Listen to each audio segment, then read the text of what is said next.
All right, I'm back. Sorry about that, guys. You know what? I think I might have lost. No, I didn't. I still have it. Okay.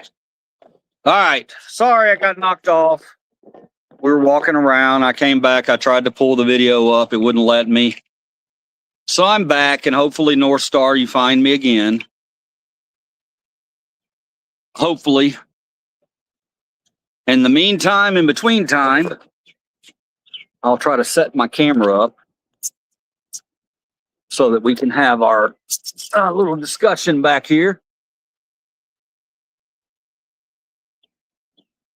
There he is, new stream. Yeah, what's up, North Star? Sorry about that, brother. It was weird, man. I pulled out of the StreamYard to try to, and it showed me. So I went back into the studio, and it didn't show me. So I don't know. That was a weird glitch. But we're back. We're back in the New York groove. We're back in the New York groove. I got my dogs. They're getting randy. Anytime you start getting animated, clapping, they think it's playtime. I'm back in the New York groove. You guys need to spend some time outside today. Okay, you spend too much time on the inside, especially you, old man. Get over here, Momo. Find you a spot. All right, go on, get out of here. How many dogs? I got 4 of them. 4 of them. 4 too many. No, I love the animals. Oh my God. North Star. So, yeah. You got people talking about, oh, I'd be getting drunk or I'd be doing this or that if I knew I was going to court tomorrow. Well, you probably can't do that, right? Aren't they maybe going to drug test you or test you for alcohol or something? I wouldn't trust it. All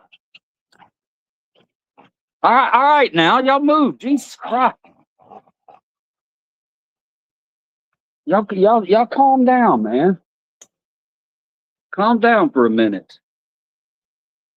Jeez.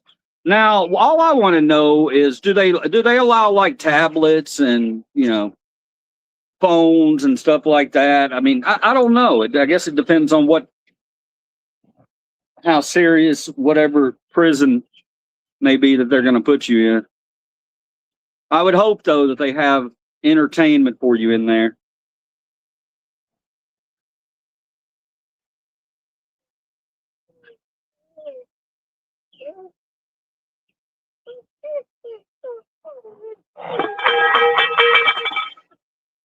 All right, here's the thing, North Star. Here's the thing, okay? If tomorrow at 2, you do have to go away and serve a little bit of time. I got one dog mounting the other one right here. Not a sexual thing. It's a domination thing. I'll just say to you, North Star, that if I don't see your name up here in the chat, we're gonna. You won't be forgotten in this stream. All right, I'm making a promise to you right here. Okay, if anything happens tomorrow, and you have to go away from us, and even if it's for a year, when you get out and you pull up that phone and you check to see if Gen X is going to be up and doing a live stream, and if Gen X remembers North Star Alpha, you won't have to worry about any of that, brother, okay?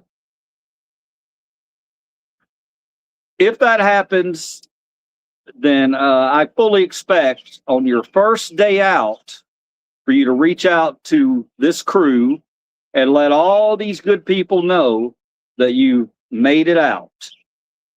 All right, please just do that for us. It's important to me, and I'm sure it's important to everybody else in here, or at least all our real CTG members. How many? I don't know, and no, I don't think so. When I get out, I'll be here. Good, good. We'll be here too, North Star. We'll be here too, and we'll be doing the same damn thing. All right. Hopefully, though, we'll have 20,000 subs. Would that make you smile if you got out and you saw we had 20,000 subs and you came in here and everybody's like, North Star, we missed you. We love you. You'll be on our mind, North Star. Okay.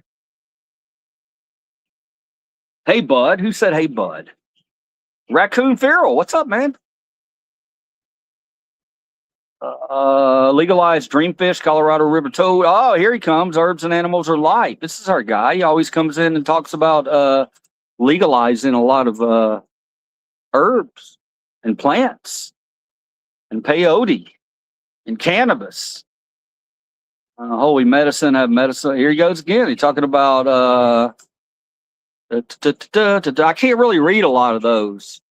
You know how it goes. Herbs and Animals Are Life. Herbs and Animals Are Life. Hell yeah, man. Be a great way to live your life, wouldn't it? Herbs and animals. You ever met the people that say herbs instead of herbs?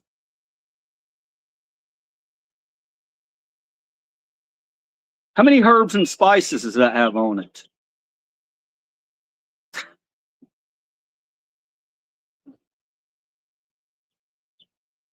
Yes, LOL. Keep doing what you're doing. We're going to try, man. We're going to try.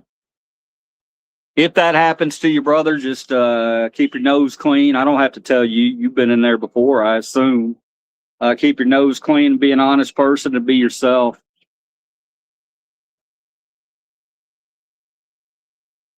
What's going on with my vape? Come on, guy.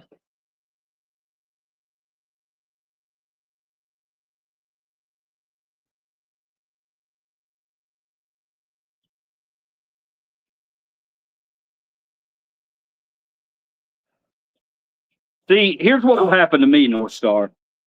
What would happen to me if I knew that I was coming up on looking at maybe a year in jail?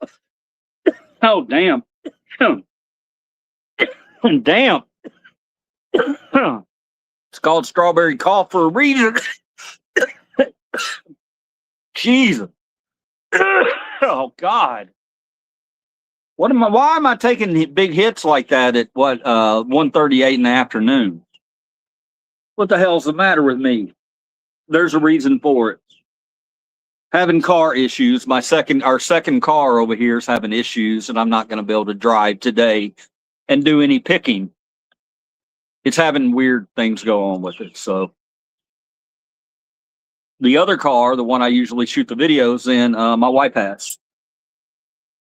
So that's why I took a big rip at 1:38 in the afternoon. And I keep having to remind myself that this is a marathon stream where we're trying to hit 4,400 subs. But what I would do, though, I'll read your comment in a minute. If I knew that I was looking at a year in jail, I would drive myself crazy, because what I would do is I would go straight to Netflix and I would watch every episode of 60 Days In, and I would try to figure out what type of prisoner I would be, where I would fit in. I know all that stuff's got to run through your mind, even if you've been in there before. And hopefully it's not a lot of violent offenders in there. But that's what I would do. I would just be a wreck. You know what I mean? So I give you a lot of props. And maybe you are, but maybe you're not. I give you props.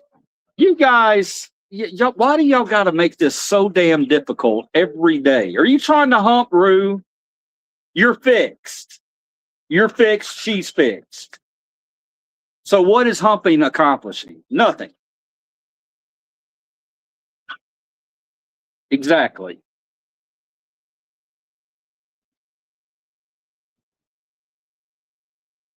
I'm trying to decide what to do next with my life. I was thinking about going back to training QBC dogs full time. Let's do it, man. Let's do it, Raccoon. This would be my first time in jail. I've been over. Oh, Alpha. Okay.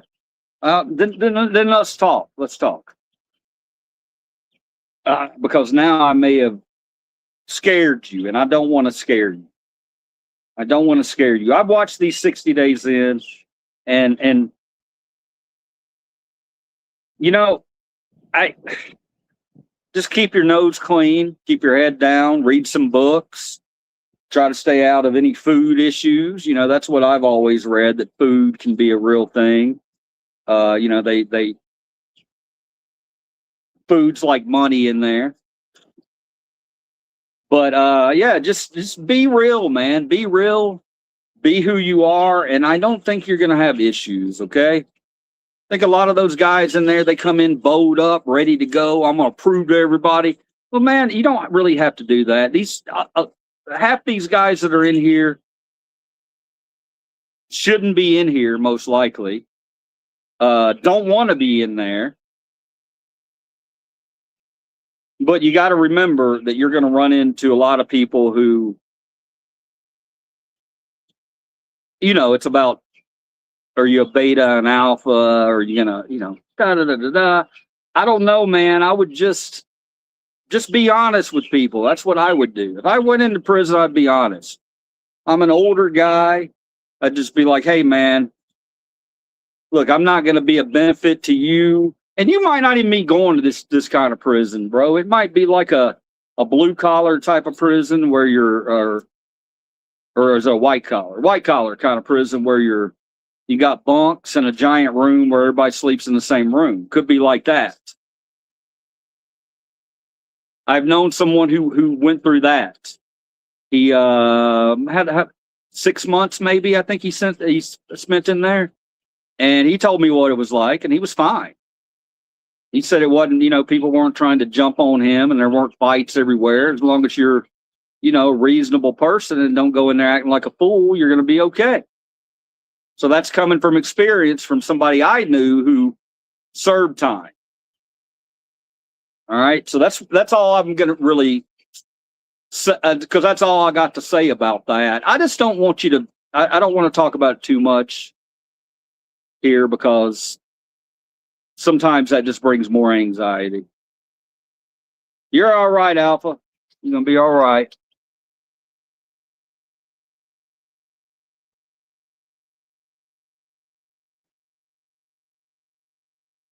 Hi to all round-headed humanity, descendants of Goliath. Round-headed, what's up? I'm mostly just worried the CQB stuff will make the PTSD worse. Fill me in on the CQB stuff. I want to know a little more. You look like Jim Carrey. I've never had that one. Holy shit, Jim Carrey? It's a new one. I'll take that. Jim's the man. I've never heard that, but it's kind of strange. Where are you going, North Star? I did 4 in Max North, so call if you need the real info. There you go. There you go. I used to train dogs for special forces. So you're worried that, yeah, okay, I got you. I got what you're saying, Raccoon. Man, I am so unqualified to talk on stuff like that when it comes to, I mean, I've had trauma in my life, but it was when I was a kid. Well, Raccoon Pharaoh, I'm sure go with your gut. Go with your gut. And if you don't go with your gut, go with your heart. They're kind of the same thing. A lot of times when you want to do something in life, you know, it can be right there. It can be like, boom, yes, I'm ready. Let's do it. And then, you know, you hem and haw just a little bit and certain things pop up that keep you from doing that. It happens all the time. All in probably every American's life have probably been at a point where they were like, you know what? I can quit working for the man and I could open up my own business. And it's scary. It's scary to think about that. Scared to think about you might not have a check coming from the government, or not from the government, from your employer. But I'm here to tell you, man, I've done it a lot of times in my life. I've made that leap, and it didn't work out a couple of times. But what you got to remember is each failure is just a stepping stone to success. I know, cliche as hell. You are like, this guy's just saying a stupid cliche. I mean that with my heart, brother. I mean that. If it's something that your heart is calling you to do, and you feel like it could be your passion, then I would say 100% follow that, even if it's scary to do it. Even if you have to risk the biscuit to do it. Do it. We only get one go round on this planet, brother. We only get one go round. Take advantage of it. And even if you let yourself down and things don't work out, you're never really letting yourself down, because you can always say, I had the balls to do it. And that's more than 90% of Americans can say. So there you go, Raccoon. That's my motivation and advice to you, brother. And I mean that from the bottom of my heart. All you do is blab. Yes, I know. It's annoying as shit, isn't it? And I'm going to keep on blabbing until we hit 4,400 subs. But at least I'm blabbing about real honest stuff, right? Come on, pretty princess. Oh, she's laughing about it. Okay. What's the racial percentage, North Star, in the facility you're going to? And how old are you? And what race are you?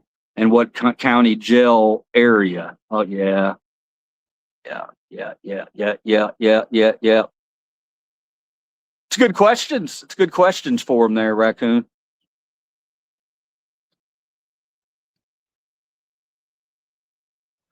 Raccoon, that's the thing that would bother me the most, is knowing my soul and personality, and knowing that if you put me into an environment where you're telling me that I have to choose a side between black people and white people, I don't like that.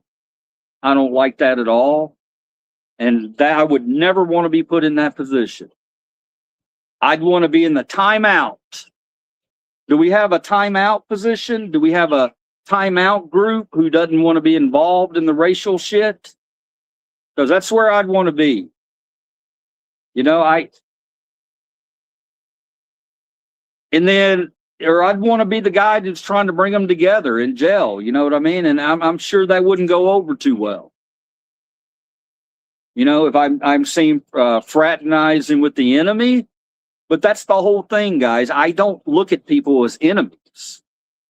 Black, white, brown, red, green, I don't. I want to judge you individually before we can figure out if you're a friend or an enemy. And I get it. That's not the way the prison system works. But I don't know, man. I guess if I died in prison, I would die in prison trying to be a peacemaker. I know. And I know you're probably like, yeah, you say that till you get in there. Raccoon, if you say that, I totally get that, brother. I totally get it. I just would never want to be put in that position. To me, that would be the worst decision that I would ever have to make in my life, because I wouldn't be following it with my heart. I don't want to ever say my race is better than this race is better than this race, or this race is better than this race. I can't do it, brother. I can't do it. But I understand the people in prison who have to make those decisions. I just weep for them. It shouldn't be that way. All right, here we go. The jealous mix, not sure how many. Okay, there you go. The day I walked down, okay, I gotta read these. The day I walked down to the yard in prison, I ran into an old military buddy who's a huge black man, and I'm a little smaller white man. I ran up and hugged him, and we cried together. That's a great story, man. Hang on, I'm gonna keep reading. But I will tell you that they will kill you if you hug a black man, and if you're white. in the right facility. Yes. Man, that's so sad. God, that's so sad. A lot of things hurt my heart, man. I'm an empath. You can call me an old hippie. You can call me whatever you want to. You can call me a bleeding heart liberal. You can call me all those things, man. But I love humanity and I love humans, and it breaks my heart to see the strife on the streets right now in the city and in the country.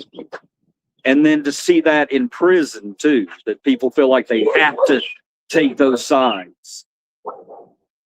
That tears me up worse than anything. It really does, man, because we're not supposed to do that. Hey. All right, what else? The only reason me and Graves survived was because we were physically and mentally stronger than everyone else because of our military background and because we were in special forces military. I'm okay with the other team, but I am proud to be white. There's nothing wrong with that. Nothing wrong with that. I love it, Big K. I'm gonna starlight that. I'm gonna starlight that comment, Big K. I'm gonna star that, and I'm gonna give you props on that. Okay, guy, there ain't nothing wrong at all with being proud of being white. Nothing at all. Nothing at all. Nothing. Nothing. All right, you aren't those people who did that back then. You're not those people. So you can absolutely be proud of the things that certain white people have accomplished in this country. Yes, yes. But you can be okay with the other team too. I love it, Big K. We're coming in with a good one today. I love it. I like the energy you're bringing in here today, Big K. That's good stuff, man. Thank you for that. Jail and prison's not a joke, and it's not some sort of fun thing where you get to pick sides or choose shit. Yeah, every man makes his own choices.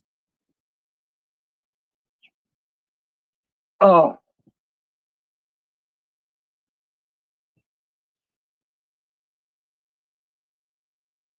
I'm not gonna lie, I love those shows.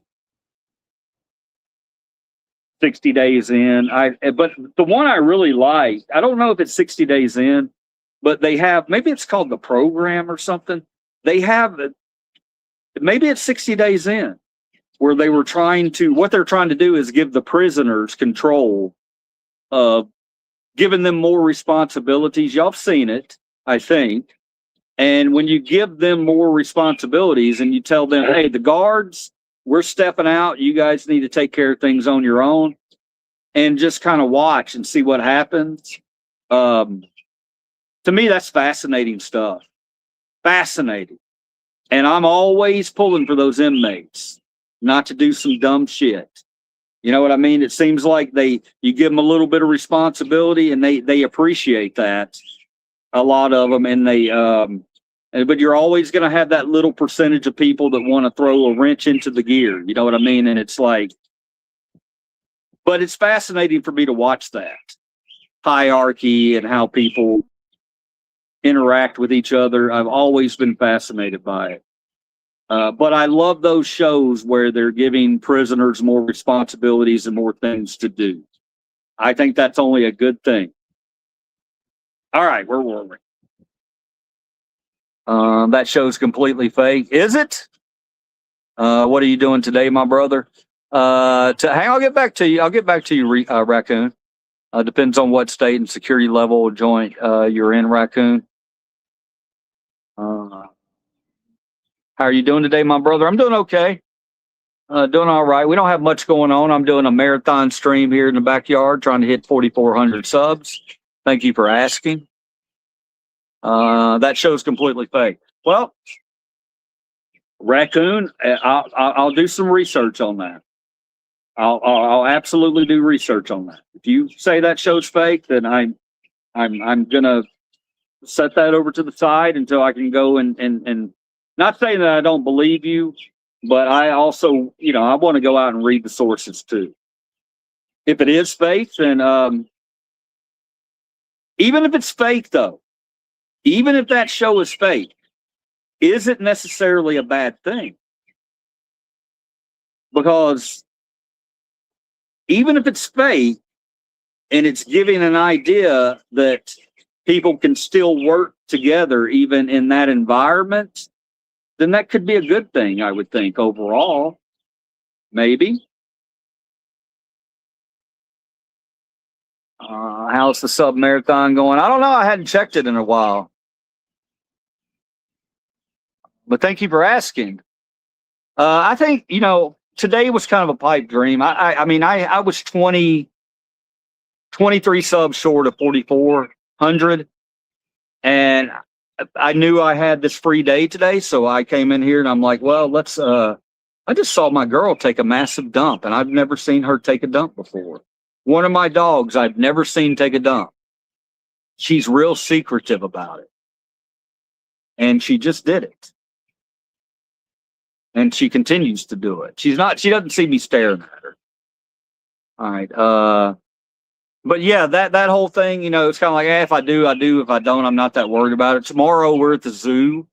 Definitely go over 4,400 tomorrow, I would assume.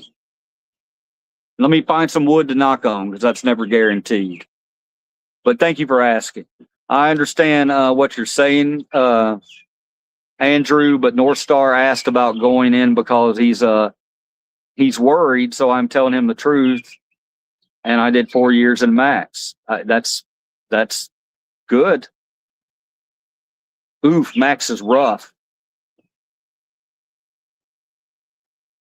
I did 8 years, but it wasn't blood in, blood out type of enforcement.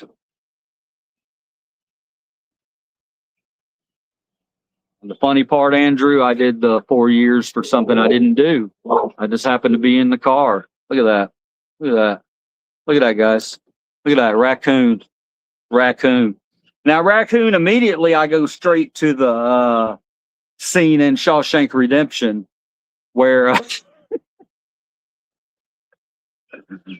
where old Red, that's his name, right? Red, the old guy, Morgan Freeman, where they're playing catch out there, and he says, yeah, so you're innocent, huh? Well, everybody in here is innocent. And he throws the ball. He goes, what are you in for? He goes, didn't do it. Lawyer fucked me. They were all, so no, but coming from you, Raccoon, I that's just the first thing that crossed my mind. It's nothing against you. I believe you. I believe you. 100% I believe you. Armed home invasion back in 2012 over my buddy screwing my girlfriend when I was pissed drunk. Oh, it's a rough one. So that's probably a good life lesson. Be careful who you're around. Thank God his kid walked in. Otherwise, I would have done something terrible. Wow. Andrew, thanks for sharing, man. Thanks for sharing that, Andrew. You didn't have to share that. That's not a proud or good moment in your life. Thank you for coming in here and sharing it with us. You talk too much. Yes. Yes, pretty princess. I do. I kind of have to. Right? I mean, if I just sit here, what's the point? I'm not a big fan of the government. Yeah, I don't blame you, buddy. And that's what happens when the home don't take their weight. I'm so sorry you went through that, bro. Some other good advice would be gain as much weight as you can before you get there if you have any time. Yeah, that makes sense. That makes sense.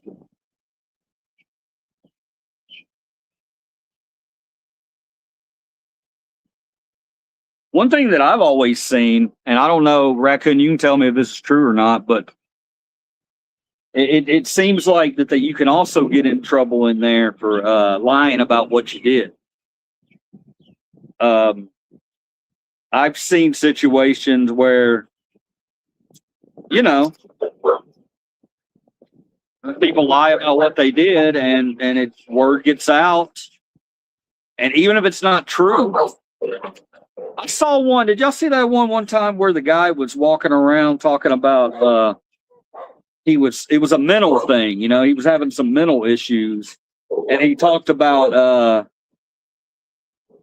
one of the other inmates that he had been watching TV, and the TV was telling him that guy was a pedophile. Yeah, he was saying, yeah, the TV's telling me that guy is this. And everybody's like, bro, what are you talking about? And nobody knows how to deal with those mental cases in there either. And he wound up jumping on the guy, punching him for no reason, talking about, I heard something out of the TV. I don't know, man. I don't know.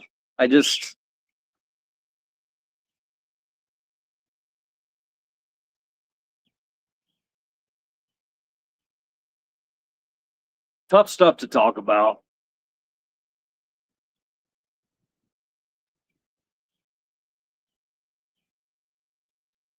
I was certainly not expecting to have a conversation about incarceration today, 25 years later. Raccoon, if there's one thing, if there's one motto I could have for this stream, I think it would be, I have a few of them, but it would definitely be expect the unexpected. You never know where the stream's going to go. It goes all over the place. And I'm here for it. I love every bit of it. Because when I'm in here reading your stories, I'm learning. And I love learning, man. I love it. Never stop learning. Stay curious. A lot of people don't know that I have recommendations and medals for being the Marine Corps as a 0317, and I disobeyed orders and saved 9 Marines' lives and lost 3 and got a dishonorable. Holy moly. Holy moly, what a story. Wow, what a story. Raccoon. Thank you. Thank you for saving those people's lives. Thank you very, very much for that.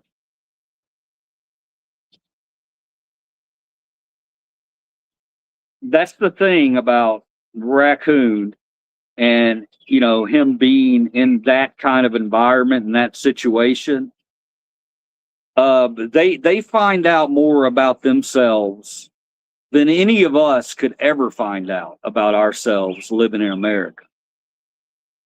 In 1 minute, they find out more about themselves.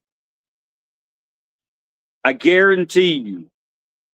I don't know, I know a little bit about a lot and a lot about nothing. Wait, does that make sense? Yeah, I think. But I know damn well, I don't even know how I would respond. You can train me up as much as you want to. Until I have a bullet whiz past my head, I don't know how I would react. I'm a fallible person. I've never been put into that situation. I hope in my heart that I would be brave and do the right thing. And I think that I would, but I don't know. And Raccoon knows. He knows. His mettle was tested and he came through. I'm not even asking you about any honorable discharge or anything like that, Raccoon. I believe what you're telling me right here, that you saved 9 people and 3 of them didn't come through and something happened and you had an honorable discharge. I believe you. You're in here. You haven't given me any reason to think that you would lie about something like that.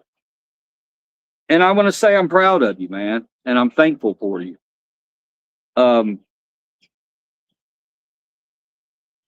only time I've ever had myself tested like that, or even close to anything like that, it's not like that.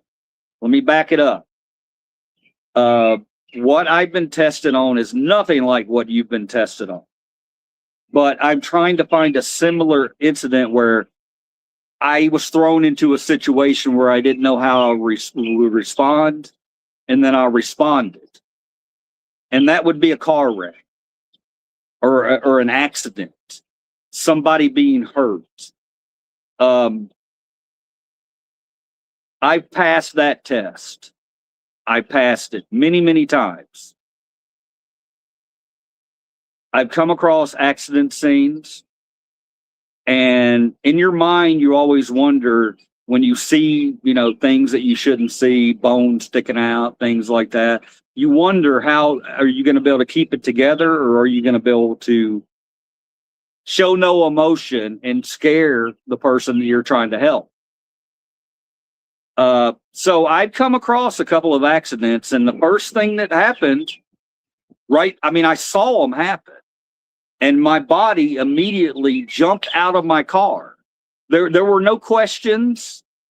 I wasn't running through my mind, what am I going to run up on and see? My body just immediately went to help. It just went to help. It's done that every time that I've come across some type of accident or somebody hurt. It's not the same thing as having a bullet whiz past your head. Because if I had a bullet whiz past my head and I got Frank sitting right over there who needs help, I don't know. I've never been tested like that. So kudos to you for that. All right, moving on. Let's see what else we got. Not moving on, but I just want to read the comments. That's pretty amazing, Raccoon. Thank you for sharing that. Years ago, I worked in a state mental facility. I think I would rather be without arms and legs and not have my mental faculties. I love it. I love it. Big K5. Yeah, man, you're hitting at the heart of the issue in our country, too. Too many people out there with mental problems.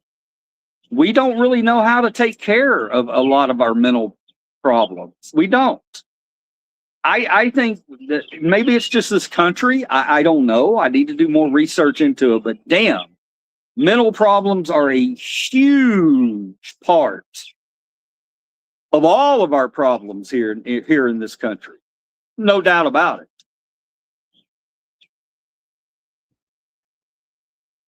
Thank you for your service. Yes, thank you for that, North Star. Let's go, communists. We need more communists on YouTube. Eric, the heck you talking about, bro? As long as you know yourself and you did the right thing, Raccoon, that's what counts the most. I never saw those Marines again. They were with the 3/5. I hope they had a good lives. Awesome. Respect, Raccoon. I'm an ex-Royal Marine Commando, 42 Commando, Charlie Company, 1981 to 2022.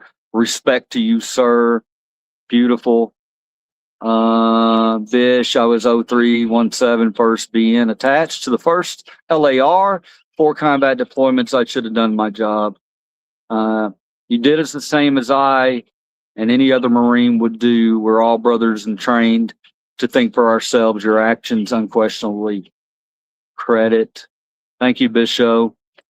Did you know that the Jews created the Catholic Church in the early centuries? That's why it's called the mystery of the iniquity and the synagogue of Satan. Oh, come on, guys, keep it civil.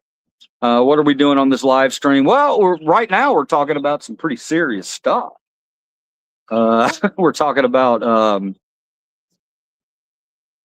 trauma, Marines and military and police and, people like that might have to deal with, and how you deal with it, and how we're terrible as a country at doing it.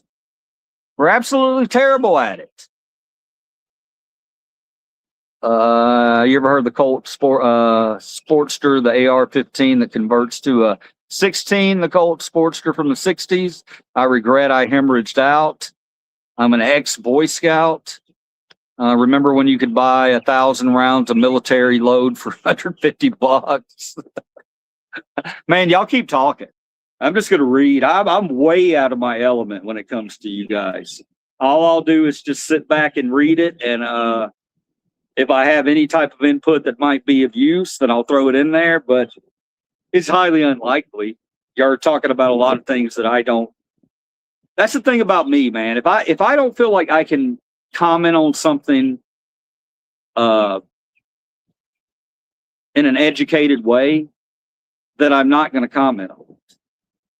I have people all the time come in here. What do you think of this? What do you think of that? And I'll be like, well, I only know a little bit about it. So let me learn a little bit more about it, and then I'll give you a real comment. That's a critical thinker. That's what a critical thinker is. So yeah, I'm not going to come in here reading your comments going, oh yeah, I had one of those. Yeah, I know exactly what you're talking about with the AR-15 converted to an AR-16. I don't know. I know that I'm proud of my boys and girls who have fought for this country. I love every one of you. Sometimes I think that you're sent off to war for the wrong reasons, but it doesn't stop what you've done. Doesn't stop what you've done. You're brave, very, very brave individuals. And I love every one of you. I love you guys. I'm not going to say no gay. Okay? That's what I do here. If I see another human that I admire, guess what? I tell them I love them because I do. Because I might not be here in 2 minutes, but my comment telling that person that I love them is going to be here forever. And I love that. Wow, that was kind of deep. All right, what else we got? All right, here we go. I regret the little girl didn't have an IED. My grandfather, okay, was in, wait. My grandfather was in charge of the rationing board for food stamps. And if you want to gas, you went and got gas stamps from him in World War II. He was loaded up, baby.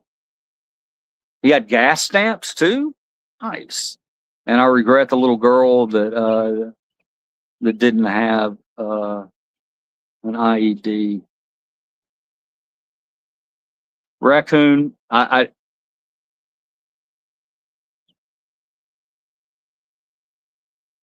love you, man. I love you.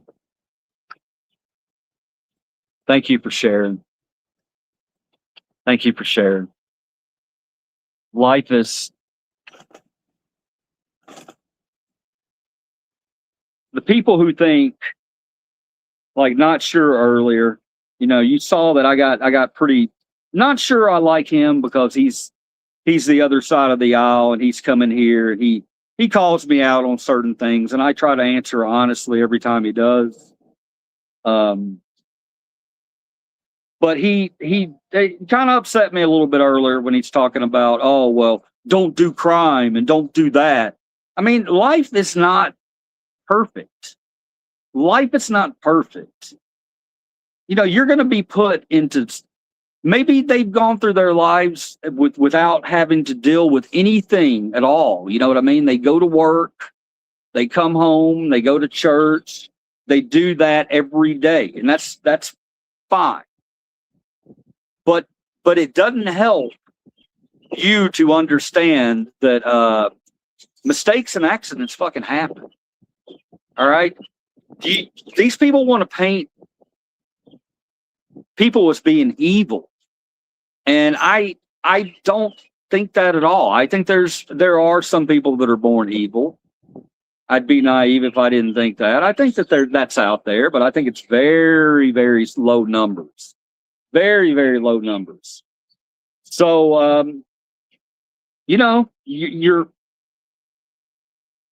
look, let's put it to you this way. I drive down to the store right now. Okay. I drive down to the store right now. And what I was talking about earlier, a giant accident happens right in front of me. I jump out. Let's run through this together. I jump out and I have 2 majorly injured people. I'm going to go over and I'm going to check on this driver. He's majorly injured, like on the verge of death. So nobody else is stopping. Nobody else is, maybe somebody filming, but nobody else is jumping out to help. And then I go over and check the other driver and the other driver has horrific injuries as well. It's me there by myself. I have to make a choice. Who am I going to attempt to save? Who do I give that attention to right then and there?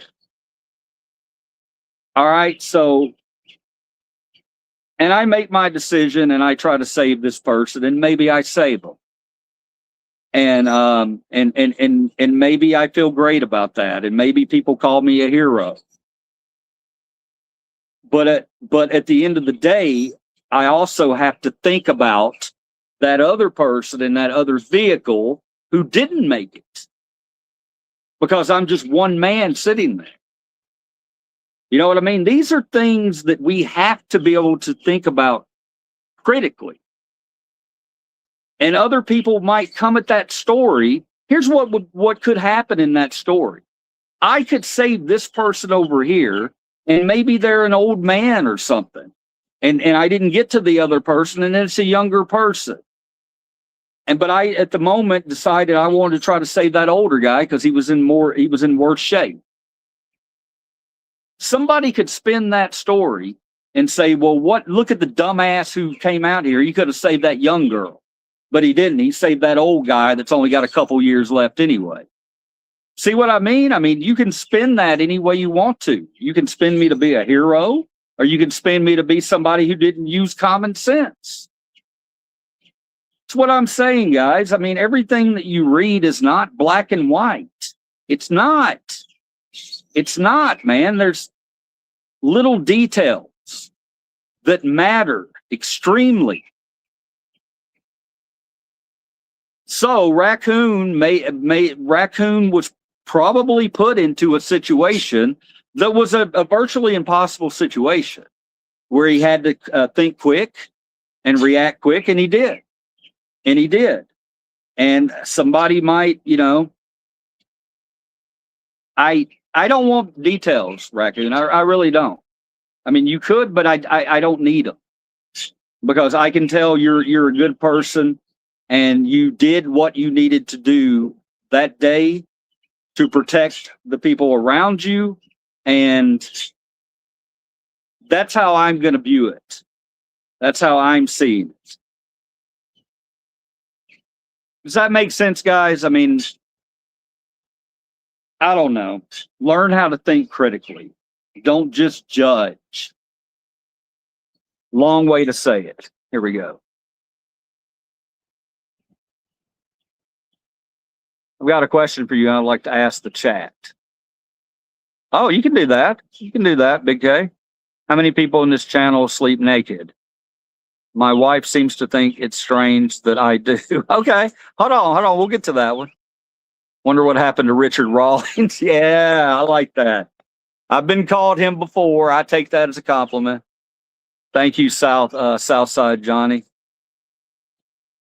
Yeah, I would say your question is, how many people in this chat sleep naked? And you asked it 5 minutes ago, so everybody's probably responded to it.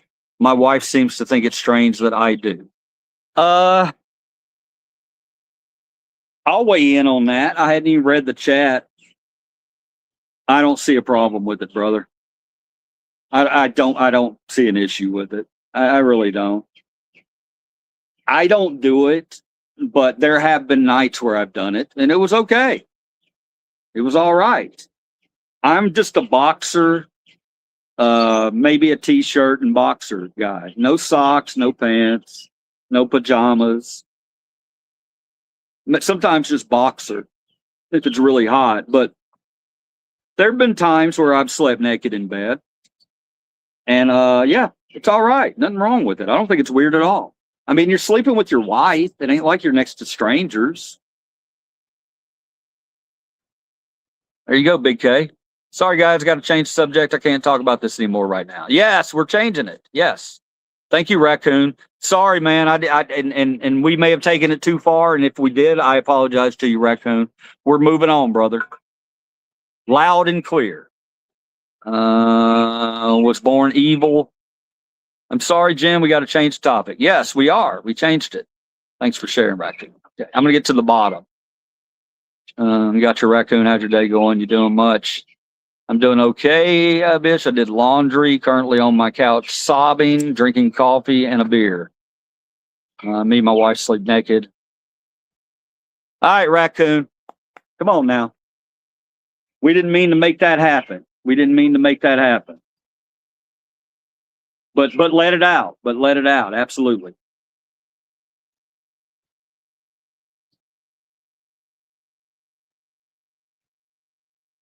It's funny. I came on here earlier talking about how much this vape had. Oh, I need to charge it. All right, I'll be right back in 1 second. We're gonna flip everything around and we're gonna do something fun. Hopefully, maybe I can think of something fun.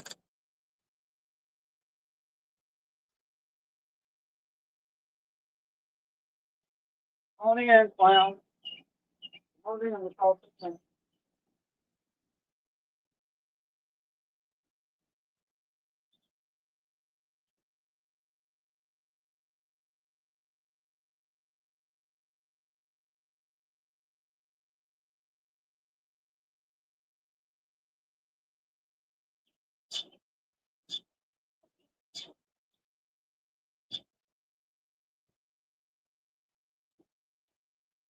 Staying out or coming in? You want to stay outside with Daddy, don't you? Yeah, stay outside here with me. Stay outside with me. All right, let's flip it around. Here we are, guys. What's up? My name's Liver Cheese. We are here on Gen Express on a Thursday afternoon, 2:22 in the afternoon. Thank you for being here, whatever your reason you're here. Whatever reason you're here, I'm glad you're here. We're going to play a little game. We're going to play a little game, little conversation starters, where I'm going to ask you some questions and just give me an honest opinion. Give me an honest opinion.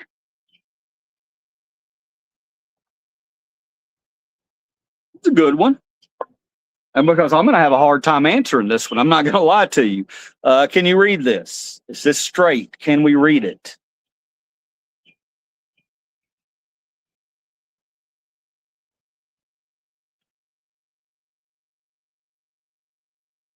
Can anybody read this? Or is it backwards?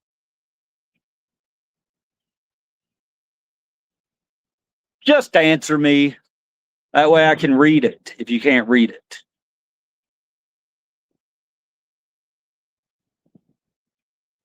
All right, jerky faces. Here's the question. What's your favorite chore? What's your favorite chore? I've never been asked that before.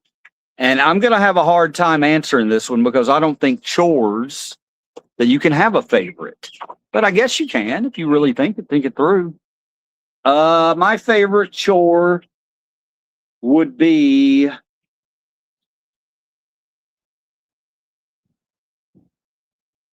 a chore that I don't do much anymore because I have dirt all over my backyard. I'm going to say mowing the lawn. I liked mowing the lawn. I liked doing it because it was just I don't know, it was relaxing to me. I would throw on some music, and if I had a riding mower, forget about it. Forget about it. I could be out there all day. So that's my favorite chore, mowing the grass. Let's see what else we got. Mowing. There we go. There's another mowing. I don't have a favorite choice. My choice, no chores, my favorite. Mine is washing up and ironing. Okay, I wouldn't think that. So you like, there's another mowing. You got a lot of mowings. I didn't read any of these comments. You got one weirdo in here, B-Show, who says washing and ironing. I'm just kidding. I'm not going to shame you because you like to iron. Mowing, great to hear, brother. Bringing the trash to the underground trash collector, 400-meter walk. What? My favorite chore is Bish's mom. Uh-oh. I do miss mowing the lawn. Getting out of bed. That's your favorite chore? Getting out of bed? Yeah, I like it, man. I like it there, Big K. It is a chore some mornings, ain't it? That was kind of surprising to me that so many people had the same answer. Mowing the lawn. All right, let's move on. I've read some of these. I'm trying to figure out which ones I haven't read.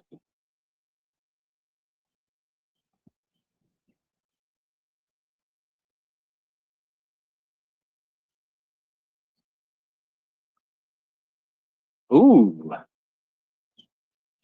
All right, this is an interesting one.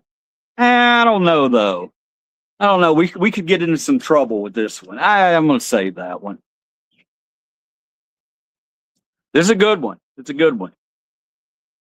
I guess mowing. I like fast riding mower, turbo,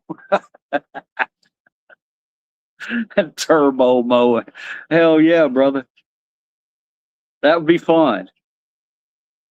It just depends on your yard too, I guess, right? If you've got a real hilly yard, like this backyard here, I will never show you this backyard. It's just not happening. I got roots everywhere. I got roots. The ground is going away. I don't know what the hell's happening. The trees are about to overtake my house. And I got a hill, a huge hill. This wouldn't be fun to mow. As a matter of fact, back here, I usually weed eat. I usually have to weed eat back here. And if you've ever mowed a yard with a weed eater, it's not fun. It takes a while. You love bush hogging? Me too, me too, baby. I guess mowing. Them zero turns are fun after a 6-pack. Yeah, man, that sounds cool. I've never driven one of those. I've never driven a zero turn. You ever watch tractor racing? Yeah, I've seen that. I've seen that. I watched that on some county fair did that. I thought it was pretty funny. Trying to remember. No, it wasn't. I was going to say I was trying to remember if I ever saw a crash up derby with lawnmowers. No. It was during the same thing. They had a crash up derby, demolition derby, and before it, they had the lawnmower races. Yeah, that's how I remember it.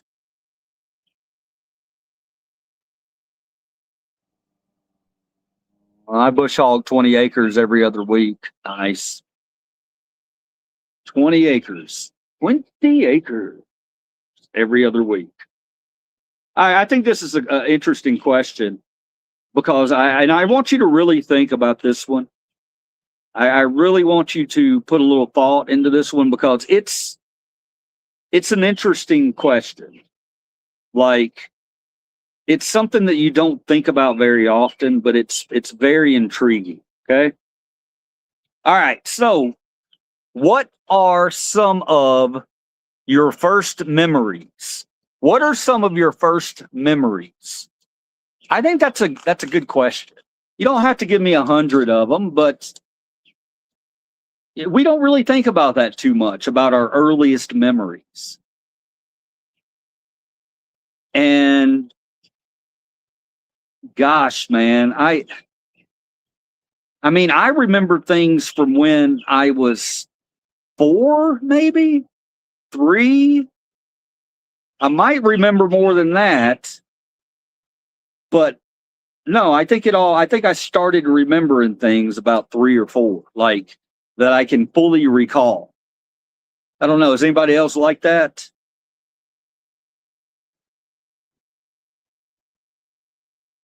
I try to bush hog every time my wife lets me. Yeah. Hey, Big K. Big K, I sat on that one. When he teed it up, I was like, yeah, me too. You know, you heard me kind of say that. I was trying to find a way to use the bush hog thing there, and you beat me to it. Good job. Kudos to you. A nightmare I had, my dinosaur toys came to life and tried to get into my crib. Okay, that's one of your earliest memories? Cool. I mean, it is kind of cool. I'm sorry to be saying cool to your traumatic memory, but dinosaurs. trying to get into. Were they the toy? Your dinosaur toys tried to get into your crib. Well, you never know. They might have been, hey, Joseph, they might have been coming in there just to party.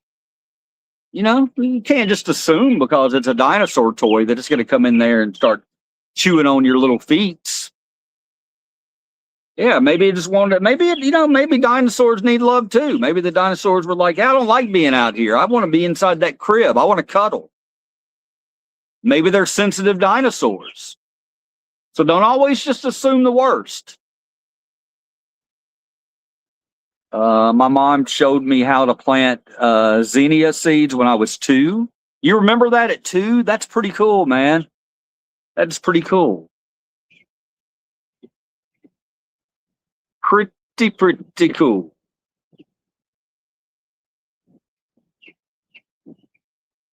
I'm going to give you mine real quick. Mine was, I don't know why, but I'm trying to think of my earliest memory. And I think my earliest memory, I was 2, maybe 3 years old, and my parents took me trick-or-treating.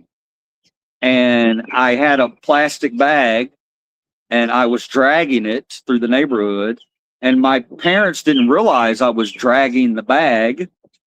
So we go and I trick or treat for like, I don't know, an hour or 2, whatever. I can't tell you that, but I showed up at home and we go to start counting my bag of candy. My sister also, she's a couple years older. She had a bag of candy too. And we go to count my bag of candy. And apparently I had dragged a hole in my candy bag. And I had no candy. So I had been dragging a candy bag around, dropping candy into it, and the candy just falling out of the back of it as I walked.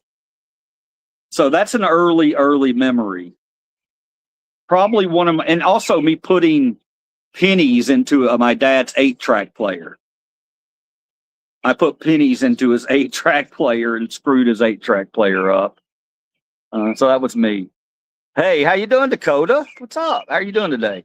Cleaning up dog poop from new puppies so my mom wouldn't get mad. Okay, see? I like that one too. One of your earliest memories. Very smart kid you were, JM. I don't really have any. Most of them are from watching back home movies. But you get them when you watch those. Cool stories, coal stoves and getting burnt. Hey, now that you're talking about that, I might have to rethink mine too. Cause yeah, when I was young, I did something dumb too. I stuck a fork into a wall socket or something like that, a knife or something. I remember getting shocked for the first time. So yours is traumatic. That's your first memory, a traumatic memory. Coal stoves and getting burned. Yeah. And did you have one of them nasty old grandmas that would just sit back and let it happen? I had one of them grandmas, man. She would let us live and learn. You know what I mean? She was a mean old bat. It was my great grandmother. I remember when my mom would take me over and my sister over to her house, I hated it.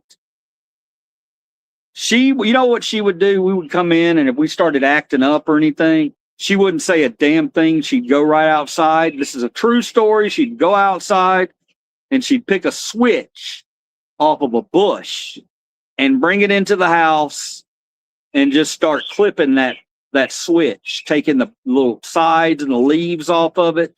So she had this long reed, and she would just do that. And guess what? We knew what she was doing, and we didn't act up, because you don't want to get hit on the butt with a switch. Not fun. First memory is my brother chasing me up the stairs. R.I.P. Dell. I'm sorry, Andrew. Is it Dell? Yeah, Dell. He was much of a father as a brother. Had a zero turn and I love tractor races as well. Thank you for those memories there, Andrew. And sorry about your brother. If you ever want to talk about that, you can talk about it here. Kiss the baby sitter. Her tooth was cold.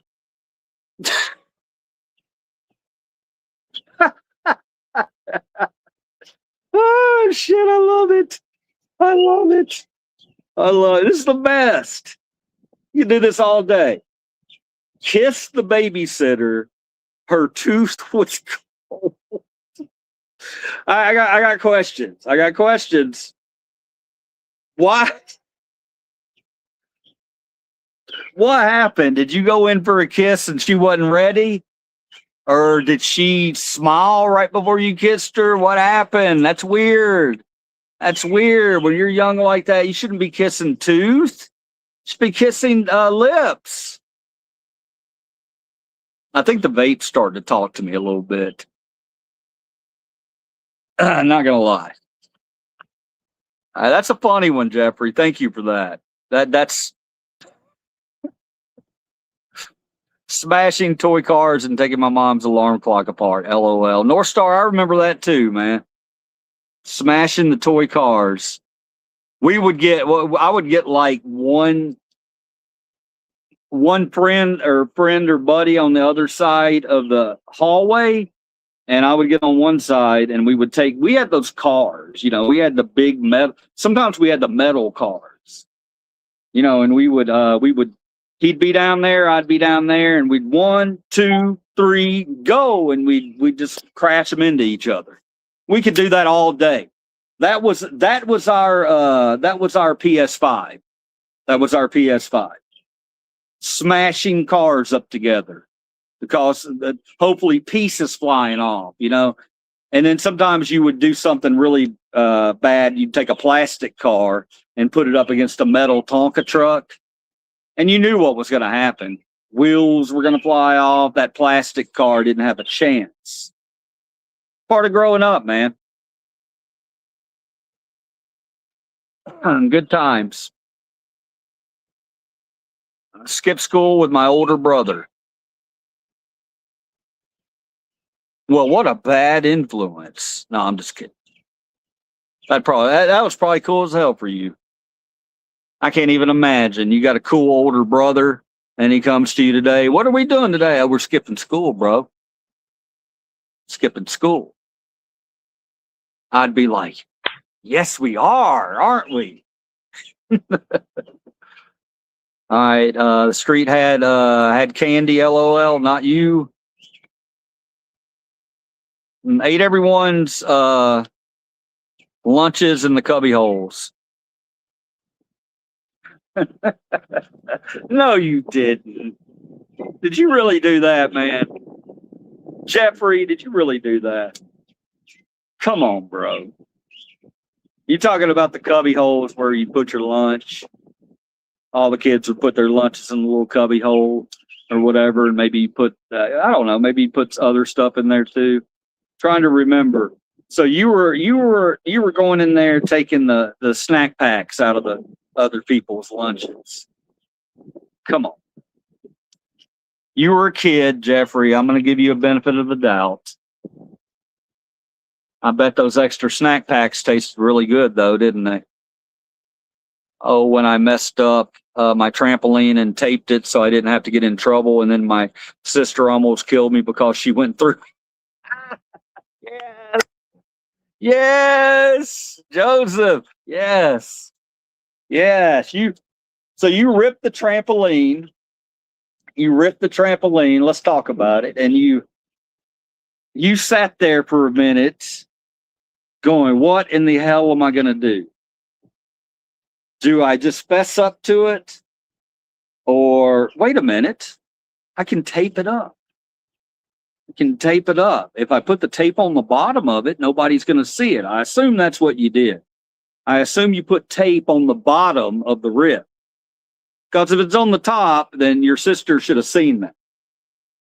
But if you taped it on the bottom, then, hey, you're a problem solver at a young age. Problem is you didn't have your critical thinking skills at that age, and you didn't realize that duct tape's not going to hold up your sister when she's jumping 6 feet in the air. But that's understandable. You were a kid. You know what? I'm going to give you some applause on that one. I say you were a problem solver in an early age. That's what I'm going to call it. Good job on that one. Girl in kindergarten tried to grab a porcupine. Where did she get a porcupine? I'm going to need some receipts here. Were you at the zoo? What was going on? Somebody bring a porcupine? Was it Wild Animal Day at the zoo? Did they have the animal trainers like Johnny Carson and Letterman used to have come in showing people animals? What happened? Trying to grab a porcupine. Okay, putting apples on the gas stove with my grandmother in winter. Apples on the gas stove. Okay. So you were making applesauce, or what were you doing? Y'all were making an apple pie? What happened? I stuck a metal rod into a light switch because it was stuck. Knocked me to the ground. I couldn't breathe. North Star, I've done dumb shit like that too. I've done it many times, man. You would think that, and man, once you get shocked, I'm telling you, once you get a good shock or a good burn, you tend not to do it again. Yeah, it can definitely kill you. A lot of people die from that every year. So yeah, you got lucky. You got a little life lesson, like when you touch the stove or the whatever. We got to go through those things. Quills in her hands and face. Oh, bleeding. Oh man, that's horrible, Jeffrey. You'll have that on. You'll have that on bigger jobs, Joseph. LOL.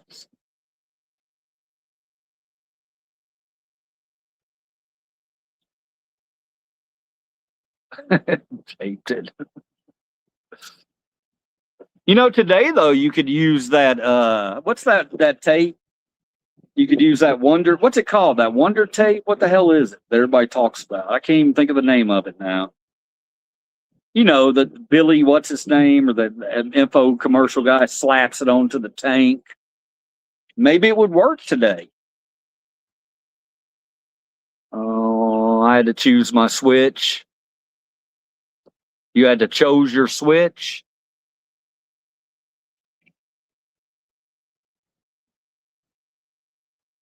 My mom liked to hit us with fly swatters.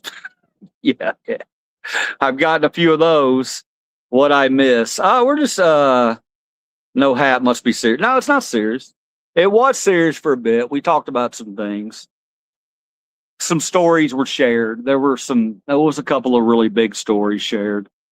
And but now we're talking about happy things again. The question was, what are some of your earliest memories, Tyson? And we've gotten some really good answers here. My grandma would always threatening to get her razor strap out, but never did. But I always worked. Yeah, man. They didn't screw around. They didn't screw around. That switch always worked. It always worked. And you know, we could get on to the topic of corporal punishment. We've never talked about that in here before. Wow, that's an interesting. We're not going to get on to it though. I'm just going to mention one thing. I got whooped when I was growing up. I got spanked. It was never a really violent spanking though. And my dad, on the other hand, he didn't really have to spank me. My dad had a way of pulling my ear. If I was acting up or something, he would grab my ear, the lobe, or maybe it was the top. It was the lobe. He grabbed me by my earlobe and, you know, kind of pulled me towards him. And I couldn't move away. And that hurt like hell. If my dad grabbed me by the ear, I knew, okay, I'm doing something I don't need to be doing.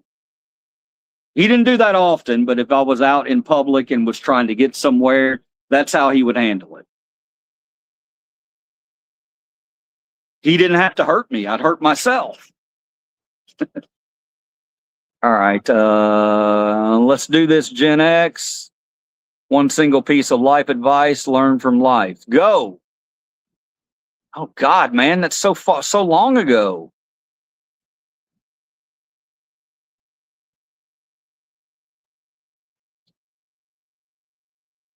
One piece of life advice you learn from life. Go. Raccoon, take care of your teeth. Take care of your teeth. Just because I don't want to get too heavy on that.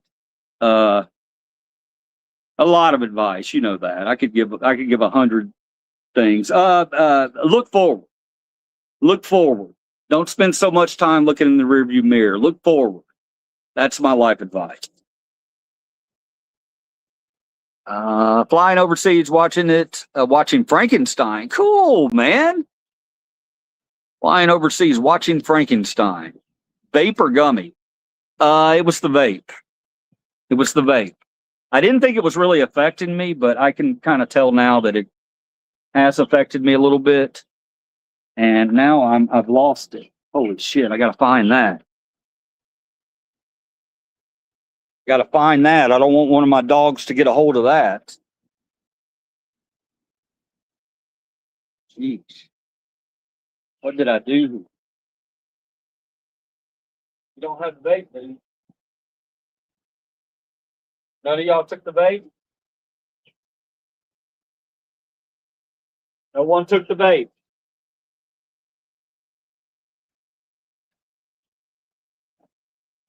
Where's the vape?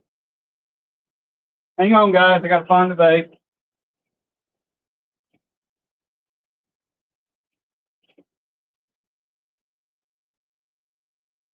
Vape.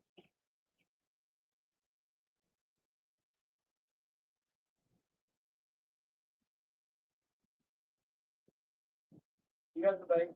You might have the vape.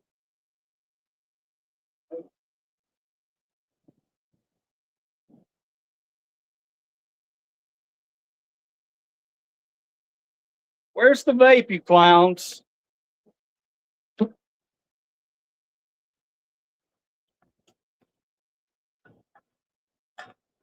Where's the vape pen? Where's the vape pen? Where's the vape pen? Where's the vape? If one of my dogs got a hold of a THC vape, we're gonna have a real problem.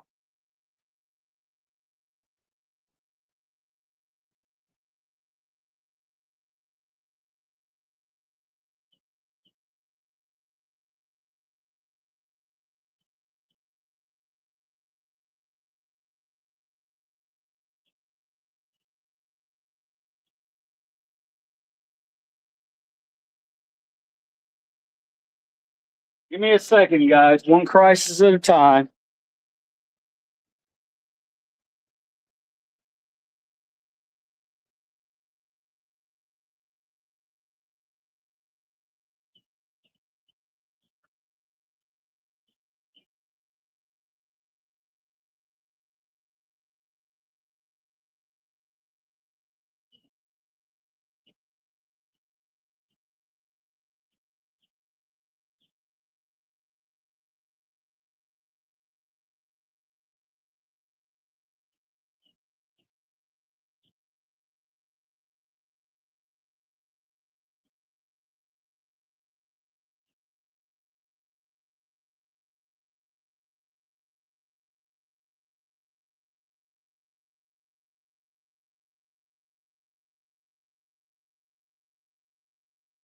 All right.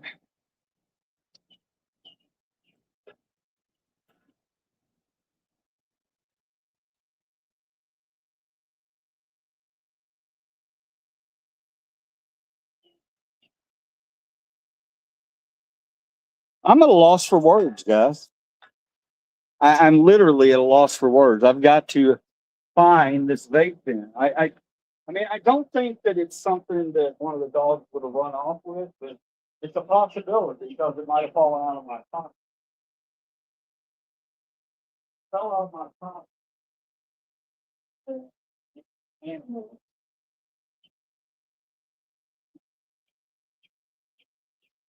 we don't sometimes think, oh,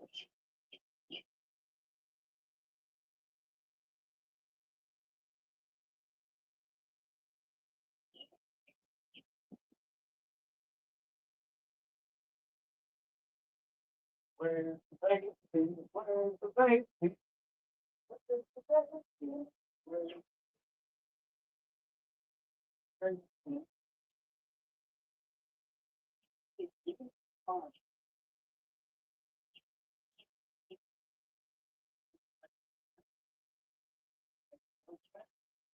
Get up. Get up. I'm just showing you. Get up. Move on.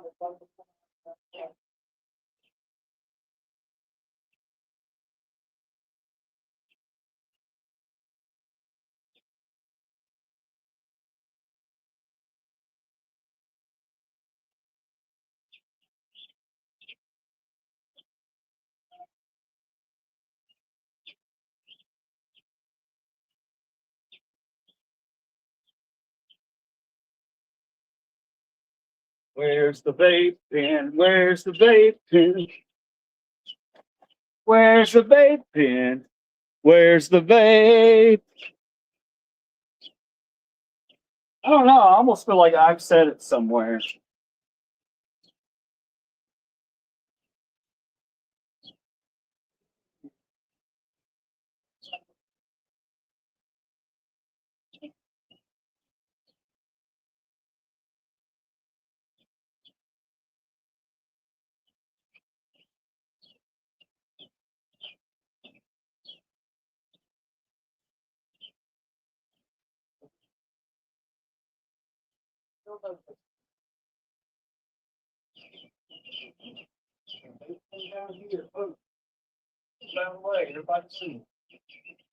No longer a game.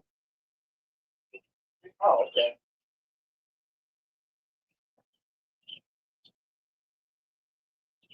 All right, found the vape pen. Found the vape pen. I know y'all were all worried that my dog's got a hold of my vape pen. I'm here to tell you, they did not get a hold of my vape pen. What happened is my dumb ass went in there probably 30, 45 minutes ago, and I plugged my vape in because my vape was low. And yeah, so it was over here on the side of my bed plugged in. I was really concerned. I'm not going to lie to you. I wouldn't have left y'all like that, but we have a couple of these dogs are chewers. And if a dog chewed into this thing, nah, that wouldn't be good. That wouldn't be a good situation. All right, I'm just going to fast forward, man, which too many comments. Too many comments. Hold on. Check your pockets, LOL. Is it in your hand? No, I haven't had enough already. And you know what? Even if I have had enough, guess what? I want more than enough.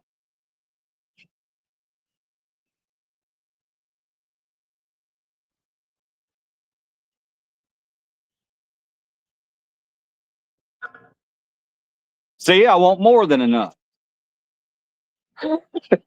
My one piece of advice would be if you run out of options, pivot and then pivot again quickly. Oh, wow. Good stuff, man. Deep.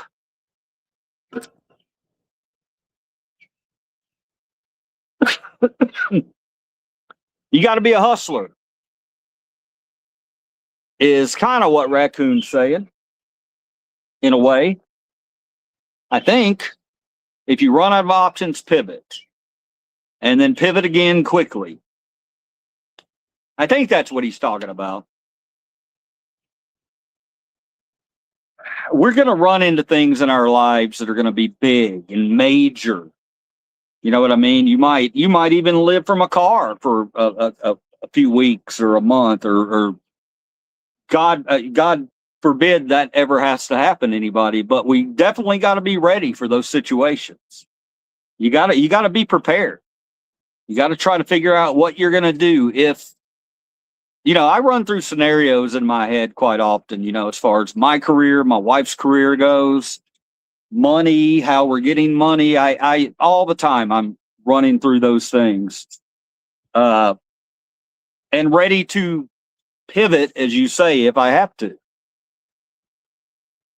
Bro lost his vape in his hand. It wasn't in my hands. It was not in my hand. I think I had this in my hand. And then I came out and I had this in my hand. Here it is. It was not in my hand. It was plugged in. It was plugged in and charging. Because I'm a moron.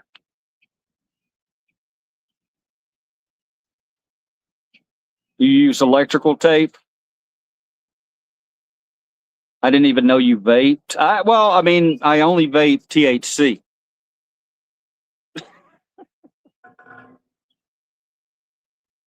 It's not my preferred choice,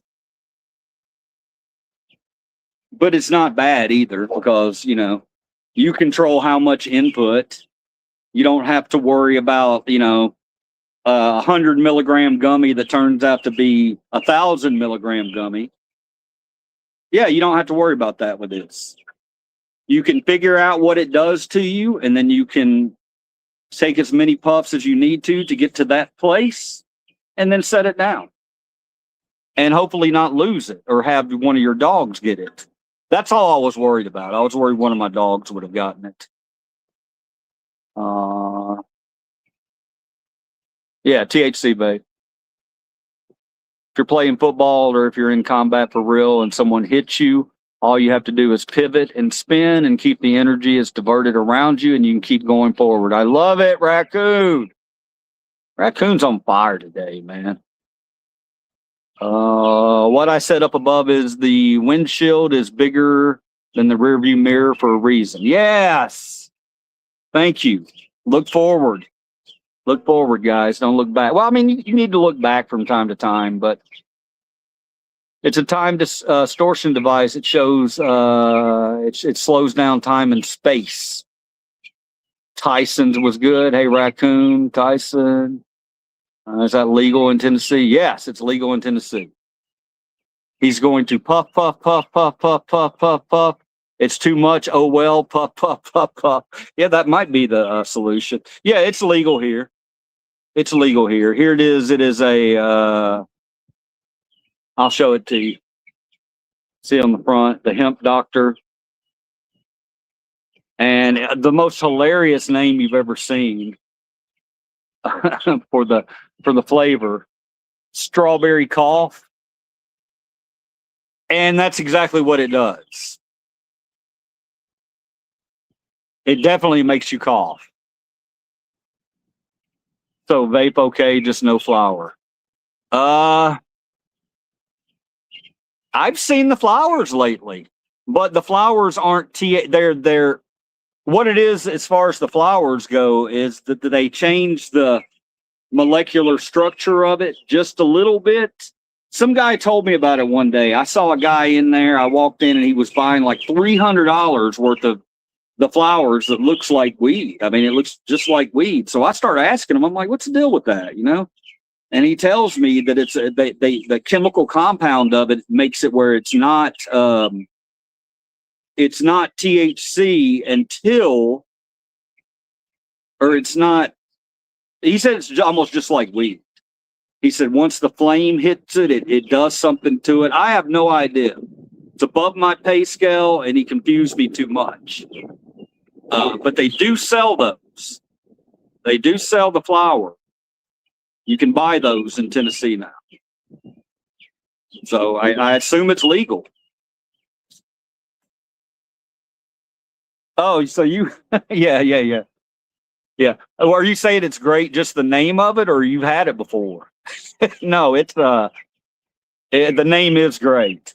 Because I remember I didn't notice the cough part. I just noticed strawberry, and it was a cool color. These things are generally run you about $40, $50, and this thing's lasted me for God knows how long. Because I don't hit it a lot. Today I'm hitting it a lot, but yeah, I got home and I'm doing it, and I'm coughing my ass off, and I noticed the strawberry cough name of it, and I'm like, yeah, okay. Props to you guys for that. Truth in advertising. And as well as I do, anybody that's a smoker out there, you understand the cough, you control that cough.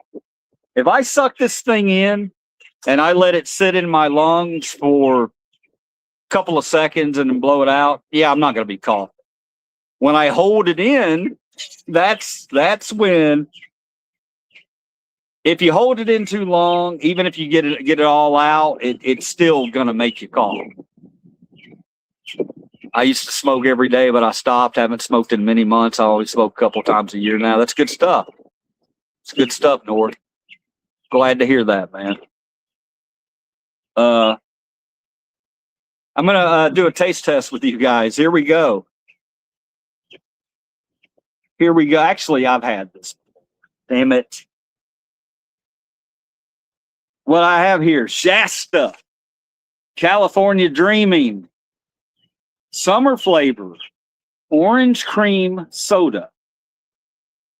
Now, all you want to do is see me attempt to drink this because you know I have this shit all over my face.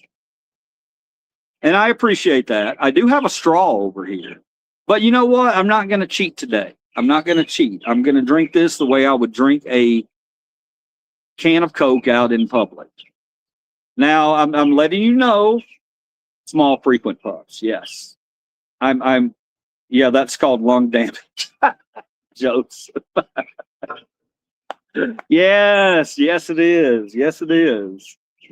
Yes, it is, Joseph. Thank you very much for coming in here and ruining my buzz. No, I kid. That was good, Joseph. That was real good. Good timing. Good comic timing there. I smoke only when I'm awake. Hell yeah, brave. Hell yeah. So I'll take a sip of this. Now I'm gonna do this because shit's gonna fall all off my face. I don't know why there's a sock here.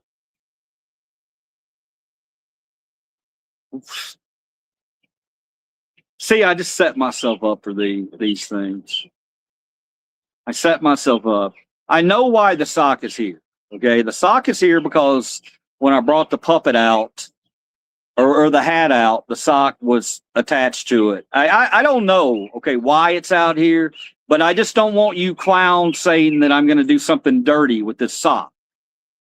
Because I know about socks and men. So I'm just getting that out there right now. You perverts. I'm going to use the sock to wipe my mouth. That's how we do it here in Liberty's country. Yes. White trash without the trash. Well, white trash with intelligence. How about that? I just don't have lotion too. My cat gives me socks all the time. Man, I don't know what the hell happened to all my socks. There I go again. There I go again. Just setting myself up. I lose socks quite a bit. I do have animals. So what I like to think in my mind is my animals have been bringing my socks out here into the backyard and burying them. It wouldn't surprise me. All right, here we go. Shasta. Now these were a 4-pack of these were $1.25 at the Dollar Tree. They also have orange, grape, and they have what's the other one? Is it Fanta or Knee High? What's the cheap drink? Well, this is a cheap drink, but there's another one. I can't think. Faygo. They have Faygo also. But this California Dreaming Orange Cream Soda. Here we go.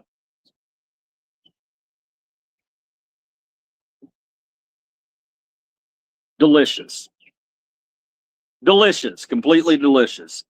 It tastes like a it tastes like an orange. It tastes like an orange creamsicle. What it tastes like in liquid form.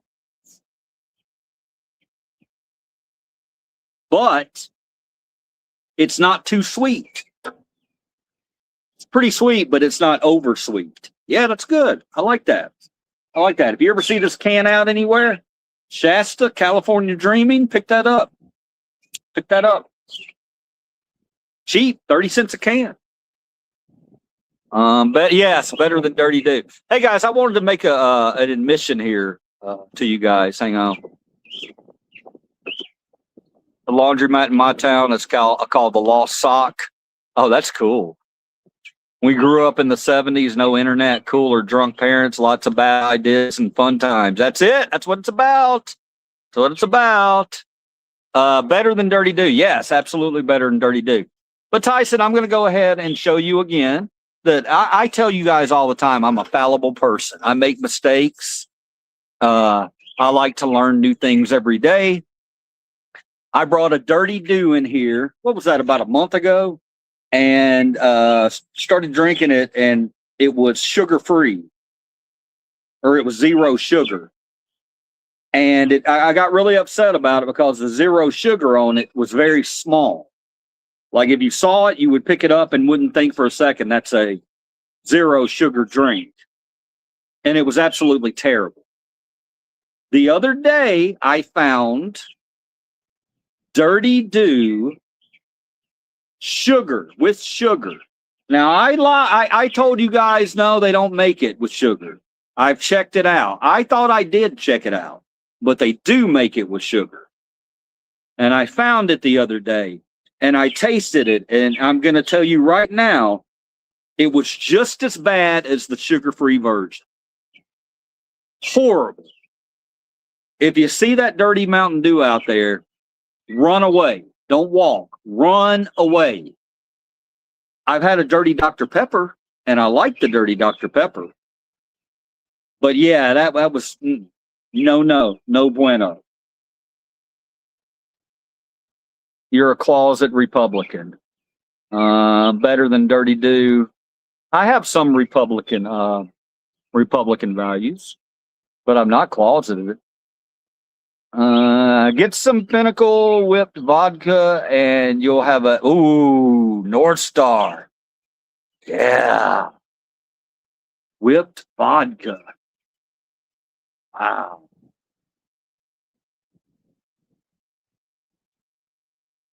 Guys, do you remember coming up in the 80s and or 70s or 90s? And when you first started drinking, and you were trying new things, and everybody had that one idea. Let's go up and get a slush. Let's get a slush, and let's put some vodka or Bacardi or God forbid Everclear into that slush, and just mix it up, and it's going to be great. Well, we all had to find out the hard way that yes, you can do that, but all it does is melt the ice. So all the ice from the slush goes up to the top, and all the bottom, it's just your little mixture of vodka or Bacardi and whatever orange is there. They don't mix well. Slushes and alcohol do not mix well. But that leads me to a funny story. When I worked at a place called Mars Music, I used to work in the DJ department at a Mars Music. And I had some of the funniest damn employees, man. They just didn't give a damn. One of the guys, he went to lunch, and he came back, and he had a clear cup of orange slush about this big. No writing or anything on the outside of it. Nothing to disguise what was in that slush or anything. And he's walking around after he clocked back in on the floor with an orange slush in his hand. And he comes over to me. Train! Wow! Train! Guys, we do that quite often. I yell out train when a train comes through the neighborhood. It's from the movie Goonies. You remember when he was at the bridge and they were going to run across the bridge or walk across it, and the train comes across? Train! Yeah, from the movie Goonies. Okay, but anyway, this guy who works there comes up to me with this fucking... He comes up with the drink, and he's like, here, man, have some of this. And I looked at it, and it was this big, and it had this much of the slush at the top and the rest of it at the bottom was clear and orange mixed together. And I looked at him and I said, "Have you lost your damn mind?" And he's like, "What?" I was like, "What do you mean, what? I know exactly what you have in there, and I'm not doing it." Maybe I did it. I can't remember. But he took he's just walking around in front of managers and everything with that. And me being being young and up on how alcohol works. And I remember thinking the ball is on this kid. He didn't get caught. He didn't get caught. Got drunk on the showroom floor.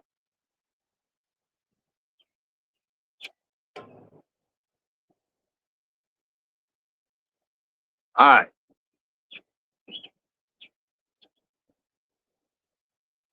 It goes good with Fanta too. Have you had a dirty sandwich? You dickhead. Tyson. No, I hadn't had one of those, Tyson. A little Crystal Palace, Everclear, great for making edibles. Really? Really? Is that a real thing? Everclear can kiss my ass. We all have that story, that Everclear story, where you just didn't. You shouldn't ever be drinking that. It's just not. It ain't right. It ain't right. It's gonna kill you. That's from the movie Stand By Me. Big K5? I think it's from Goonies.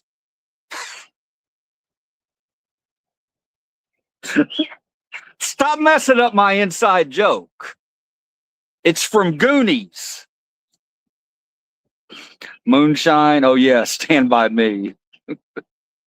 Mad Dog 2020. Holy crap. Mad Dog 2020. Holy crap. I went to a fraternity party one time at Arkansas State when I was a freshman. And I walked in and I didn't want to get real trashed. I can't remember why a 19-year-old kid away at college wouldn't want to get trashed. But there was a reason that particular night that I didn't want to get trashed. It was a fraternity party. It was Kappa Alpha, the Southern Gentlemen. And I went in and they had a giant cooler full of punch. Now I'm like, I don't know about that. That's going to be some harsh stuff. There's a piece of fruit floating around in there. Let me grab that piece of fruit. So I grabbed a half an orange that was floating around in that whatever it was. And I proceeded to walk around the party and just suck on that orange.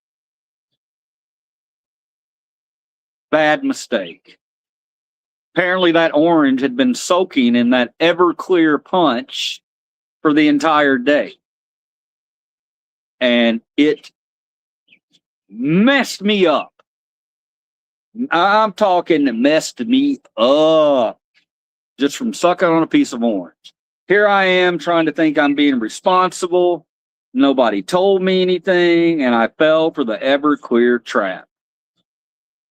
Yeah, don't mess around. The real deal. It's a movie. Goonies, what is? Yeah, Goonies is a movie. It's the movie where Goonies is the movie where they're out. It's the group of kids. They're all out and they're on this adventure. And I think they wind up going underground. And there's a hey you guys. There's a guy, but there's one scene where to get to the underground cavern, they have to go across this truss bridge,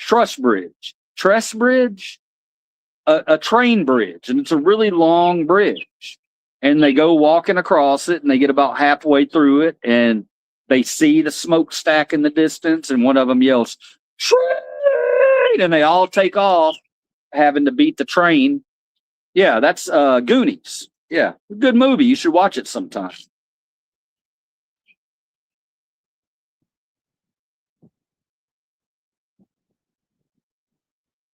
I know that that I missed what was supposed to be have come from it from Stand By Me.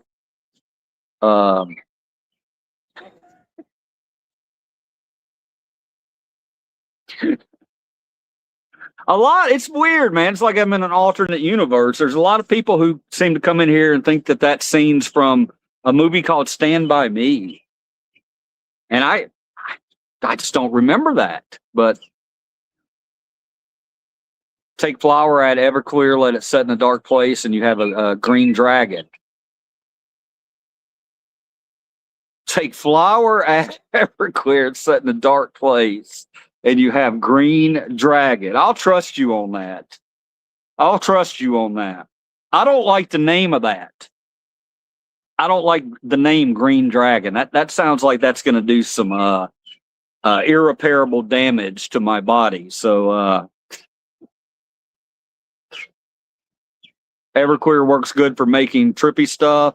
Blue marigolds, bleach-free coffee, filter, glass jar wrapped in foil, leave in fridge for 24 to 36 hours, and filter.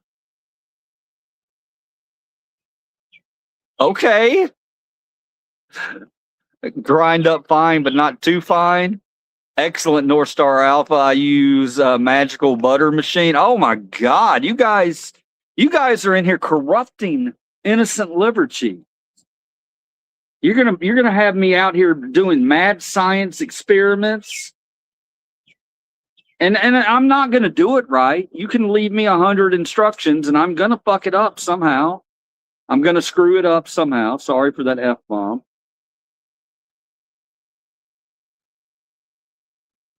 Stand By Me has that train scene. I disagree. He drops the comb too. Just YouTube Stand By Me train scene. The trestle was in Stand By Me. Guys, it was not. It was in Goonies. The Truffle Shuffle, that was in Stand By Me. You're getting them mixed up. Stand By Me was the Truffle Shuffle. Goonies was Train. And I think Hey You Guys might have been Stand By Me too. I don't know. Then you can also pour over Everclear on an open wound. No. I bet it's good, but no, that would hurt. The seeds, LOL, big bag of cheap. Aren't you transgender? You're mixing them up. Tyson.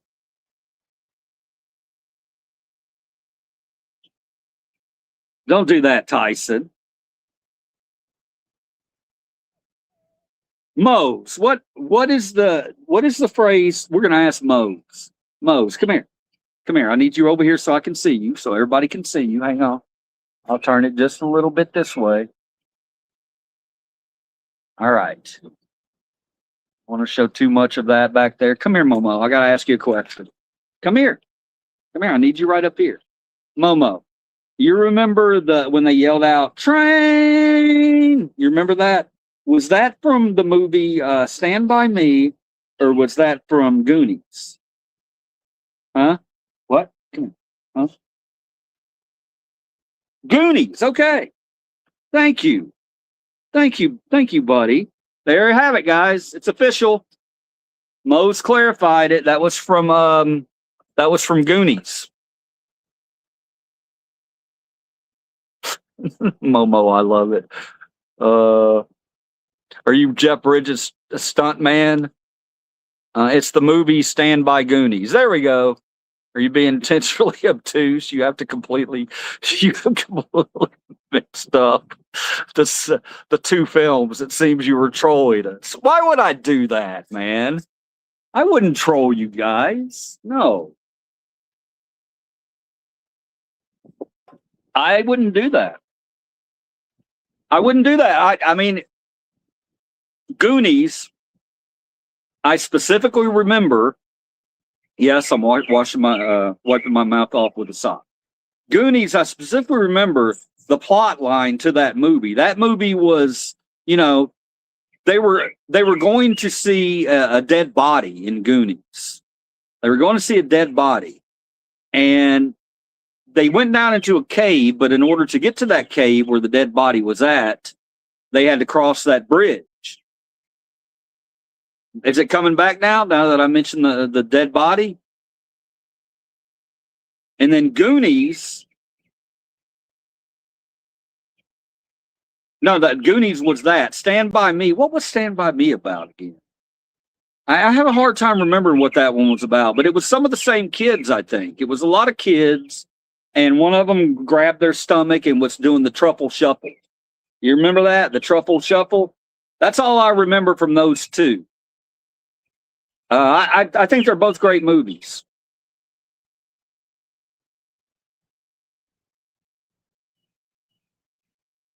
Baseball. It's knee deep in a strawberry call. He's knee deep. He's obtuse.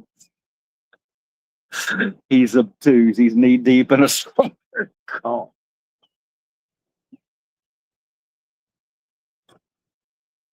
What's up, guys? Oh, I got the wrong voice. What the hell am I doing?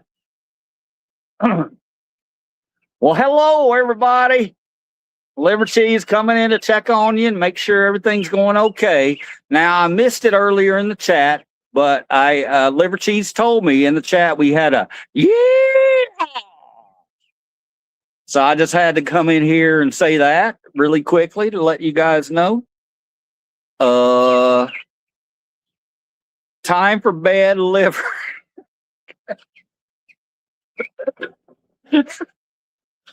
Time for bed, Liver. Okay. Look, I've been running around thinking this guy right here ain't very strong. I think he's pretty strong. I think he's kind of kicked me in the nutsack today a little bit. Strawberry Cough by the Hemp Doctor. Yeah, I'm gonna give you 2 thumbs up there. And this thing, I'm telling you, it lasts forever. I had one other of these, and it was a green one, and it was banana flavored.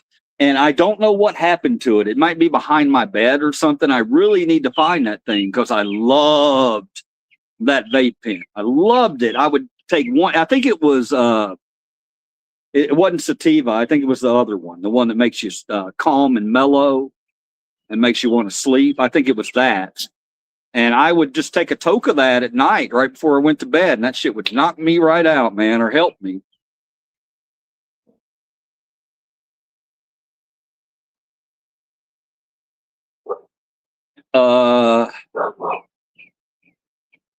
I'm not going to bed, Tyson. It's 3:23. You read the title. 4,000 or 4,400 subs or bust. I'll keep this damn stream going till 5 o'clock in the morning. 5 o'clock in the morning. We'll do that. All right, next question.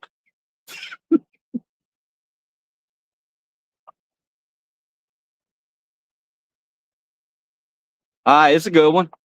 All right, here we go, guys. Next question. We're right up. We're rolling behind your. Hold on. Let's see what y'all got to say. It's a drinking, smoking, cussing puppet clown. If you hum a movie or TV show theme song prior to 2000, I can name it. Oh, okay. I'm gonna have to set this card to the side for a minute. We got a little challenge here. What do we got? Are you still here? Is it 3:22? Yeah, he's still here. AJC. AJC, if I hum a movie or TV show theme song prior to 2000, I can name it. Okay. Challenge accepted. Yeah,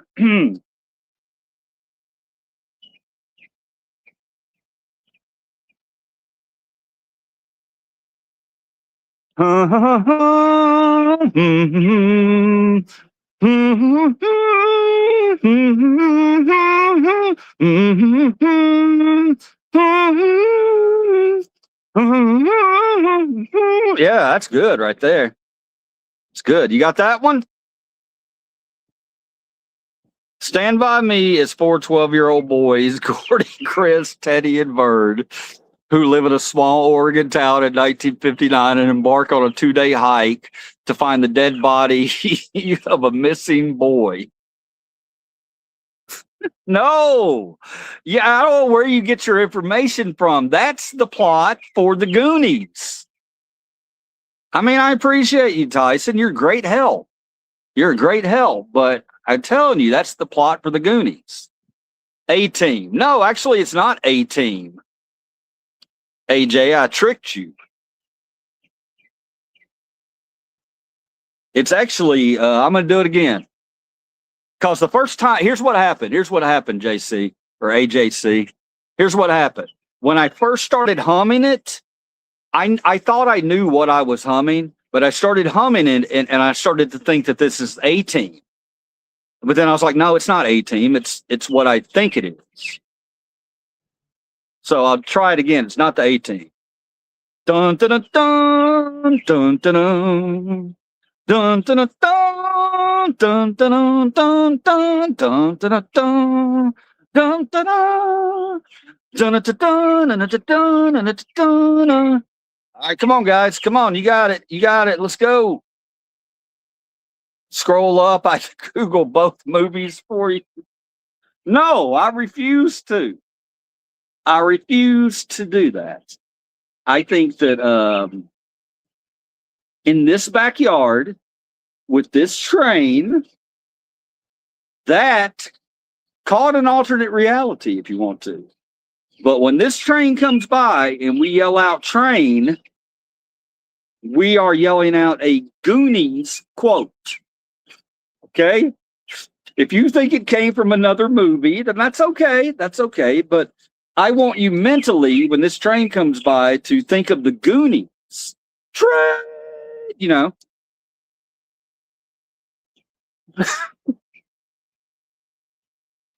Indiana Jones. Yes. Wait, is it Indiana Jones? Or is it Superman? It's Superman. Isn't that Superman that I was humming?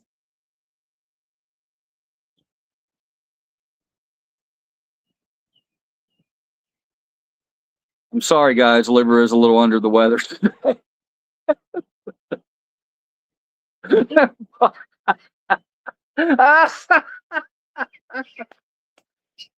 Who's this? Who who is this? Smokey and the Bandit. Fuck me, you haven't burned that brush yet. No, brother.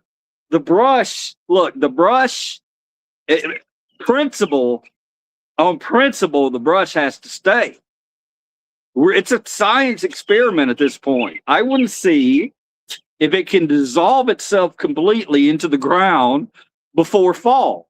Before the first snowfall, I want to see if all those branches have dissolved into the ground. Okay, call it a fun science experiment. We'll all do it together. It's Indiana Jones. Okay. See, somebody else says Superman. Yeah, it is. It's Superman, isn't it? Okay, they're saying Indiana Jones, but what is Superman then? Bum ba da bum bum ba dum bum ba da bum ba dum bum bum ba da bum bum bum ba. It's Superman. That's Superman. When it hits the ba, that's how I know it's Superman. I think. Is it Superman, guys? I mean, I get that it sounds like Indiana Jones. I know exactly what you're saying. Oh, this is gonna be no, this is not good. I'm gonna have to look this one up, guys. I'm gonna have to look it up.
Okay.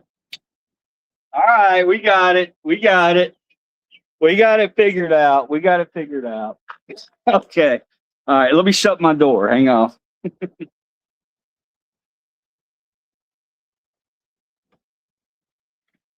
All right. Well, I think what happened there, guys, I think we all got liver cheesed. I think we got vape pinned. Because what I think I did was I think I combined two different themes together. I did not intentionally do that. Superman definitely has some of those elements, but it does not have the dun dun dun dun dun dun. Dun. It's got like it's a little bit different. It's similar, but it's a little bit different. So I'm going to take the blame on that one. I understand we wasted 10 minutes of valuable time talking about is that the theme to Superman or Indiana Jones, but there we are. I just went and looked up the Superman theme on YouTube and listened to it, and yes, I was mixing up two theme songs. Wow.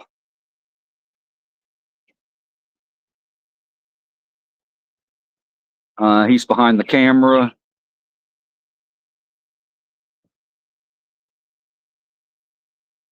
Never trust a guy who mixes up Stand By Me and Goonies. Mixing Goonies and Superman. Yeah, what is going on today with my pop culture? My pop culture's off today, guys. I don't know what's happening. All right, we're going to move on to this next question. What is something that you're good at? What is something that you're good at, but you wish that you weren't good at?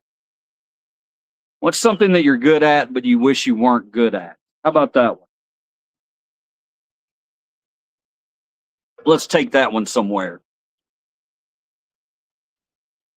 As long as we have fun together, it's not truly wasted. Thank you. You are high. Thank you, AJ. I hope so. I really do hope so. That's the intention. That's the goal. It's not really, but it happens. Sometimes, oops, you get high. You carry on, right? All right. I want to put my headband back on.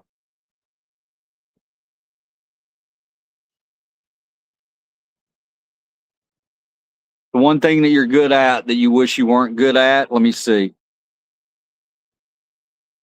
Making those socks stand up on their own. The stiff sock trick. How does one starch a sock? Well, if you're a male, you have several ways of starching a sock. All right. We're not going too far with that one. Epping up. I'm good at that too. Remembering bad things. I'm good at that too. I'm good at that too. That's a terrible thing to be good at. Knowing we've been lied to about everything. Yes. Oh my goodness. That cuts right to the heart of it.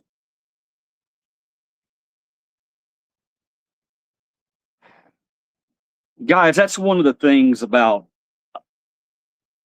being a critical thinker, unfortunately. You lose a lot of the magic.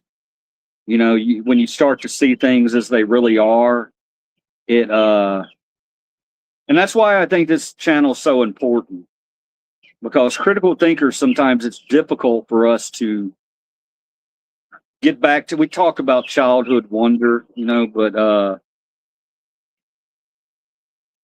it's hard to get back to that because we're jaded. We've seen a lot of awful things, but we've seen a lot of good things too. So yeah, I wish I could rewind it sometimes and go into a movie and not thinking about plot points and, oh, this is where this happens. Oh, this is what's coming next. You know, I don't like that. I like to go in with just blind, which is what I did with these two scary movies. I didn't do as much research on these two scary movies that I saw, and I'm glad I didn't. I'm glad I didn't, because researching stuff a lot of times ruins the magic. You know what I mean? I need to start doing that more often. Like, here's an example. A concert. You're going to be going to a concert. Let's say the concert's in July. All right, so now you can set that on the back burner and not think about it at all. And then the day the concert comes up, you're uber excited. And that's great. But you can also do things the wrong way. You can start getting overexcited about the concert. Maybe it's out of town, so you got to plan a lot of things, or whatever. And then you screw around and you look up the set list of the band that you're going to see. Don't do that. Don't do that. Let it happen naturally. I'm here to tell you, man, if you go into a concert and okay, well, here comes this, here comes this, here comes this, it kind of ruins the experience in a way. So go in blind, put them damn phones up and have a blast. Everything that I go into blind without knowing too much about when it comes to movies, generally, I've enjoyed quite a bit. Quite a bit. Now you have two options because you have two movies this weekend or right now that are both above 90% on Rotten Tomatoes. Why am I doing this with my hand? But they're both above 90%. They're above 90%. So if a movie's 90%, then you don't really have to know what it's about. Just go see it. Because 90% of the people who went and saw that movie loved it enough that they went and wrote a review. So just go in without knowing. I am very excited this summer because this is the first summer in a long time that I don't know the summer movies coming out. It used to be that I knew all the summer movies coming out. I sometimes knew their release date. I don't know any of that anymore. When I go into a movie the other day, I went in and I saw the previews for that Disclosure Day, that Steven Spielberg, and I haven't seen a preview for that. I don't even know how that's possible that I haven't seen a preview for that. Because you see that preview and that's the big summer movie right there, that Disclosure Day. That's going to be the one to beat. But that's all. I don't.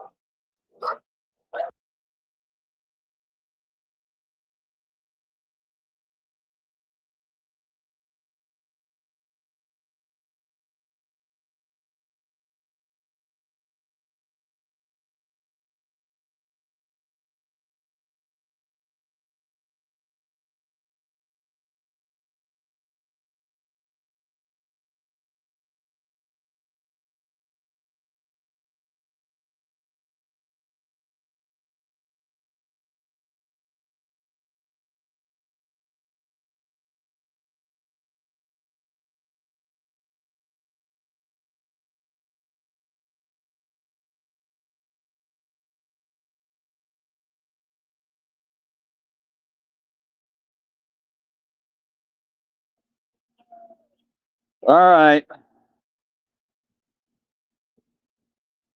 Sorry, I'm back. Sorry about that, guys. Battery went out on the phone. I had to go charge it, go plug it in. Hopefully it won't go out again. I'll keep an eye on it. It might charge fast enough where it won't go out, but we never know these situations. All right. I guess he was too high. So tired of hearing a boy aimed after we've been called crazy for 60 years. I watched another Marvel movie. I'm going to puke. Fuck Disclosure Day. I have trouble lately watching a movie from the 80s because memories of a different time. Good and bad. Life got weird starting in 2021. I hear that one. I feel that one. About aliens not named, a boy named. When the dog was barking, that means someone's there. Marvel has run the movie industry for a decade. Okay. Wow, controversial stuff talking about Disclosure Day. I don't know. I didn't. I just know it's a Spielberg movie, and Spielberg movie in June. Yeah, that's probably the bar to beat. And other than that, I don't know a ton of movies coming out this summer. And that's unusual for me. Maybe it's because I've been doing a lot more streaming and haven't been paying attention to that. Hey.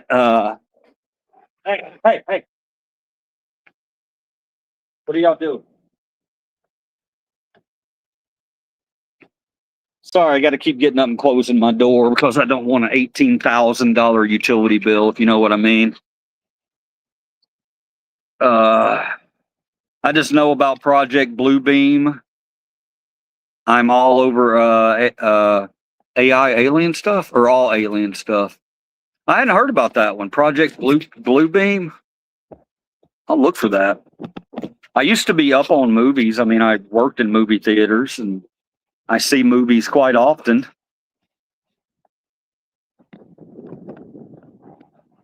I like reviewing movies. I think it's fun to review movies. All right, there we go. Hopefully the wind. They have been here. We obviously have tech from years of them being here. All right, we're on aliens. We're on to aliens now. Okay, because I brought up Disclosure Day.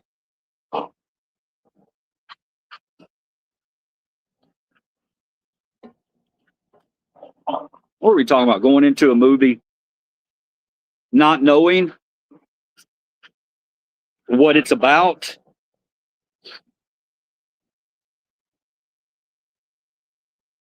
Attention spans. Attention spans. Let's talk about attention spans in the United States and how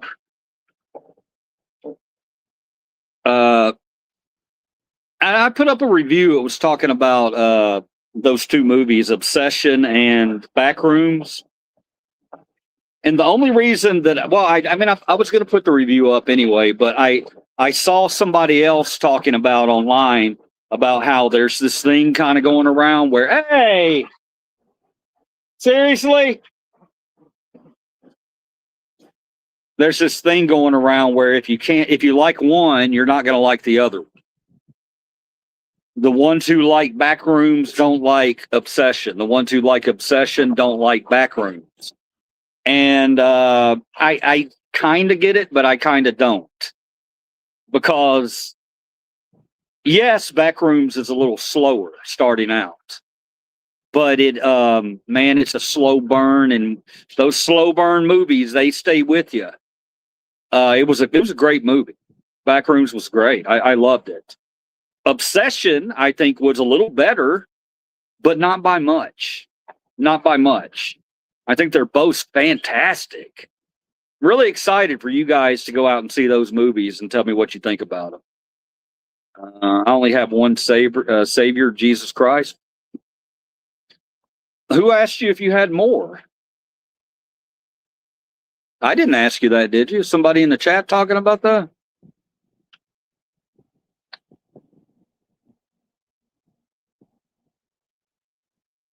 What is the Backrooms? It's a good question. Thank you for asking that. Backrooms okay. It was originally, I think it's a computer game that a guy made. And I'll watch some streamers. There's this one guy, God, I can't think of his name. And I think he's phony. I don't think he screams a lot during scary games.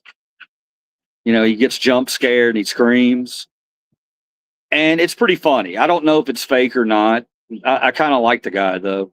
But I was watching a game called, I think it was called Backrooms, that he played, and I just found it intriguing as hell. It's just a guy, you don't even know what's going on. You show up in these rooms and you're just walking from room to room and things start changing in the rooms and you're trying to find your way out. And I know it's difficult to explain, but there's a vibe that movie has. Once I mean, you feel like you're in the rooms with them, and you're never going to get out. And I know it's just the way I'm explaining it's not explaining it correctly. It's a good scary movie. It starts out, actually, I don't even think it's that slow. The people who said it's slow, I don't think it's that slow, man. I think it's a good story. I think it's a very good story. And just have when you go to see movies these days, don't be so damn uh, short attention span. Give a movie a chance. Give a movie at least 30, 45 minutes before you decide, no, this ain't for me. A lot of those movies in the 70s, man, they took the scary movies in the 70s. It took them forever to get to the point. They would walk all the way down this long hallway. They wouldn't have these cuts like they have today where everything's got to be action, action. There's something to be said for that. It builds a vibe. And Backrooms has a vibe. It's a good movie. Go see it, but then go see Obsession after. Don't see Obsession first, because Obsession is more a jump scare. It's got jump scares. I mean, good, strong jump scares. And not cheap jump scares. And Backrooms has them too. It has a lot of jump scares too. They're both just super cool. They're both movies that are they're thinker movies. But Obsession is you got a career performance by the female in that. She pretty much runs the entire movie, and you have to see this female lead performance in Obsession. That's all I'll say. The Back Room is based on lore. A massive set of rooms that go on forever, and all kinds of bizarre things happen. Thank you, North Star. It went from lore to videos and games. We talked about the back rooms back in the early 2000s. At first, it was stories people told. I feel like TikTok has made people unable to sit through slower paced movies. Yeah, you're not wrong about that. You're not wrong. You're actually correct on that. But sometimes there'll be a movie that can draw in even people with short attention spans. Obsession's really good because Obsession, the pacing on it's really fast, even though it takes a bit to get to what's really happening. The pacing on it's good. The characters are good, so you don't get too bored too quickly. Backrooms to me wasn't boring right from the start because I knew the first scene of the movie shows the back rooms and kind of sets up what's going to happen. And I was thinking back to be watching the video game, and I was like, wow, they nailed it. So it wasn't boring to me. It's a fascinating story. Thank you for sharing that info there, North Star. It's good stuff. I have a thing about against anything against anything Hollywood these days. Again, knowing too much. Well, I mean, look, man, Smokey and the Bandit. I understand what you're talking about there. I do. I kind of understand that, but man, look, man, you can't. Here's the thing, though. Here's the thing. Here's the thing. Here's the thing. Here's the thing. Here's the thing. Here's the thing. Smokey and the Bandit.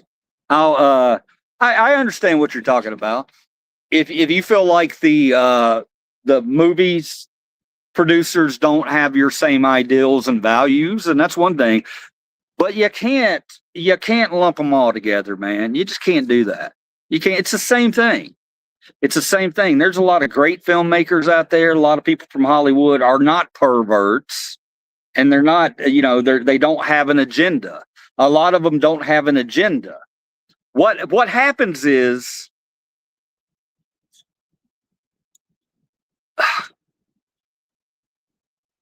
see, what had happened was No, I get what you're saying, but I don't think when you create a story, you have to have a good guy and a bad guy, right? You have to.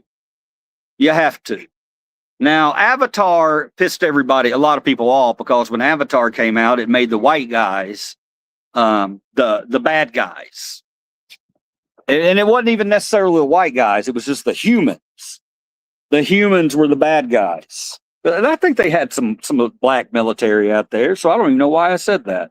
Yeah, the humans were the greedy bad guys, and a lot of people didn't like that. You know, they didn't like that. They didn't like to see a guy who they would see protecting them all of a sudden being a bad guy in a movie. I get that. I get it, man. But I don't. And here's another thing, Smokey and the Bandit. Only you allow those movies to persuade you in any way. I can go and sit through the most ridiculous piece of entertainment and have a blast and not believe in any of it, not have to believe in any of it, because I just wanted to go on a ride. And they took me on a ride, if you know what I'm talking about. Yeah.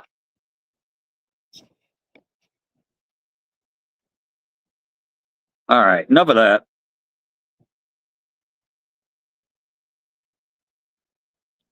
Not trying to piss on your. No, it's all good, brother. We're talking, man. We were programmed by our parents, who were programmed. They were programmed by our schools, programmed by TV and movies. Facts. Yeah. No. I get what you're saying. Now, looking at it from your point of view, and actually what you've talked about in the past, I totally get that coming from you. I get it. I get it. You're coming from a different angle. I thought you were coming at it from the I'm an American from the Midwest, and I don't like seeing gay people on movies. That's the direction that I thought you were coming from. But now that I see your other post and pulled myself back and understand where it's coming from, yeah, it makes sense coming from you. Nothing wrong with that at all, man. You're right. You're right. You're absolutely right. Both sides. Problems on both sides. Do you want in now? Come on. I'm not. Damn, that sun's starting to hit me now. What time is it? It's 3:54. It's not time to eat. So what do you want? Exactly. Oh, you want lovin's. Okay. She wants lovin's.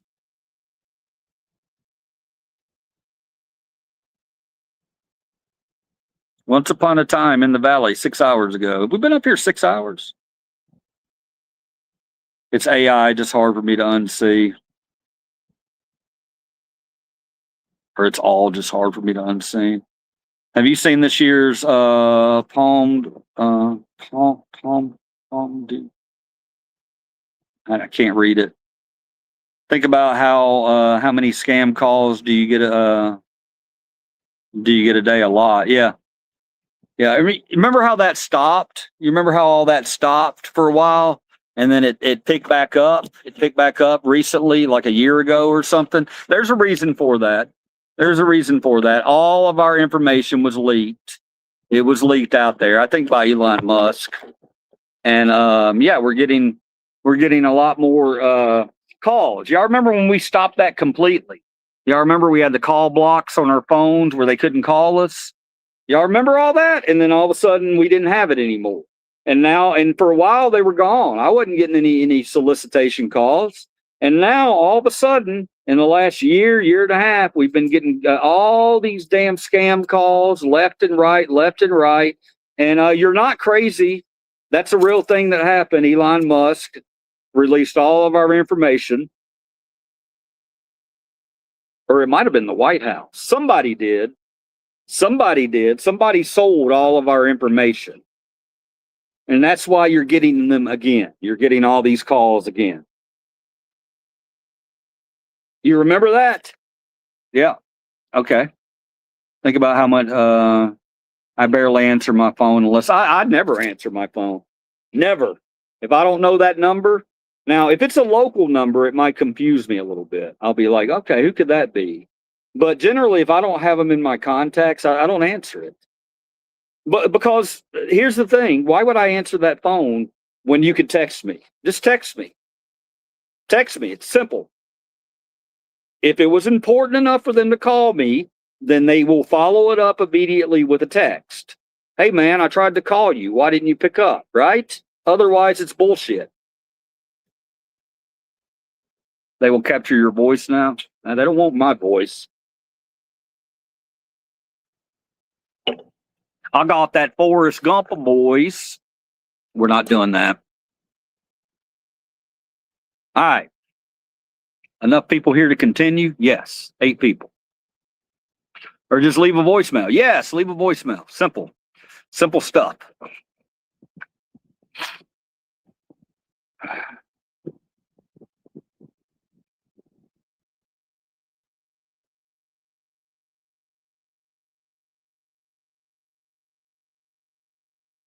I'm trying to think if I want to read this question or not. I don't think I want to read that.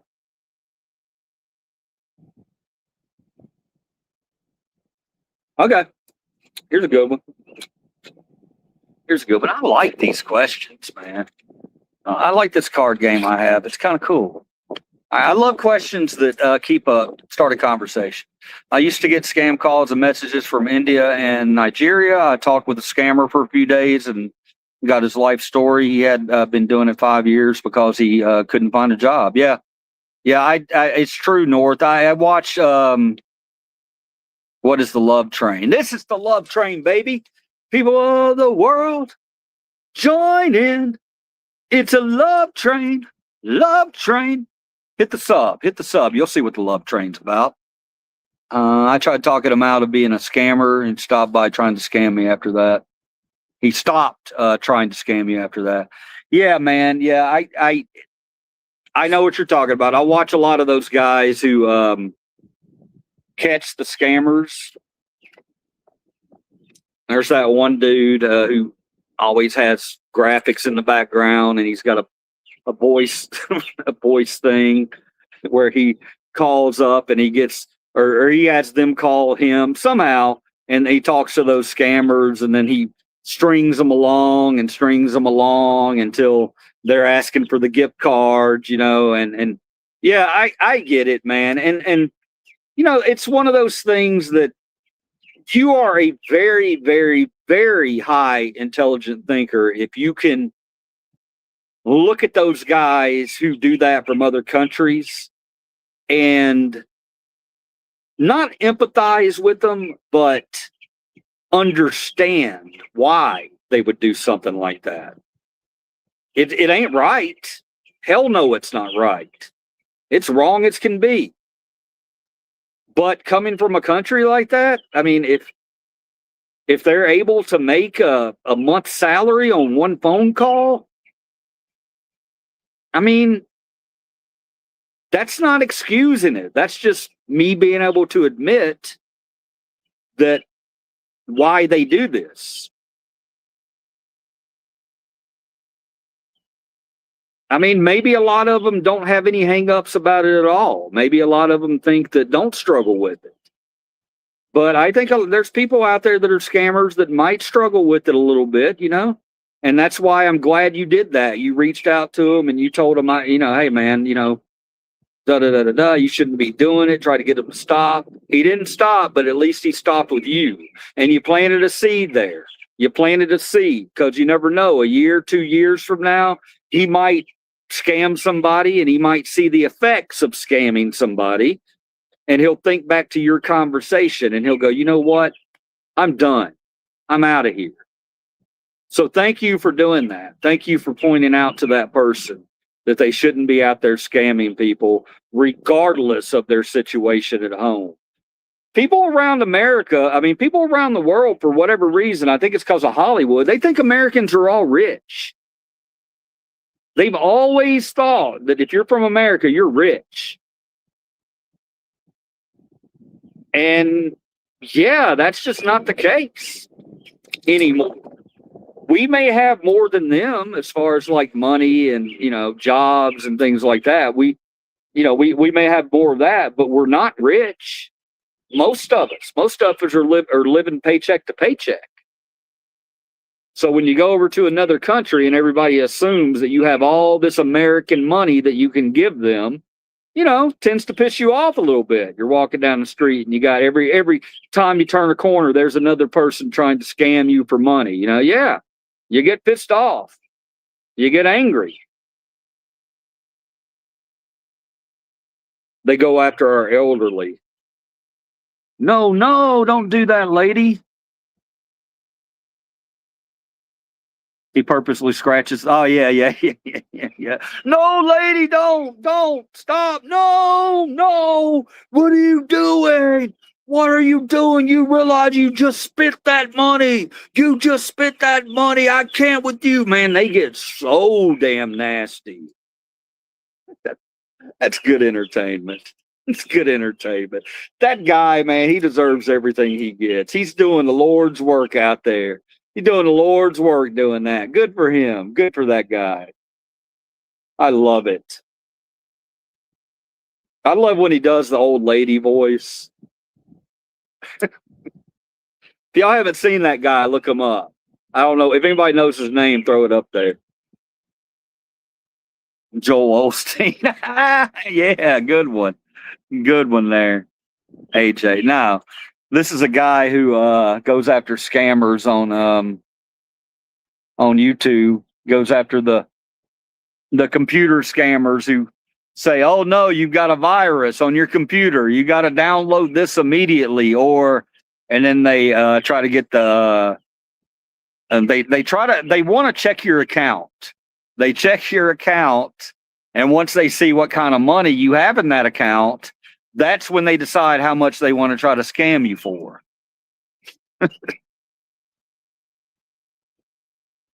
There are just as many reasons for scamming as there are scams out there. I applaud someone trying to find the humanity in them. Yep. 49. That's a high level. That's a high bar right there. It's a high bar. I get what you're saying. I appreciate that, man.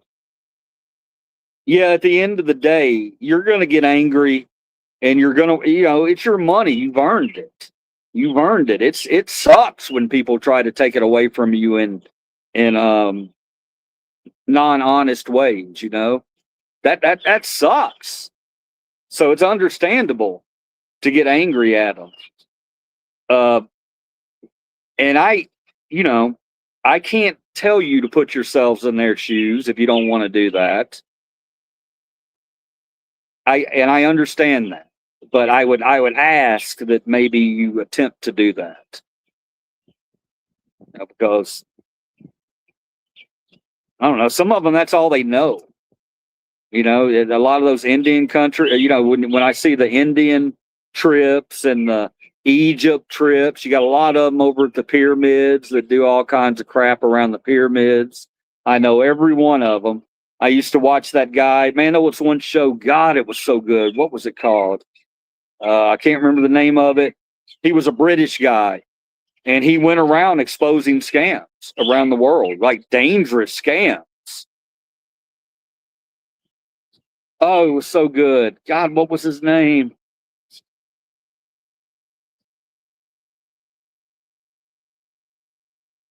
All right. I watched one where the scammer had a girl on the phone. She pretended to be in a serious car accident. They still wanted her card. I do fucking. Oh my God, those snakes. Greed, man. It's a motherfucker, ain't it? Oh, I'm so sorry. I'm just cursing. She even said both her legs were broken. I've also had people from Africa beg for money. One was from Gambia. He said he was selling flour to get by. He wanted money to start a small construction business. Ooh, those are tough calls, man. Tough calls. Yes, I was joking. You're talking about Kit Boga. You say.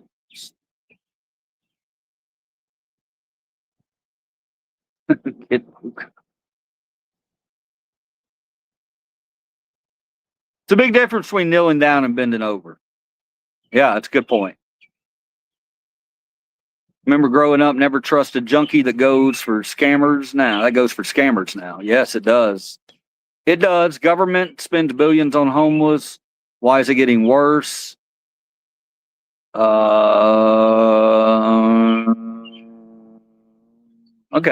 You got a California hater in here. Hey, man, it's fine. You can hate on California. Look, man, there's things I like. That was Roger Cook. There's things I like about California. There's things I don't like about California. There's things I like about Kansas. There's things I don't like about Kansas. You know what I mean? I can still visit those places and enjoy those places without thinking too much about the things that I don't like about them. A lot of things about Tennessee I don't like, but I love Tennessee in my heart. Beautiful, beautiful state. Beautiful state.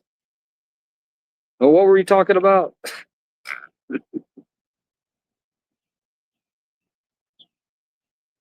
My dad was once tricked into lending tens of thousands to a scammer pretending to be an old friend. That sucks. That sucks, Rocco Sear. The real friend didn't want my dad to feel hurt, so he treated it like he had borrowed the money himself and paid my dad back. Wow.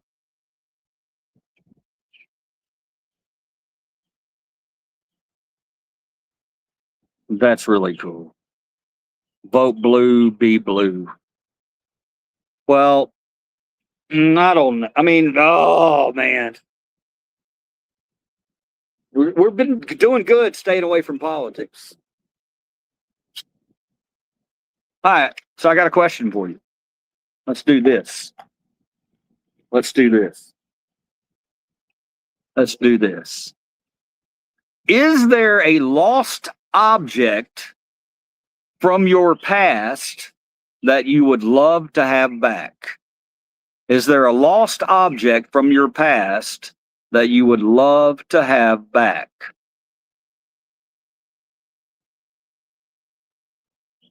Is there a lost object from your past that you would love to have back? Come on, give me some good ones. I could see somebody saying my virginity, my childhood. That would be my childhood wonder. That's my answer. Nobody else can take it. My childhood wonder, childhood innocence.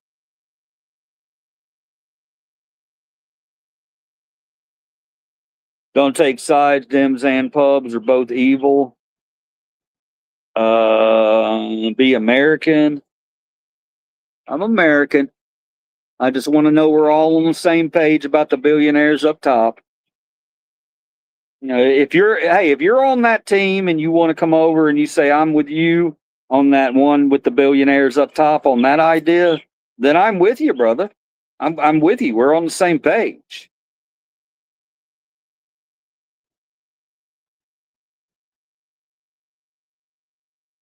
My first Iron Maiden t-shirt. Cat, I bet you that's worth some money. I'm a reseller. I bet you that's worth some bank. I could see that. I had a Beastie Boys shirt that I wish I had back. On the back of it, it said, "Get off my dick." And I got in trouble for wearing that to school. And I had to put a Band-Aid over the dick, the D-I-C-K part, and walk around all day with that shirt. I had a perfect Mickey Mantle rookie in a slab. Did you really? Gone in the wind. Oh, that sucks. That sucks. I tell people all the time, travel light, get rid of crap that's not important to you. You know, but there are certain things that are treasured that I would never tell anyone to get rid of. And for whatever reason, it's treasured. If it's treasured, hang on to it. You just can't have too many treasured things because then you'll be out of house and home. I want my $6 Million Man action figure and play sets Man, I remember that thing like it was yesterday, bro. The feel of that rubber on the arm, the feel, and then you roll that arm back, and then there was that little chip in there. If you don't know what he's talking about, guys, there's a old $6 billion man figure. He was a 12-inch. Wasn't he 12-inch? That's what she said. Anyway, he was a 12-inch figure, and he had two really cool features. The first one was you could peel his skin back on his arm, and he had a bionic biode, some type of little square thing in there, and you could take it out or put it back in. That was super cool. And the other thing was his bionic eye. He had a single eye, and I believe it was on the right side. And you would go up and hold the bionic man up to your eye, and it's a little bitty hole in the back of it, and you'd have to really look through it, and it did absolutely nothing. Actually, it made things further. It was supposed to be like a binocular effect where you looked and through his eye and you could see across the room, like a pair of binoculars. It wasn't that. It was the opposite. When you put it up and you looked, everything got smaller. But as a kid, you didn't care. You would act like, oh, look at me, I'm bionic now. I get what you're saying. Hopefully I described that well. Over $1 million card now. Oh, shit. So you had $1 million card, bro? Well, if you really had $1 million card, then you remember that statement we made earlier about looking forward, not looking backwards? That's one that you definitely got to leave behind in the past, because that shit's going to follow you and haunt you. Don't think about it. Don't think about it. Move on to the next thing. It's like, many people in their lives have made bad investments or have lost valuable things, or maybe sold something for a lot less than what it was worth. You can't focus on that. You got to focus forward. Otherwise, you're going to drive yourself crazy. Maybe you miss your next $1 million fine. Or a fine. What the hell? Your $1 million find. D. Maybe you miss that if you're so focused on what's in the past. That made no sense. My grandfather's pocket knife was a duck-bill knife made with pig bone handle. A friend may have took it. That sucked, North. That's a real personal one there. That's a real personal one. Bro, please. Yep. Remember Stretch Armstrong? Yeah, we talk about him sometimes in here. What's up, Cody? How you doing, brother? You've been here for a minute. Focus on the future. That's right. Cody, we've been having an interesting conversation here today. We've been here quite a while. I'm going to try to hang around a little longer for you, Cody. Subject today has been all over the place. I'm asking questions, but we're just riffing, man. We're riffing. Good to have you back, man. How's everything going with you, Cody? Your audition went good. Okay. How good? I'm not going to ask how good. That's all I need to know. Your audition went good. You're positive about the audition. Cool. You described it very well. Half a rocket that converted to an operating room. Had the space suit that had a Crystal AM radio built in. Oddly, they never made a Jamie Summer Bionic Woman doll.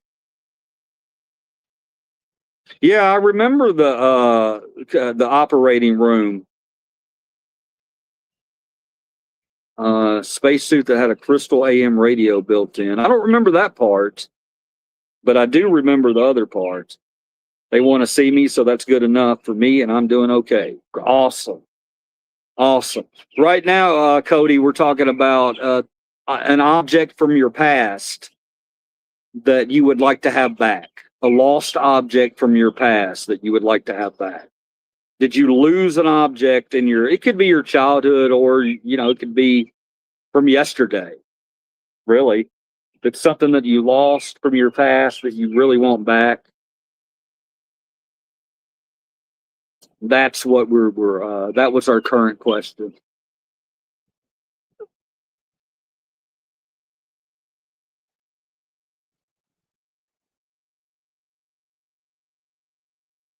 That was weird. Go away. Why'd you come over here and do that chomp noise in my face? Oh, damn it. Here he comes. Here he comes, guys. Yeah, there he goes. Grown ass man on a scooter on a little bitty kid's motorcycle rolling it through the field over there.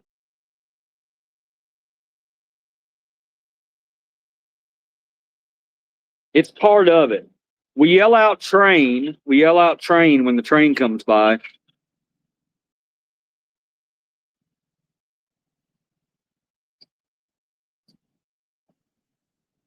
So, since we yell out train when the train comes by, what should we yell out when the jackass comes by? Ooh. Oh, man, that one really got up in there. Woo.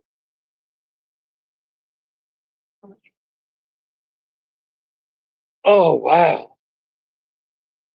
God, that was rough.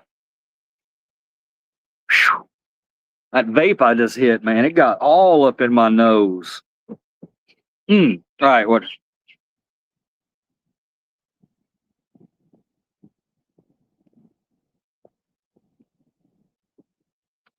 Do you remember the metal dump truck, yellow dump trucks? I wish I still had that. Hell yeah, I remember that monster. It was that bruiser. That was, dude, that metal truck.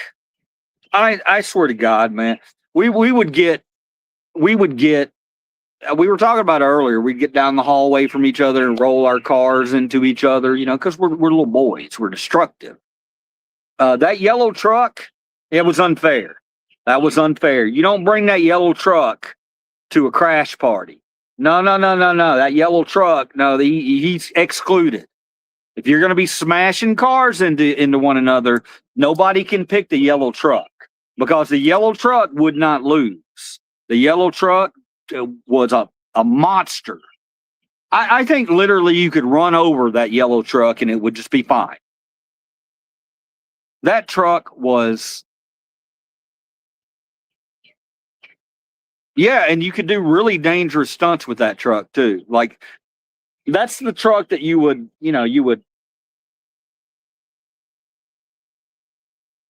you just knew it was bulletproof about. You put fireworks on it, you could try to blow it up, try to set it on fire. It just never worked. That yellow Tonka truck was it was quite literally, it was a masterpiece. That was all 1977. I was 10, hence those numbers on my nickname, 7710. I missed that year. Well, welcome to the team, 7710, AJ. AJ, actually, I know you're a regular. My Lionel train set that I let someone hold, and he told his parents that I gave it to him. It burns me that I didn't take the matter seriously back then. Wait a minute. All right, everybody pause. We got a real problem here. 49. Look, man. Were you just a good kid? Were you just a good shy kid? 49 is mine. Was that all you were? And if you were, I'm not going to make fun of that. I think that's really sweet that you didn't rat your friend out for that. I probably would have. So what we have here is 49 is mine, had his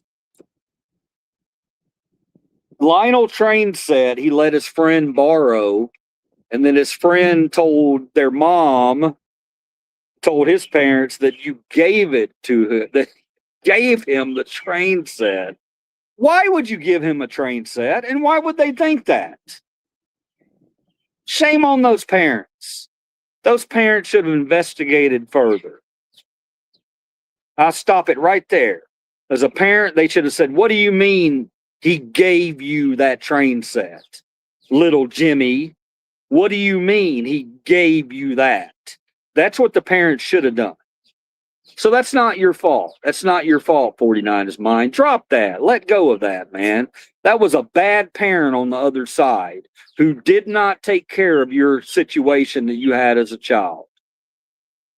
You're free to move on from that bad memory. I grant you permission. And how dare that neighbor, that your friend's parents. That really burns my beans. Tonka trucks from Minnesota. Are they? Are they now? Yay, the doggies will all love the doggies. Yeah, the doggies are out here. Look, it's a donkey. Tomorrow.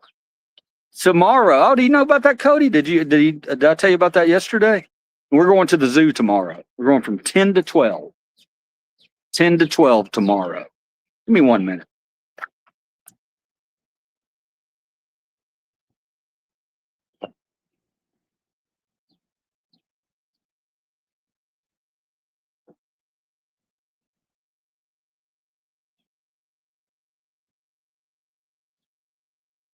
Let's go back inside.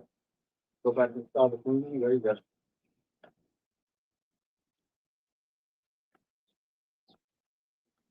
All right. I'm back.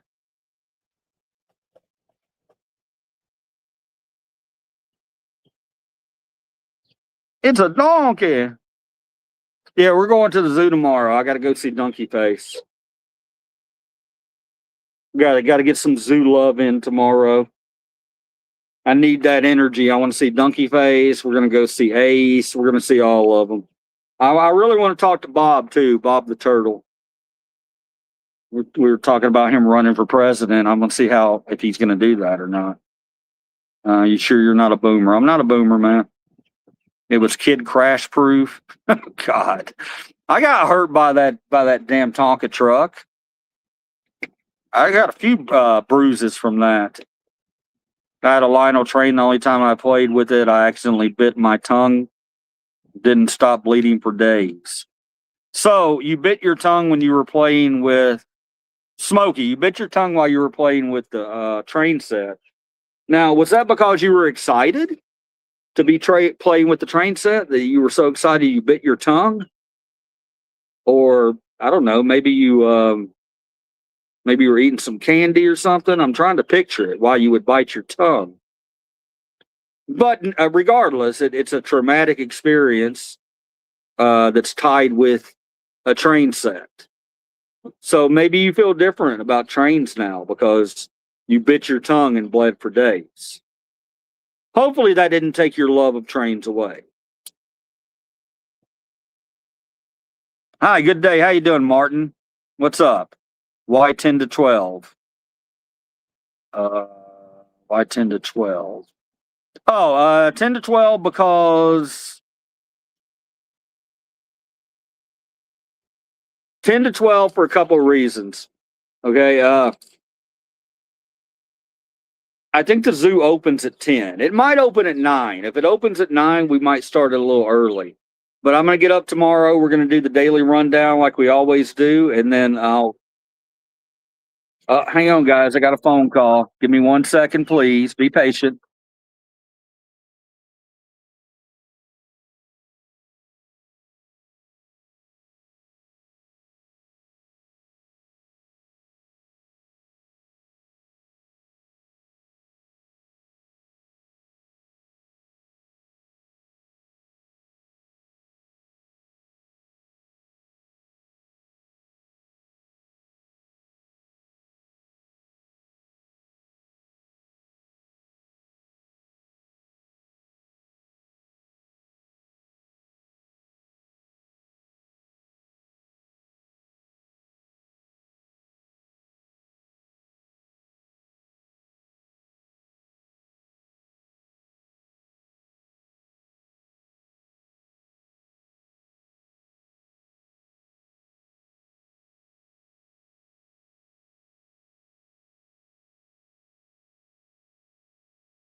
All right. Sorry, I got knocked off for a minute. Sorry. We're talking about dinner. Talking about dinner plans. Dinner plans. Sorry. Didn't mean to ignore you. I love you all. All right, let me read some of these comments here. I don't even know what the hell we were talking about.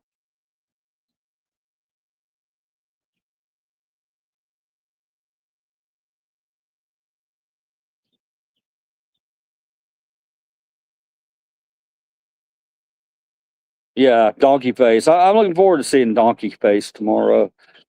So we're doing it 10 to 12 tomorrow because of the fact that a new sub yesterday asked me about the zoo stream because I was talking about it, and he wanted a definite time. So I went ahead and gave him a definite time. I said, we'll do it 10 to 12. We might do it 9 to 12. But regardless, it's going to be a couple of hours. They're always a couple of hours. I start them out by saying, oh, we're not going to be here long today. And then they always wind up being 2.5, 2 hours, 3 hours. We have to go see all our regular creatures, the donkey face. We have a little thing we do where we go around and we talk to certain animals. And you're welcome to come along. I want you to come along. I got a turtle head poking out of my ass. Yeah, that's what I'm talking about. DMC. Well, tomorrow you can see real turtle heads. How about that? Let all the animals run free. I'm with you there, Smokey and the Bandit. Yeah, I love Donkey Face. He's such a little cute little donkey. Well, his brother, Donkey Face Jr., has been coming over to me. Yeah, the goat. There's a couple of goats too. I want you to pay attention tomorrow. There's one goat we haven't named it yet. It's a black goat. Man, he comes over to Liberties every time I go over there. He climbs up on the railing. He likes his face rubbed. May have been excited, not sure.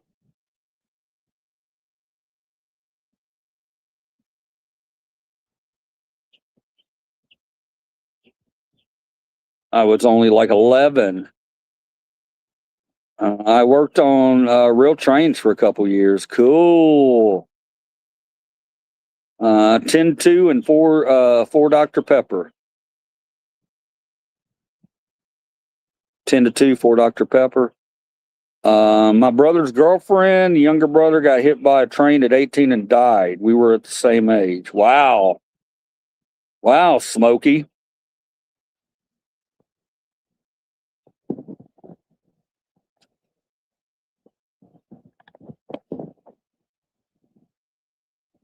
My brother's girlfriend, younger brother. So your brother's girlfriend's younger brother got hit by a train. That's terrible. It's a hell of a way to go, I guess. I imagine it'd be quick, right? What I would think. I know that's more, but I apologize for that. But that made me extra cautious around tracks to this day. Yeah, I could get that. I get that. Back when I was a shy fat kid who thought the other guy was a friend and he turned out being shit. Okay, 49. 49 is not your fault, brother. It's really not. It's really not. What a jerk. That sad. I used to walk the train tracks as a kid, but was very careful. Yeah, we would play around the tracks. I got a lot too. He was in a car. I was drinking. No. Oh, he was in a car and was drinking. Oh, I'm sorry, man. I'm sorry. I'm really sorry. That's horrible. Yikes. Trucks for kids and the zoo. Prairie dogging it. Last zoo I was at, Como Park, St. Paul, used to take a laser pointer to entertain the wolves. Nothing wrong with that. I don't think that's cruel. I think that's actually kind of cool. Might have to find a laser pointer. Yeah, our wolves are lazy. The Wolves at the Memphis Zoo, boy, they are lazy. Dude, that car was completely fucked up. We seen it.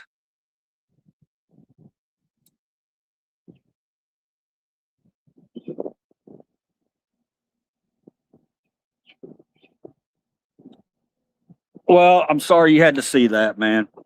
I do remember when I was a kid or when I was in school.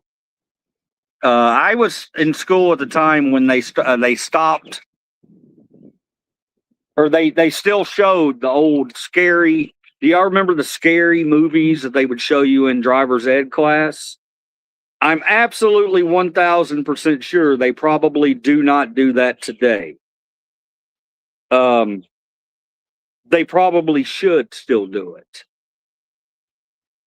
If you don't know what I'm talking about, if you went and took a driver's ed class at school, there was a day that you would come in and they would show you their snuff films. It might be called Blood Asphalt. As a matter of fact, I need to go look these up on YouTube. You know, but would they be on YouTube? I don't think they would, now that I think about it. Because they were very graphic. Very, very graphic. And I remember seeing a train wreck that crashed into a car. And I'm not going to talk about it, but it was not fun to look at. It was not fun to look at. Those films that they used to show kids in those driver's ed classes did more for our safety than you even would understand, I think. A lot of people, you know, when they saw that and they saw those images, they were like, okay, I understand. I get it. I don't want to see any more. And they showed some really graphic stuff. Would they do that in schools today, guys? What do you think? Do they still do that in schools? Let me see. Blood on the Asphalt. Yeah. Hell yeah, they would show those movies, especially with everyone texting. Yeah. So I wonder, do they still show them? Because they need to be shown. I would get it how in today's society, you know, how we're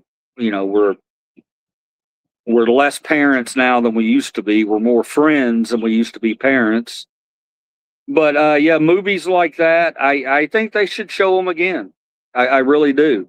These firemen, they have to look at it every day. These first responders, they have to look at it every day. I mean, let's make some current ones.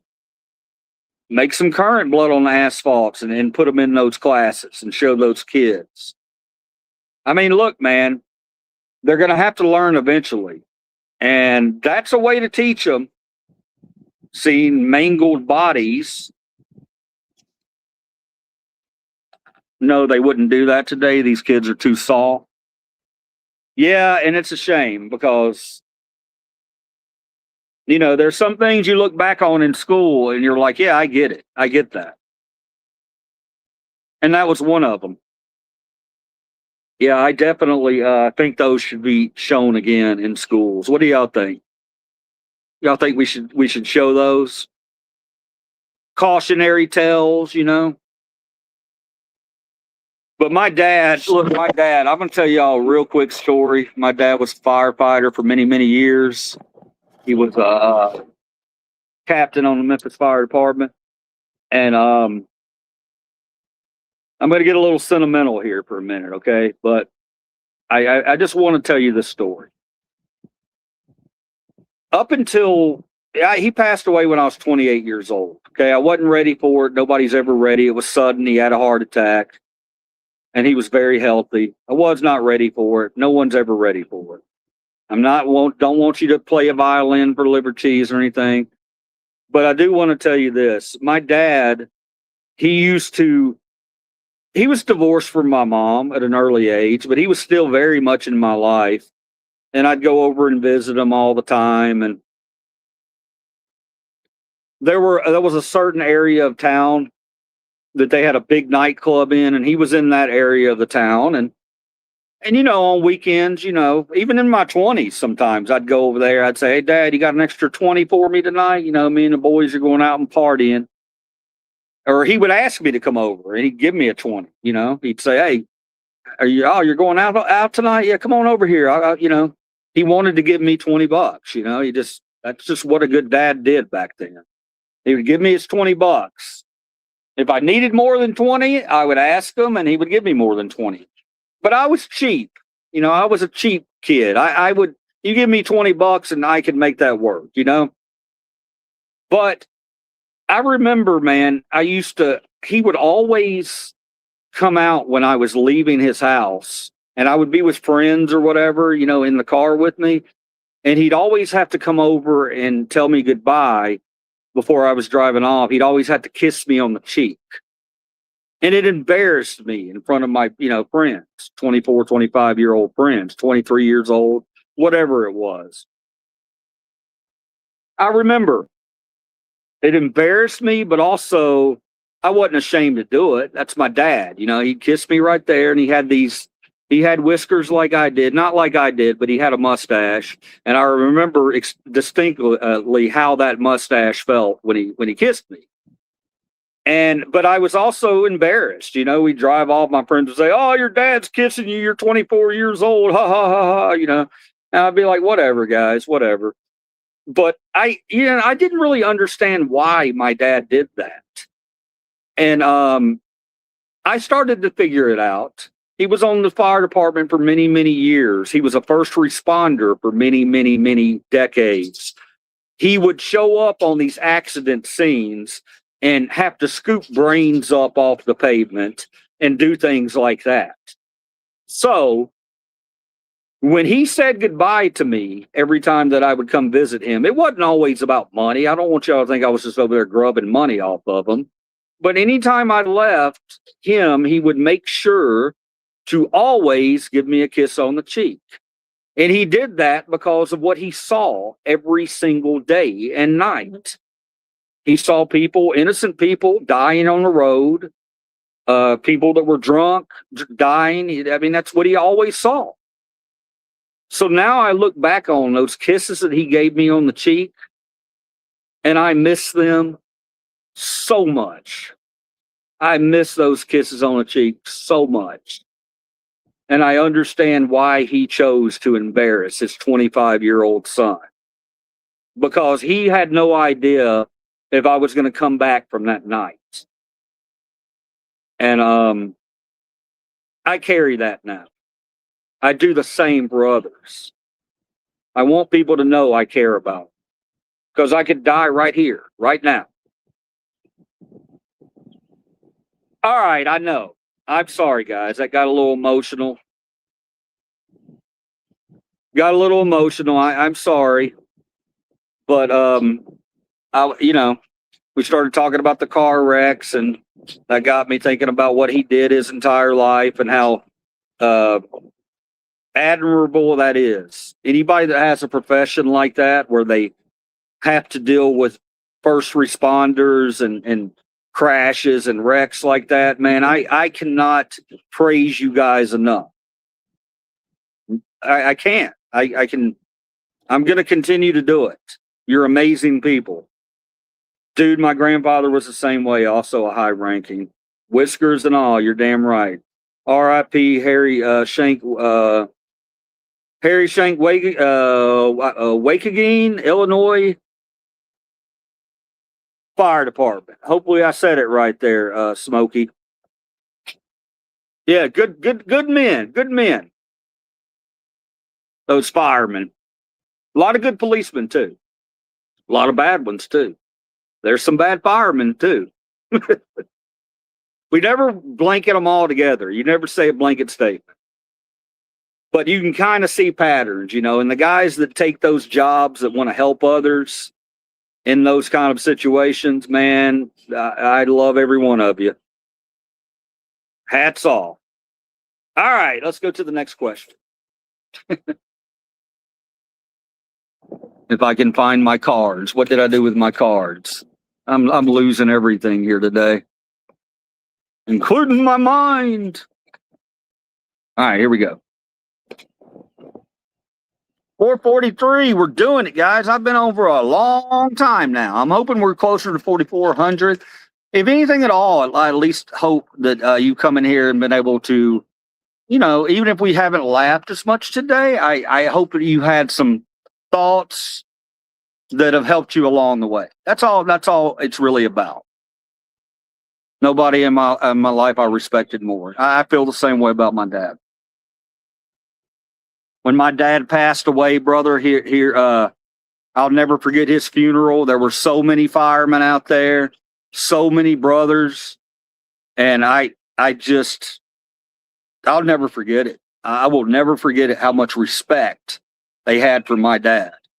And they'd come up and tell me stories and show me yearbooks with a story about my dad walking through a wall of fire.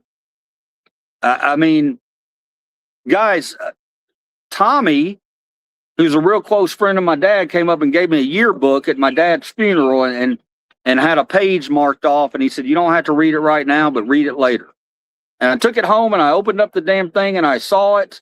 And it was talking about my dad, who other firemen were saying did the most heroic thing they've ever seen in their life. They said that he went out to a fire and he went in to save some people at that fire, and he got one person out, but there were other people in there. And he tried to go back in, and they tried to stop him from going back in, but he went in anyway. And this is going to get graphic, guys. I'm going to be real graphic with you right here for a minute, okay? He attempted to save somebody that was still on a bed. The covered in smoke. You couldn't see anything. Flames were already out of control. Fire was engulfed, or house was engulfed. He went back in against the wishes of his captain and sergeant or whoever else was there, and busted through the line, ran back in there, attempted to pull another person out and couldn't pull them out because, look, if you're easily, this is graphic, okay? So I'm just letting you know ahead of time. He went to pull another woman who was on the bed. He grabbed her arms, and as he went to pull her, and to be honest, she was probably already dead. When he went to pull her, her skin came off. Her skin came off her arms, and he couldn't get her. And other firefighters pulled him out, and he took his gear off and started crying right there at the fire truck, and while his buddies tried to console him. And he also wound up having a nervous breakdown from that. It almost ended his career. It really affected him. And for me to see that story written like that, I had heard part of the story before, but I'd never really delved into the story because I knew it was a hard thing for my dad. He had a nervous breakdown. He really cared, and he attempted to save these people, and he saved one, but one's not enough. You want to save them all. So if I wind up being half the man that guy is, then I've lived my life right. And we'll end with that. I'm not going to end it, but I'll end that sad stuff right there.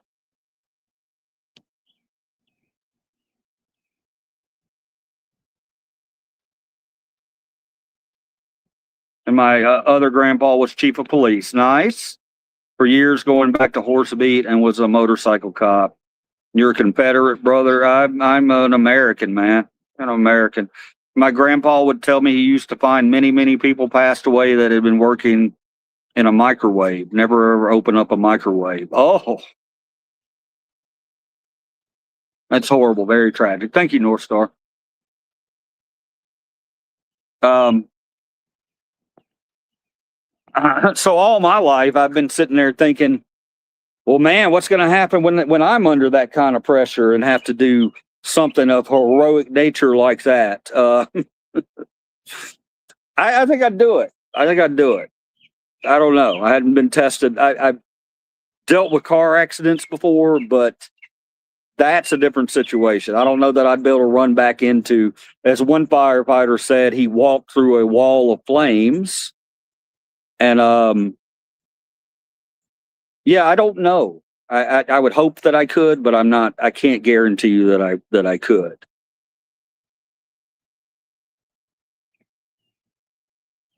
Could you imagine the personal emotional fight our grandpas carried with them? Yeah. Your dad sounds like an absolutely wonderful man. Swan, that's beautiful. Thank you very much.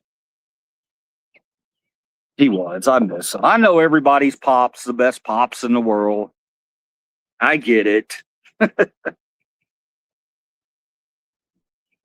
But he was a damn good man. He was a damn fine man. And he told me before he died, he said, man, whatever you do with your life, be happy. He said, I don't care if you make a ton of money.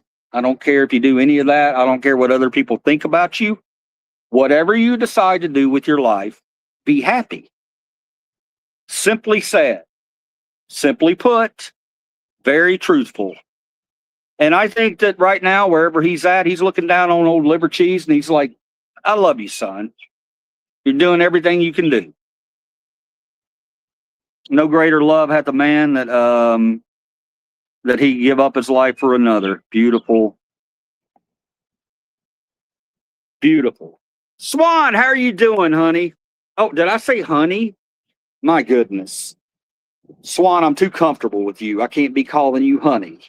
Swan, you wonderful human being. How are you doing today?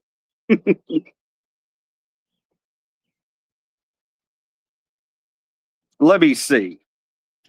Recently, I was at a frag strip and an old man passed out on the bleachers out cold. I was the one who quickly called 911 and go tell the guy's son who was in the pits and racing. He ended up being okay. But it was a small test for me to act quick. Thank you. Way to go, Smokey. You did it. And you know what? Other people may look at it and go, well, all you did was call 911. Look, man, hey, I've been in those situations when there's something going wrong, tilted, and nobody knows how to respond. You kept a level head. You did what you had to do. You pass. You passed that humanitarian test. Thank you very much for doing that. My dad was my soul dad. He was always meant to be my father and I his daughter. Beautiful. I love that, Swan. Swan, you have such a way with words.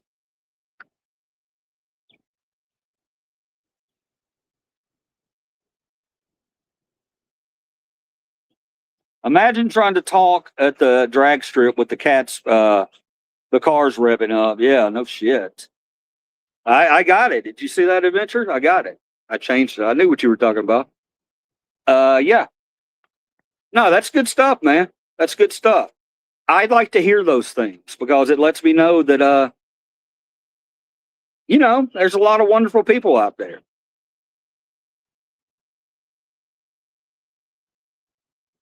I got a funny one for y'all.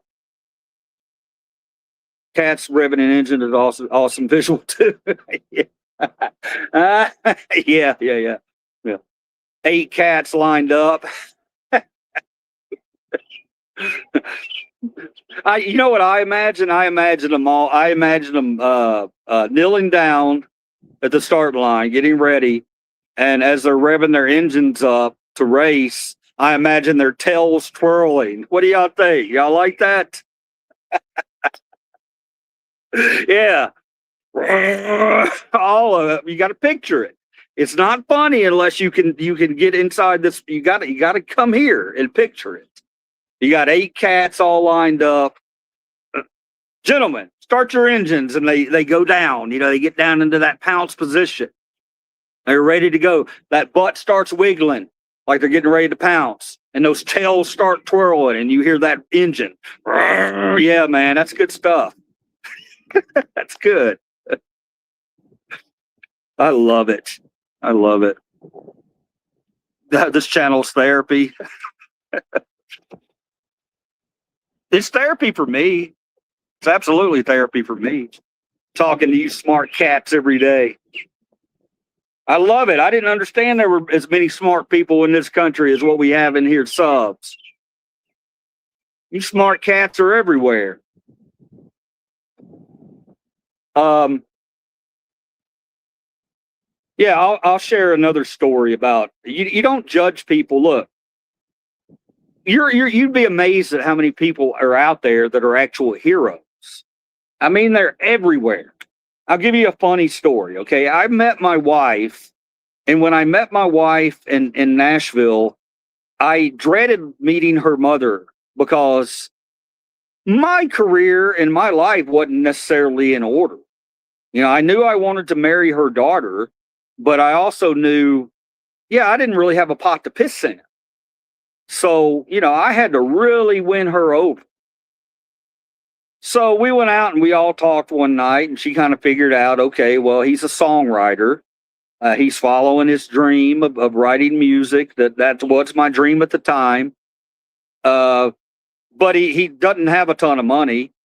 And I just looked at her mom, and I said, look, I'm not rich. I'm never going to profess to be rich. I don't know that I ever will be rich. I said, but I will always take care of your daughter. 100%. Your daughter will not, she will not, she might struggle, but she will not go without love. I'll always love her, and I'll always protect her. So, but long story short, the mom, she liked me. She liked me. And we wound up going out for breakfast one day. And she was a nurse. Her mom was a nurse. And I'll never forget this interaction that we had. Okay. This is a good story. You can use this for other people. So we sit down at the table. We're in an IHOP. I'll never forget it. And they come over, they take our orders, and then the manager comes over and with our check and puts the check in front of me. Doesn't put it in front of her, puts it in front of me. Okay? Now, that offended my mother-in-law.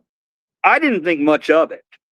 But my mother-in-law actually did pay for that meal. I'm not going to lie. But she was like, did you see that? The way he just handed you the bill like that, assuming that I'm not going to pay for it? I was like, yeah, I saw it. And she was just like taken aback by it. Well, somebody intervened. They didn't know. No, let me rephrase that. Somebody didn't intervene, but something happened in that moment. Because not 5 minutes later, a man on the other side of the restaurant fell out of his booth onto the floor. And he's choking. No, he wasn't choking. He was I think he was having spasms or something. There was something going on where he was having what do you call it when people have, when they start, I can't think of it for some reason right now. Anyway, he was having that. He was in the floor. My mother-in-law, everybody else is freaking out in the restaurant. Everybody's like, oh my God, everybody, freaking out. Everybody's running around like chickens with their heads cut off. My mother-in-law stood up, went right back to that person, rolled them over on their side, started talking, started gathering information, kept that person conscious, kept them talking, and figured out the situation and told somebody calmly, call 911. 911 came and showed up, and she handed that person off to the paramedics. And then she came right back over to the table and sat down. And the manager, after they got the guy out of the restaurant, came over and looked at her and said, "Ma'am, thank you for what you just did. Your meal is on the house." So she had a little comeuppance. You know what I mean? And it was a simple thing. He handed the mail the check. A lot of people would probably do that. But she had her moment. And I sat there in awe and watched her in action and was so proud of everything that happened in that moment. Her comeuppance and her showing me, wow, she's damn good at what she does. You know what I mean? I didn't see her like that. I just saw her as a nurse. I didn't. So yeah, that was an interesting day, to say the least. I don't know why I brought it up, but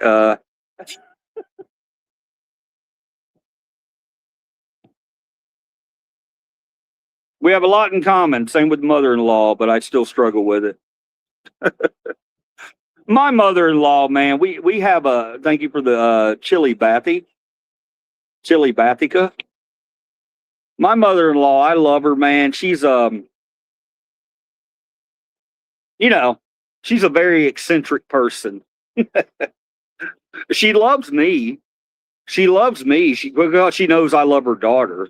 And she knows that I try. I do everything I can to make sure her daughter's happy, and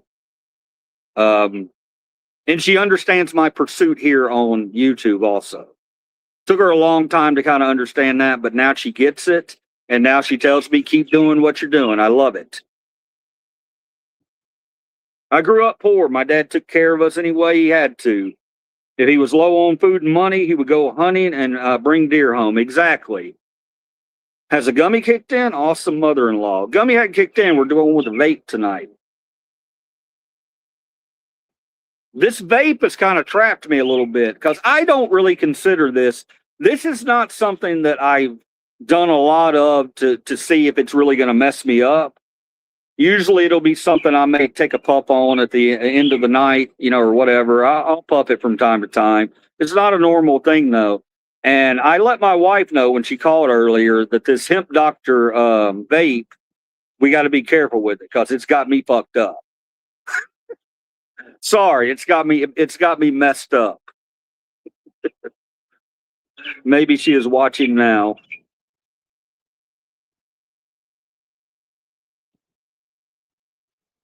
Yeah, well, she's still with us. Mother-in-law's still here. She's still here. She lives up in Tennessee and in a not ideal environment, but she loves it up there. She's a country girl. She likes it out in the country. What else we talk about? Swan, how's life? I'm smoking some Great Blue Dream. Flower, nice. Toke it up. Toke it up. Hey, Swan, were you here last night? It has me thinking I need to get my shit together. Are you getting one of those highs where you start to examine your life and go, I could be doing this, I could be doing this, I could be doing this? I don't like those highs, man. I like the highs where I'm just like, yeah, let's talk about the universe. Let's talk about the alien. Let's talk about life. I like those kind of highs. In a funk, all right? Well, come on, man. Come on, Smokey. We got to get you out, man, out of that funk, brother. Come on. Come on with it, Smokey. Let's get a positive vibe. I still have that question I wanted to ask the people about something that I keep running into.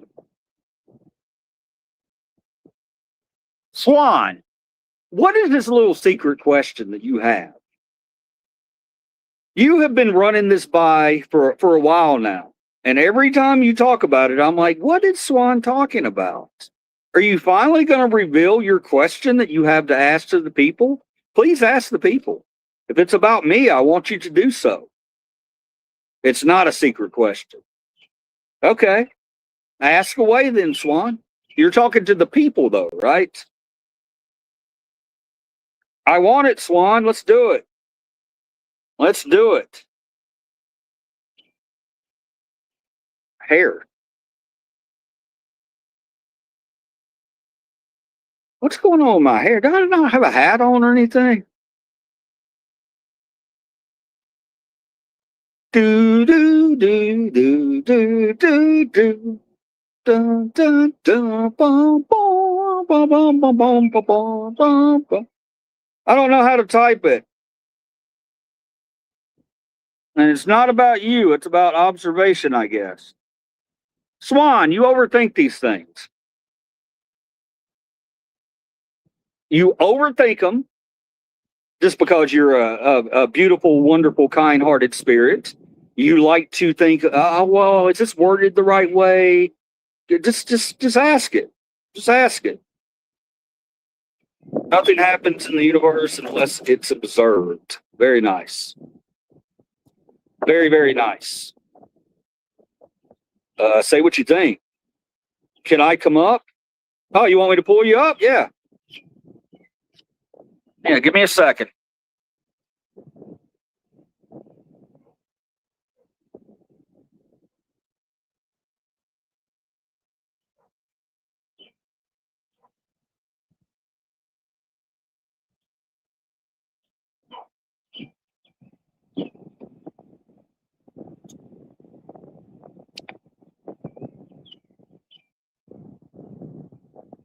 All right, Swan, try that. Try that link right there. Try that link right there.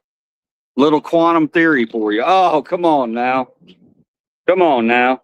Oh, my dog, my Mose wants outside. He's in there barking like an idiot.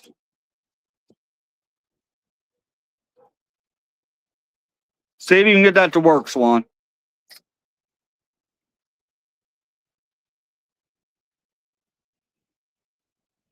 Come on out.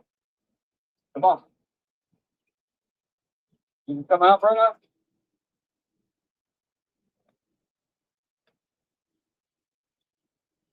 All right, the whole crew's out. Get out of my way, Beats. The whole crew is here. Happy Pride Month. Happy Pride Month to you, Virgin Mary. Have you heard of a new galaxy forming in a matrix of water? No, I haven't heard that. You can tell me about it if you want to type that much.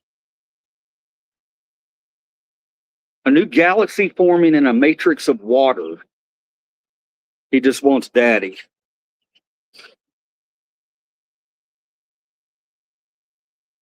Hey, baby.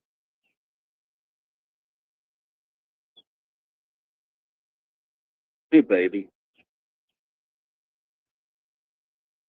How you doing today? You doing good?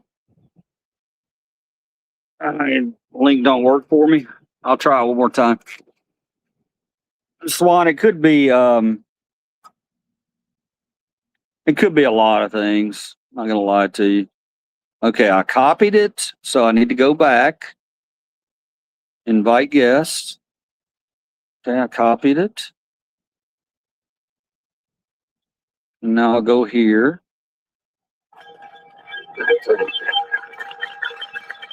I'll paste it. Holy shit. Hang on, guys.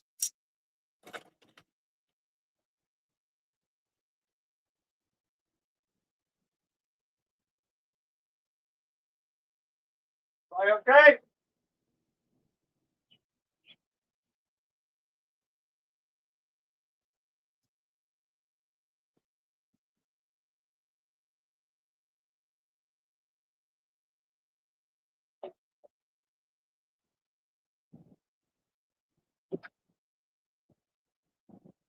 Look at this trash out here, guys. Come on.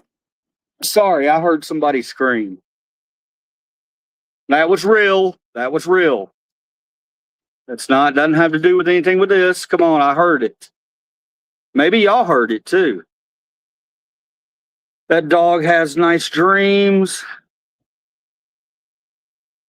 There's the link one more time, Swan, if you want to try it.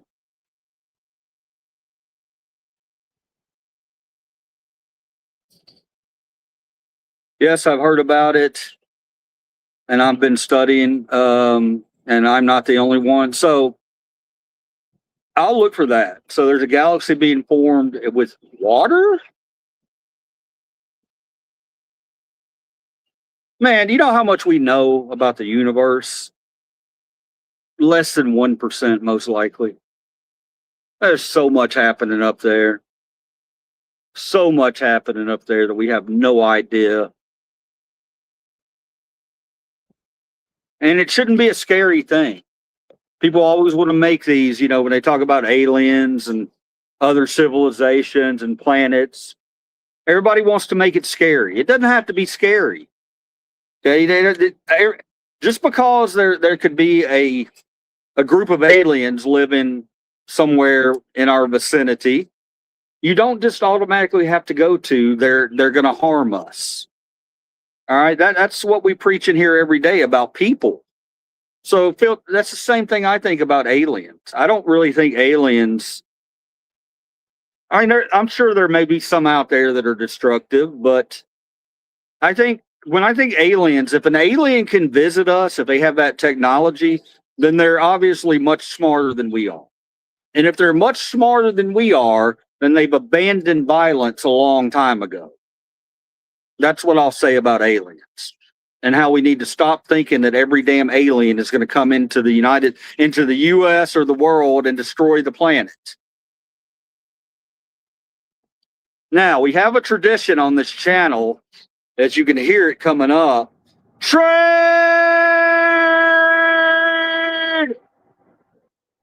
From the movie The Goonies. Y'all remember that? There it goes. We do that. It's tradition on this channel when a train comes by that we yell out train from the movie The Goonies. Great movie, by the way. Are the aliens is the one that crosses the world legally?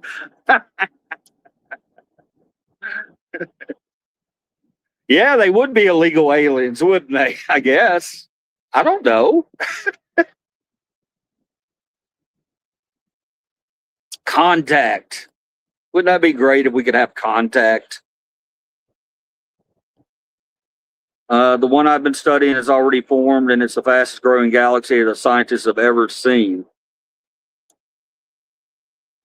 Well, maybe it's the galaxy that's going to come here and save us all, Cody. Maybe it's got good old aliens that only want the best for us Earthlings.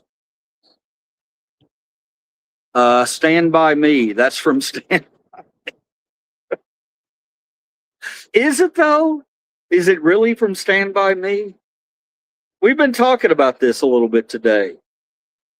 I think that the movie that you're thinking of is The Truffle Shuffle, where they do the truffle shuffle. That's Stand By Me.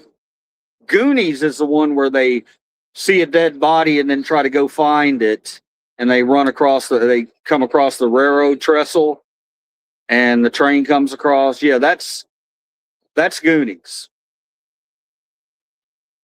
The only aliens are the ones coming across the borders illegally. Yes, when the kids were hiking to see the kid. Yeah.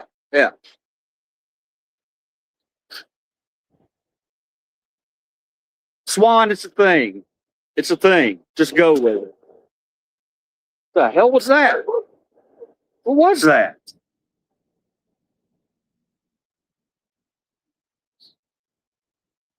Yeah, just go with it, Swan. It's a thing. Stand by train when you're in Gen Express, when you're in our streams, the train that comes from Goonies. Goonies is about finding treasure. I thought Goonies was about finding a body, and Stand By Me was about finding treasure. Right?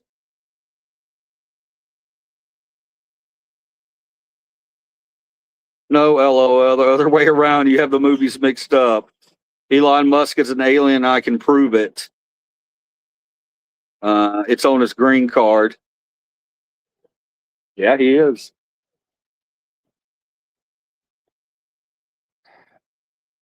I honestly, I wondered, man, when we were going to have our world's first evil genius, what they were going to look like. And I'm pretty amazed that Elon Musk makes a perfect world villain. He really does. Just his everything about him, his looks, his attitude, his nonchalantness to his child. Speaking of his child was in a video the other day, and everybody's pretty sure his child has autism. Something about walking on his toes or something. I don't know. But yeah, Elon Musk. What we have here is we have a billionaire evil man who had a daughter or had a son who decided they didn't want to be a son. They wanted to be a daughter.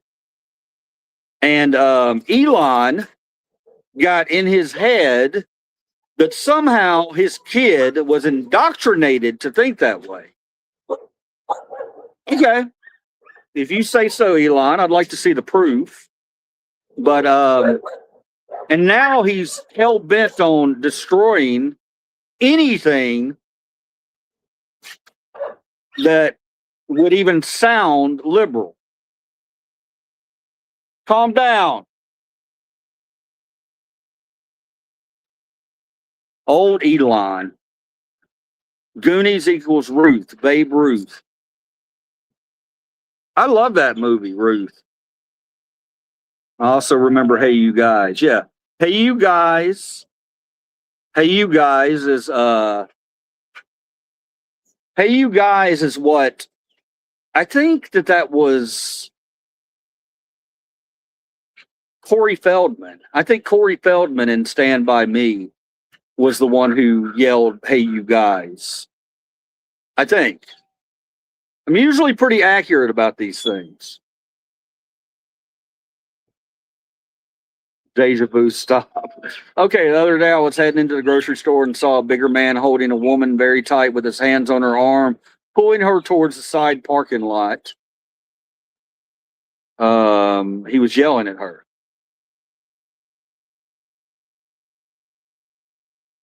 Okay, continue.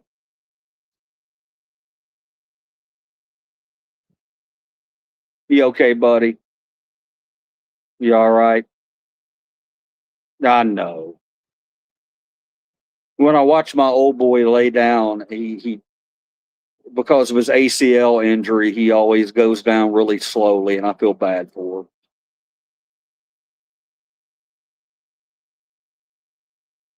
I felt something was wrong, so I swiftly tried to catch up and said, "Excuse me, sir, is everything all right?" Okay. Continue.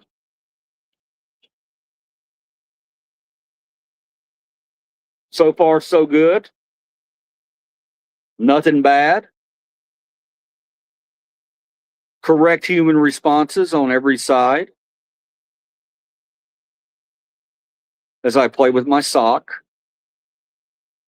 With enough imagination, anything can can appear. Hello, guys.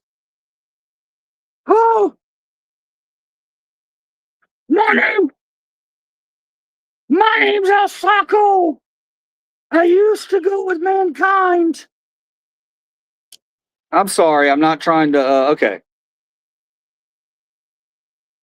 He let go of her arm and turned around and told me he was pissed that she was letting the kids misbehave.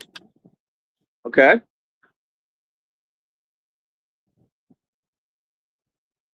Continue.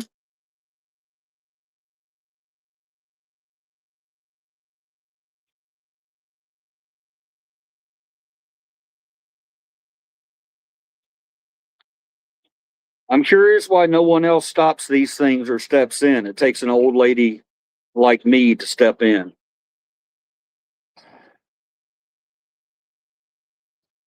Swan, we're a culture of fear.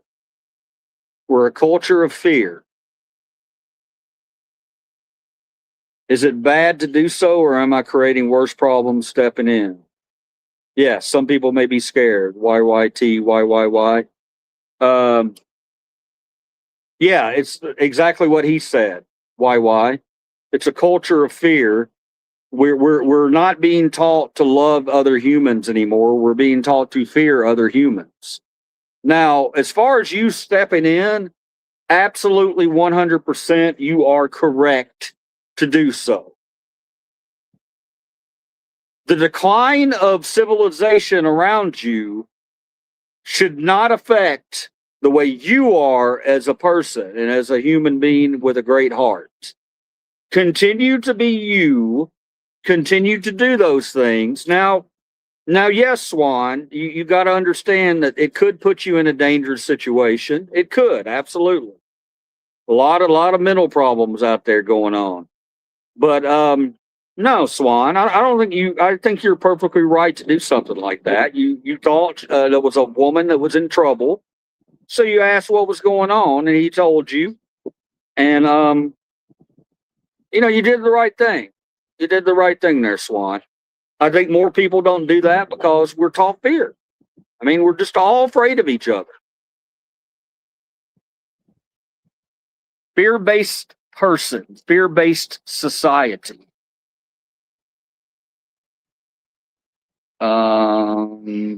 John Muzak played Sloth in the Goonies. He was the speaker of the catchphrase, "Hey, you guys." I disagree. It was Corey Feldman. I'm just messing with you guys. Come on now. Come on. There was at least 25 other people in the parking lot. Yes, 25 other people who are very, not only are they just some people fear-based, there's a lot of people who just don't give a damn. They don't have empathy towards other people. There may have been a lot of them that wanted to say something, but were afraid to say something because they were afraid the guy might pull out a gun and shoot them. But then there's an equal amount of people out there who just don't give a damn. They're just like, all I care about is my world, what's going on around me. I'm just ignoring it. I'm trying to get home to my family and cook dinner. So it's a combination of things, Swan. I think you should be very proud of yourself for doing that. And I guarantee you, Swan, in that group of people who did not react, those 25 people, there were at least probably 20 of them who saw you react and thought, "Oh, thank goodness she said something because I didn't want to have to say anything." All right?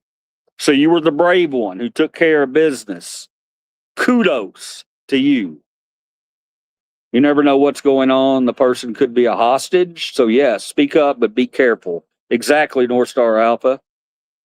Sometimes people think that by intervening, they are minding their business. I've stepped in many times, stopping violence towards women because it's right. I was told once it is not my business. I remember you telling me another story, Swan. And I just responded with, "You're right. It's not my business. But if done in front of me, it becomes my business." Perfect. Perfect. Perfect. Perfect. Perfect. Perfect answer. Perfect response. I love it. You did it perfect.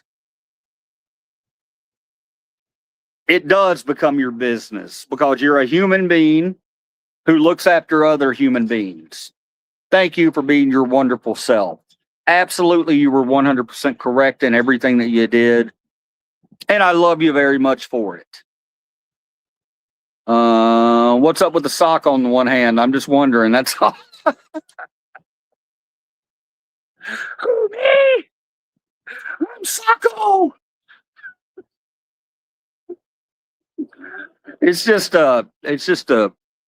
I was actually wiping my mouth with it because, as you can see, I have a problem around here, so I have to wipe it quite often. and I turned it into a puppet.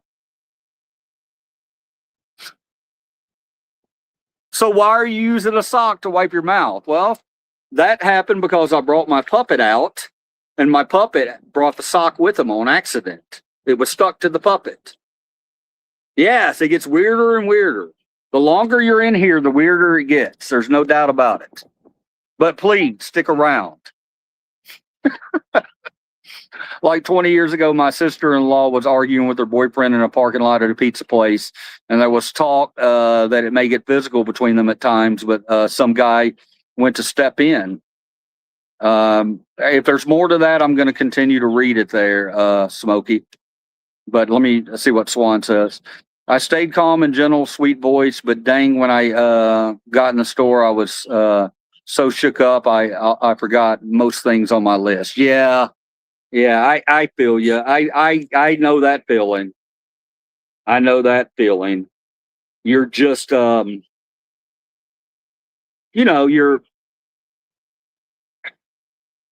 shocked. You're shocked and you're kind of angry. And you're like, why the hell wouldn't more people step up?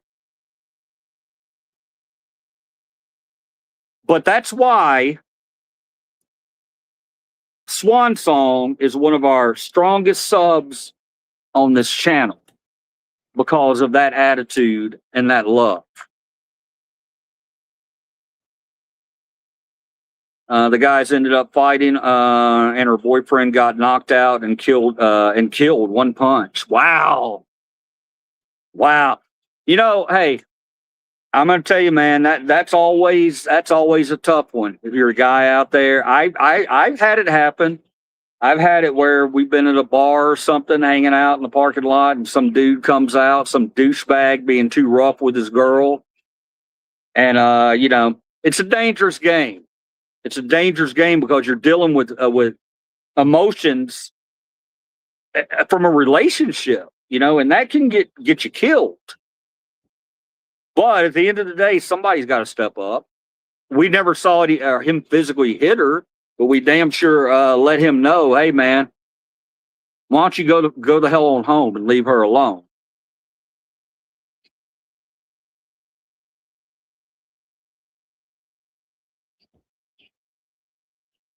He wears the sock as homage to Michael Jackson. He thinks it's a sequin glove. We try to humor him ever since the special ed class.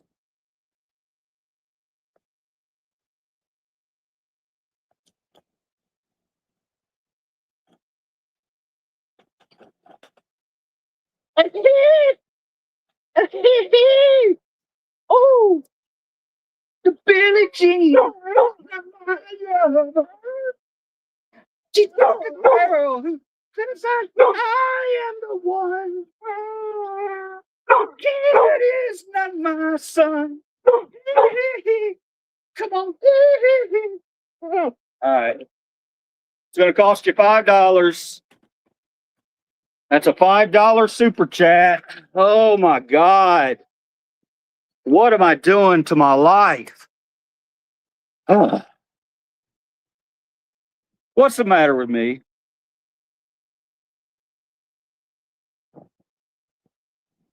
Be kind. That's how we stay civilized. The debate in my head is sometimes I think I might create a worse problem for the female later. Yeah, that's a good one. That's a good one. You're not wrong to think that. Yeah. Yeah, that's a good point. That's a really good point. Really, really good point. Really good point. I mean, you can attempt to get the female away from the male, but hey, all my life, my mom was one of them. There's certain women out there that I don't know what it is, but they're drawn towards people who can be physically violent.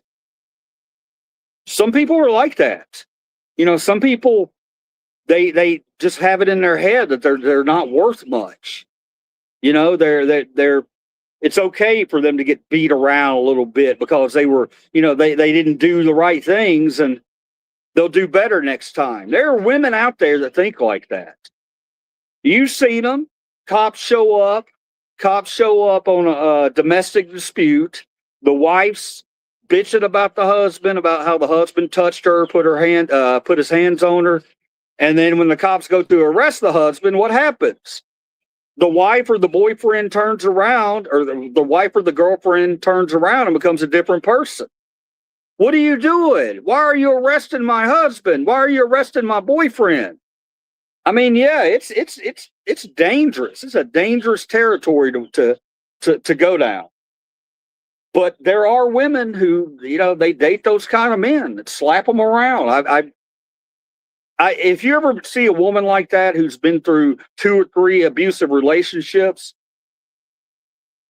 like that, then maybe talk to her. Maybe she needs to talk to somebody as a professional, because there might be a reason that she's allowing these men to come in and treat her like this. You know what I mean? It's a heavy topic.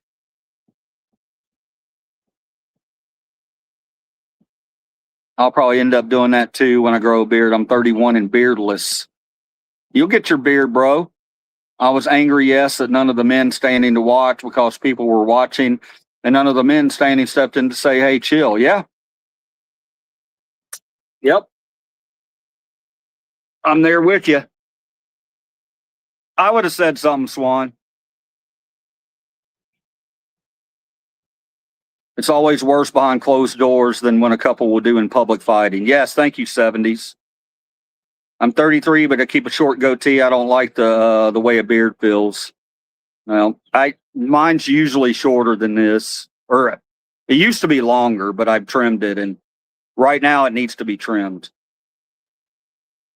I went to help a guy who got jumped outside a bar by 3 other guys. I was a bouncer in my younger years, but he beat the snot out of all 3 of them. Nice.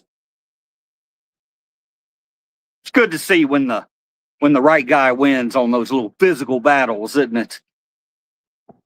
I had a beard like this a couple years ago, shaved it off. You're smart. Oh my God, your neighbors are getting wonderful free show. This must have been when I started dancing.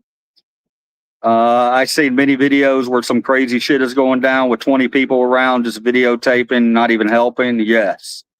I even stopped in the conversation to compliment the lady on how wonderful she smelled. Well, she smelled great. She smiled and said, thank you. I'm so weird. There's nothing weird about that. You're trying to compliment her. She just been through a traumatic experience. Swan Song likes the pie, huh? Ella, what in the world?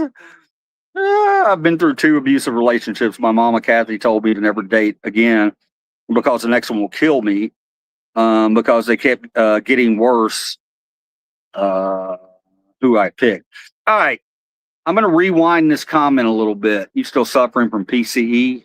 I don't know what PCE is.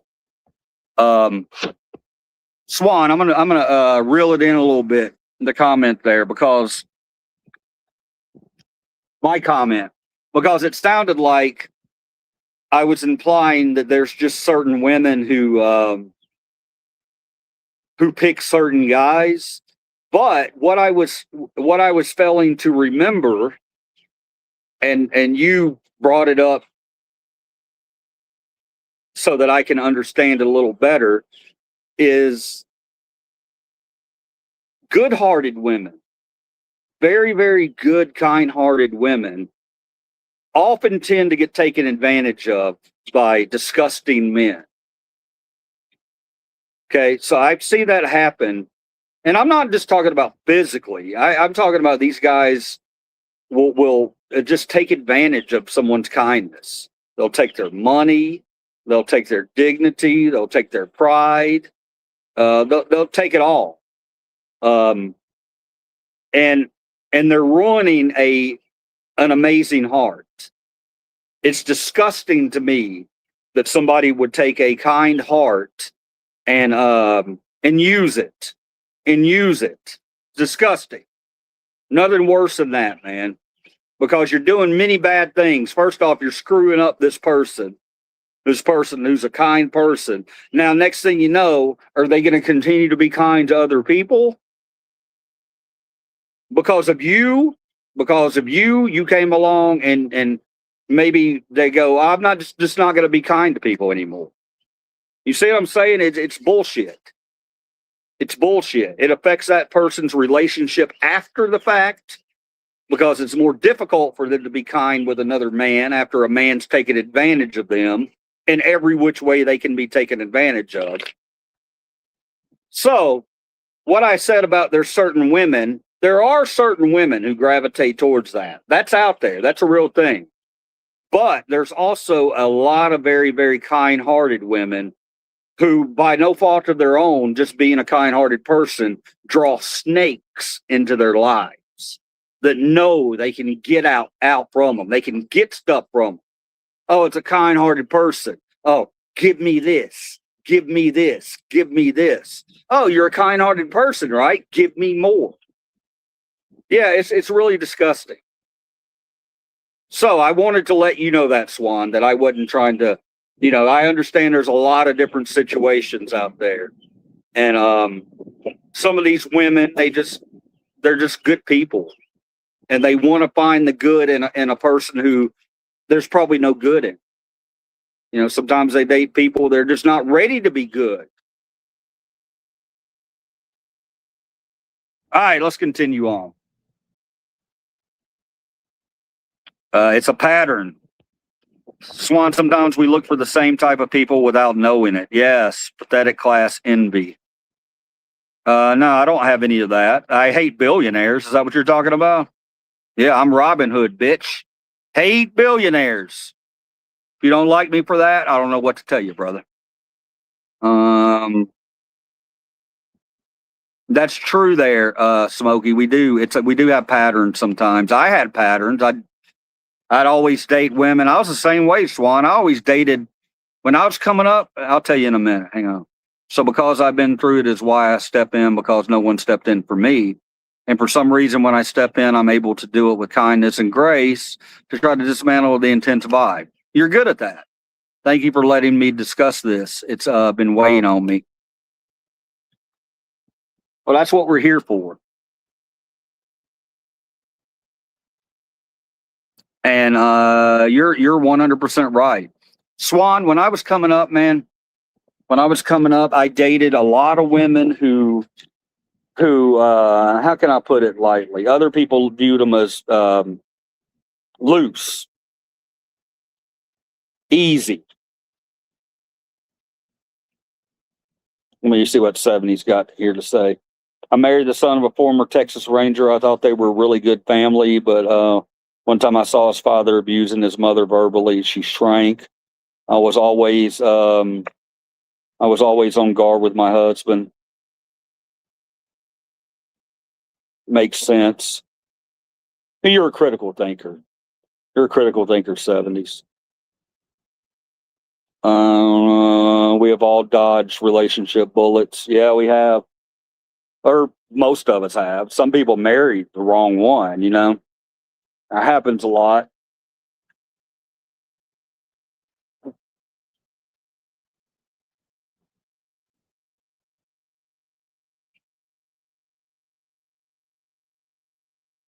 I sure have a good one. That's awesome.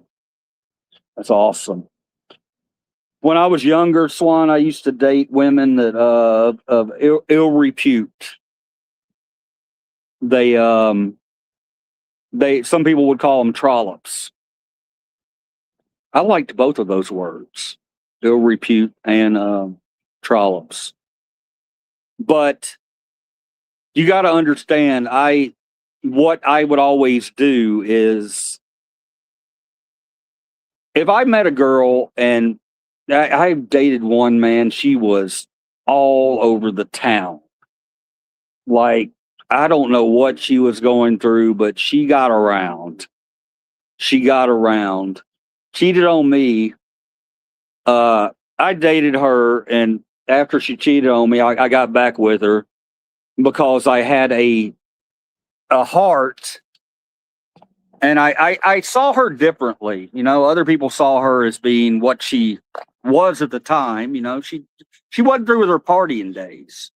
She still wanted to go out and get some D that wasn't mine.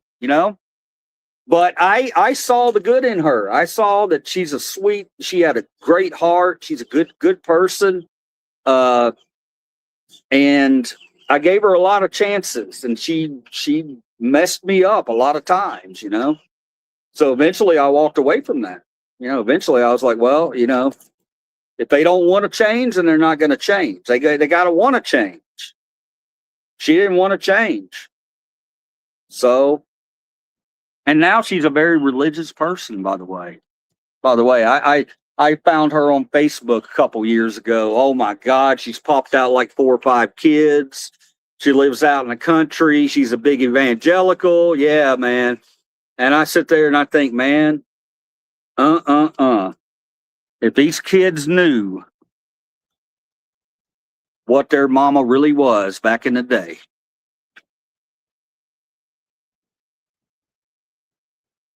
When he became a scary dude, I sent him back home to his parents. Heck yeah. I miss my friend with benefits from high school. Times was simple, but she was married and had kids. North Star. North Star. See, I was correct. She likes pie too. Oh my gosh, you guys. What time is it? 5:40. Geez. My dogs are patiently waiting because they know their food will be coming shortly. They're being very good today. Being very good. Y'all notice how quiet they are? Mose has found he found yesterday's bag of dog food that I brought out here, and he's decided to make that his bed. Okay, that works.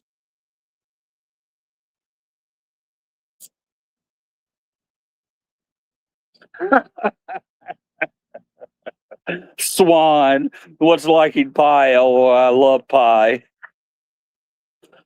Specific cherry pie. Oh, Swan. Swan's trolling you. She knows what you're talking about. She knows what's up. Let me go grab a water, guys, so I don't so I don't dehydrate myself. Come in.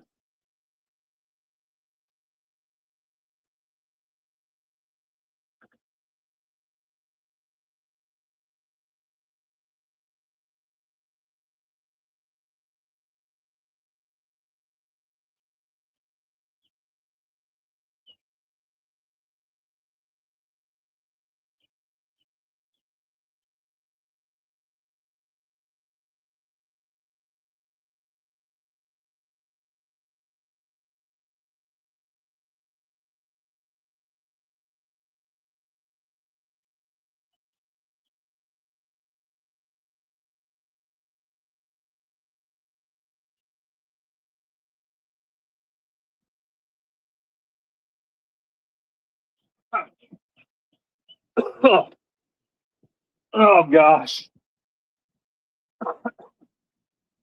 Hey, baby. Get all these water bottles up. Roll everywhere. Everywhere. Get all these water bottles. You love to take water bottles out into the backyard, don't you, girl? All right, what do we got? Laugh, laugh. Hey, Swan. Yeah, Swan knows what we're talking about here. Cherry pie. She's my cherry pie. Tyson, what's up, brother? Tyson. Strawberry cough. Hemp doctor. The hemp doctor says on the front.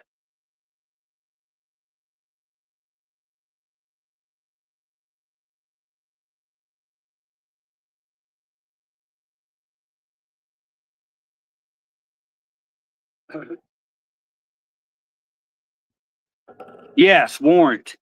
Jamie Lee. Wasn't that their lead singer, Jamie Lee? Rest in peace wherever you are, Jamie Lee. Warrant. I like some songs.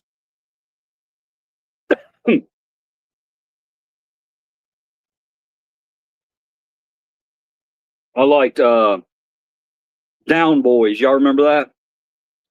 Where the down boys go, go. Where the down boys go. I like that one by them.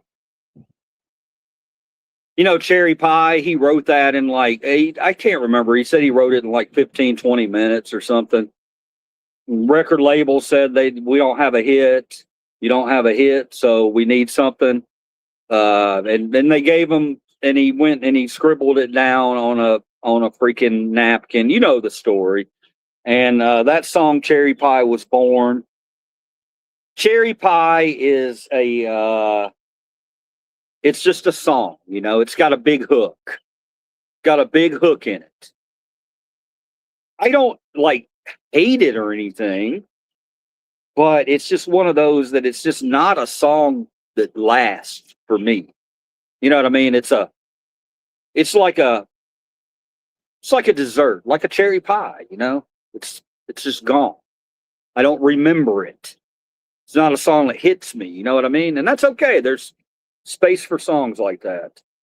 Heaven and Uncle Tom's Cabin, I Saw Red, yeah. Yep. Heaven isn't too far away. Ooh. Closer to it every day. There's no way I could sing Warren. He had a high pitched voice. I couldn't hit that stuff. Let me see. People talk about the politicians being sickos, but nobody talks about Rick Stars and all that. Talks about what? Rick Stars and all the illegal things. Rock stars and all the illegal things. Well, I mean, I don't know. I don't think it's as much like that as it used to be. I mean, yeah, there's some of them. I mean, rock stars are, you know, it's just a lot of them, yeah, they're going to kind of be degenerates. A lot of them, I'm not going to lie to you. I mean, some of them are. Some of them really are. I don't know. There's been some rock stars that have done things that I've been like, that's fucked up, bro. I mean, P. Diddy, he's not a rock star, but he's a musician. And then you have what's his name? The one that liked to pee on people. Who liked to pee on people? Who was that again? R. Kelly. R. Kelly. No, they do. They do, but I need to see an entire body of work of them just being awful. You know what I mean? I mean, yeah, Nickelback did sing Rockstar. Yeah, you're right about that. Rockstar. I remember the first time I heard Rockstar, I was just like, oh man, you know. I mean, I get it. It was bound to happen. This type of song was bound to happen. I remember it when Rockstar started cursing and stuff, and it was cool for them to, you know, just use F-bombs in their songs. Yeah, I remember it. But as far as like total body of work goes, you know, if I see somebody that's got a lot of terrible stuff, then yeah, I'll agree with that. A lot of rappers like that. A lot of, you know, a lot of country artists like that. Some of them. Divisive messaging. All right, let's see what else we got here. Zero accountability. George Michael in the bathroom. Judas Priest, didn't he assault a girl on stage? I don't know about that one. That could be true. Rock. Smokey and the Bandit, you should hear my daughter talk about them. She won't let me listen to anyone who has a past. It doesn't leave that many artists. George Michael in the bathroom, zero accountability. I mean, you're not wrong. You're not wrong. But there's a lot of people in this country that have zero accountability. A whole lot of people, man. We're not going to get political here, but holy crap, are there a lot of people with zero accountability? Right? I mean, we can all agree with that. I'm not naming names. If you want me to, though, I can name names from both sides. You want me to do that, but we're not really going to do that. She's only 17. 17. Now, Tyson, let me ask you something. In that song, She's Only 17. Does he actually make the move on her? Or is it a cautionary tale? where I can't touch her. She's only 17. Because I don't remember the lyrics. I remember the song, but I don't remember the lyrics. Elvis, thank you very much. How about that?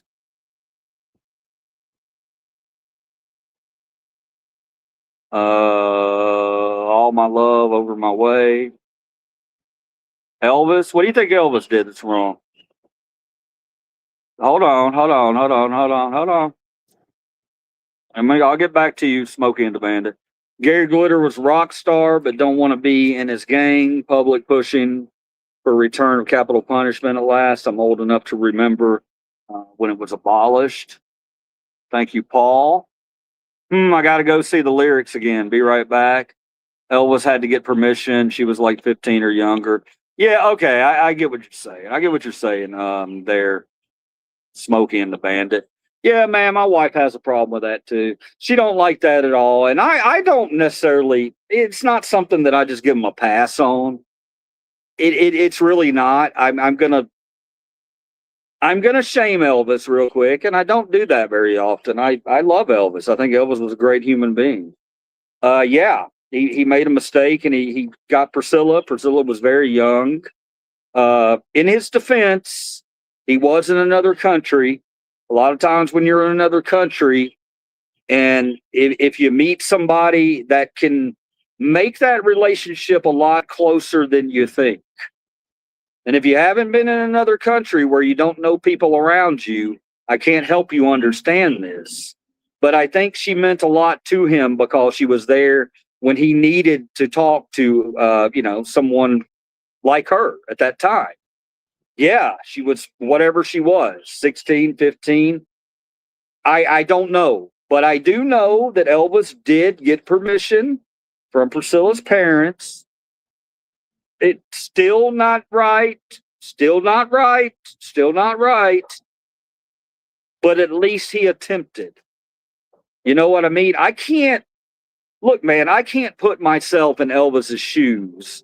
Was Elvis just trying to get laid through Priscilla? No, I don't think so. I think that was a real love there. And because he was a rock star, yeah, he got away with one there. He did. But I don't think his intentions were ever to just use this girl or anything like that. I think he had real feelings for her. I think he loved her.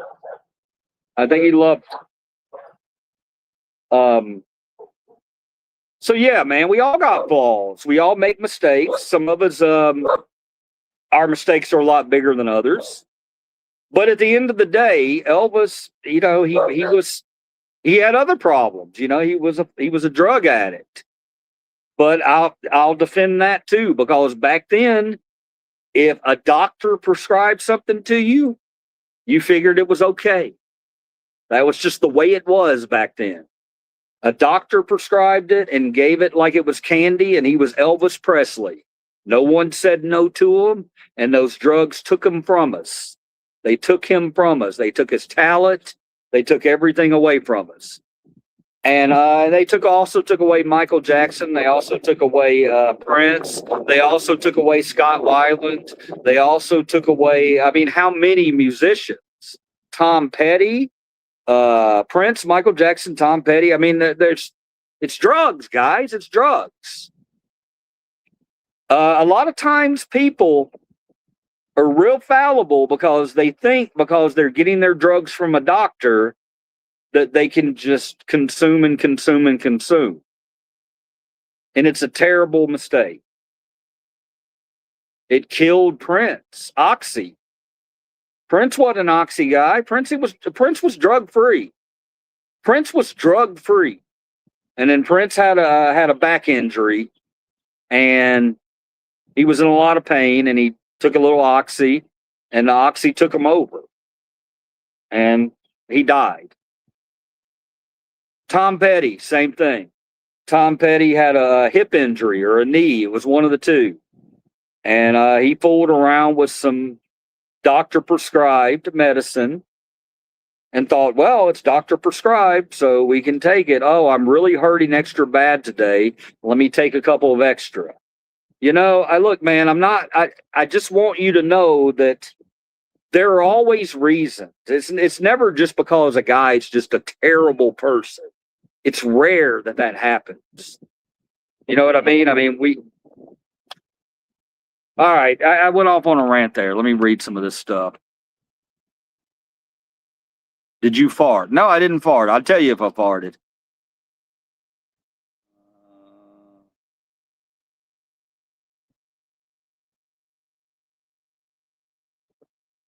All right, I had to go quite a ways back because I ranted. All right, here we go. If I miss you, I'm sorry. Elvis had to get permission. She was like 15 or younger. Yeah. Do you remember the song "Young Girl"? Get out of my mind. My love for you is way out of line.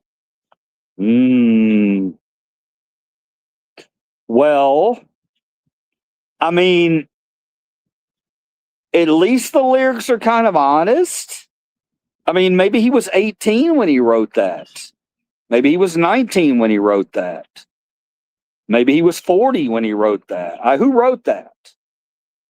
I mean, the lyrics are at least honest. He's letting that person know, hey, I think your young body's beautiful, but I can't touch it.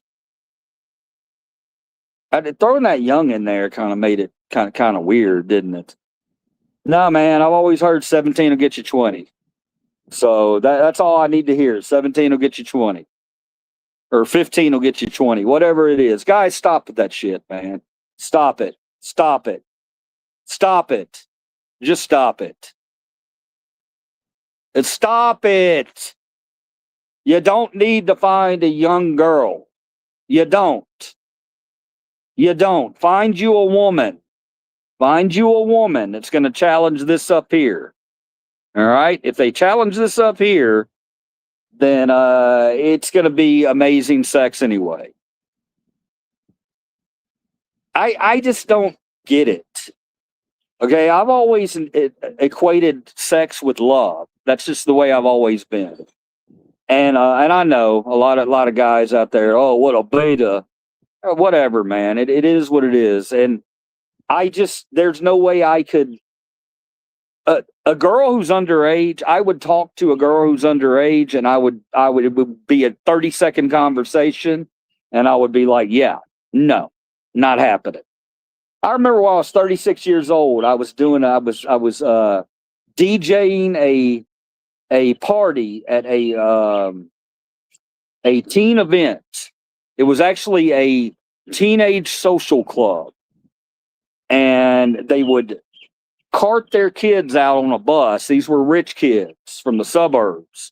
All the parents would let their little 17-year-old kids get on this bus and go to this club in downtown Memphis. And the kids would act up. There were no chaperones. They would come in. I caught a guy giving a girl a blowjob in the room behind the stage. I caught kids trying to drink beer and sneak beer into the place. But the point is this. There was an 18-year-old girl. I had done their parties before. And she came up and got on the stage and came up and said, hey, how you doing? My favorite DJ. And then she proceeded to touch my lower back with her hand. I was 36 at the time. And said, do you know what? And I was like, what? And she said, I'm 18 now. She said, I turned 18 a couple of weeks ago. I looked at her straight in the face and I said, get off the stage. Get off the stage right now. And she got off the stage. And she never said a thing to me after that. So that's the way you should treat those situations. All right? There wasn't nothing in that 18-year-old was going to give me at 36 that I ain't already had in my lifetime. All right? So walk away. Walk away from that kind of temptation. How did we get here? Well, that lyric on that song. Okay. Better run, girl. You're much too young, girl. Yeah, you better run. You're much too young. Yeah, that's a fucked up lyric. Yeah. Yeah. The other lyric, I kind of got it. That lyric, no, that's not a cool lyric. No. Nope. There's a lot of, what about, let's talk about Poison. Poison has a couple of them that I look back on and go, oof. God, what were they?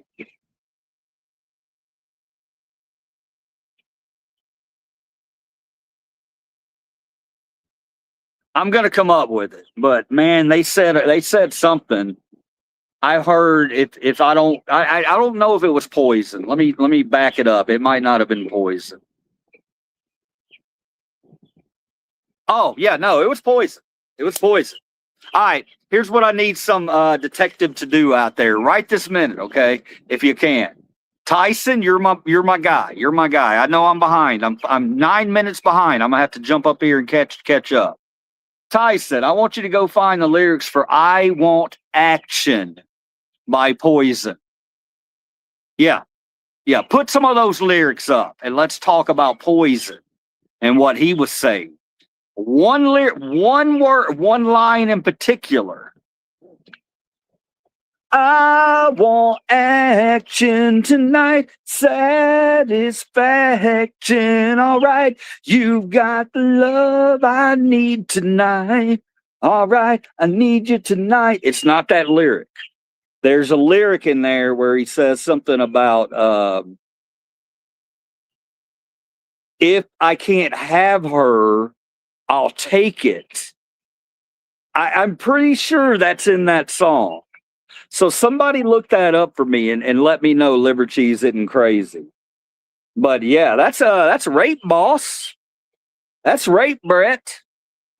You might want to go back and change them lyrics up. I bet he doesn't sing it anymore. All right, let's get into these, okay? Let's see here. So it's a more girl trying.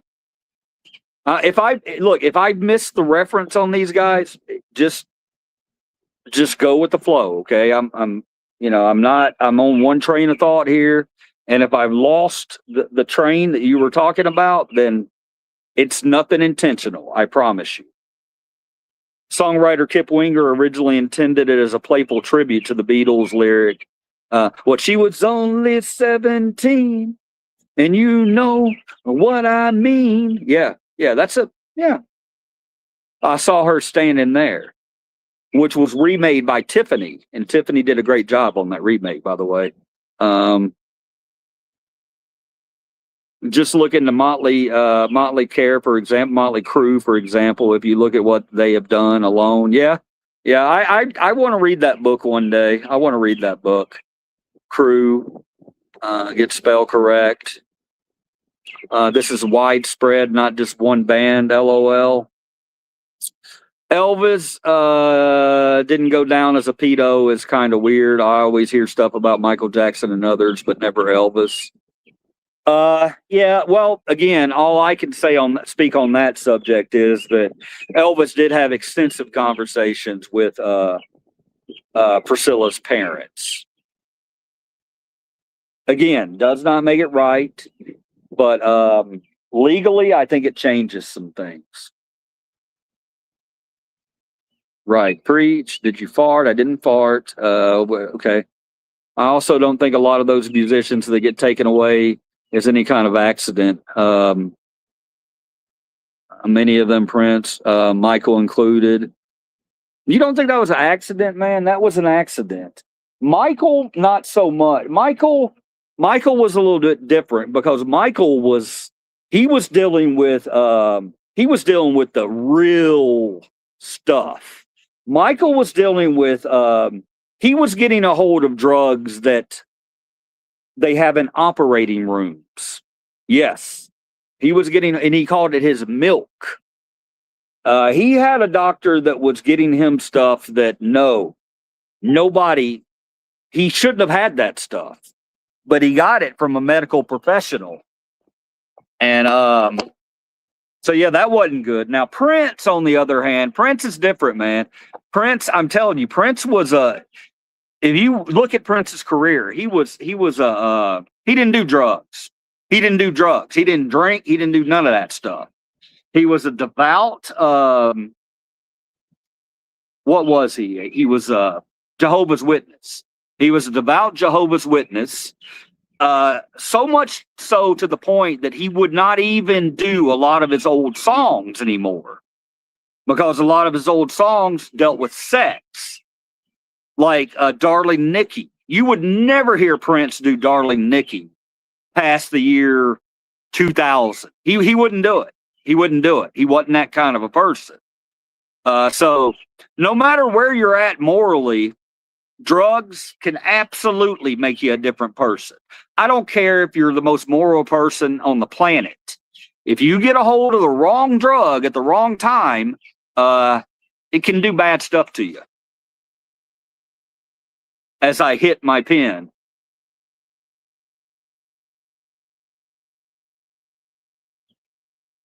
Okay, let's continue. God, I'm so far behind. I'm so far behind. We'll do it live. We'll do it live. And that ain't no drug, Mary Jane. Oh, okay. I'm almost to the bottom.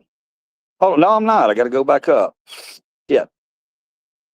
A mustache with bangs is crazy. I don't have bangs, brother. I don't know if you were talking about me. I'm 20 and wouldn't date an 18-year-old. Exactly. What's up, Cat? How you doing, Cat? You thought I'd forget and call you something else, didn't you? Welcome. I hope you're still here.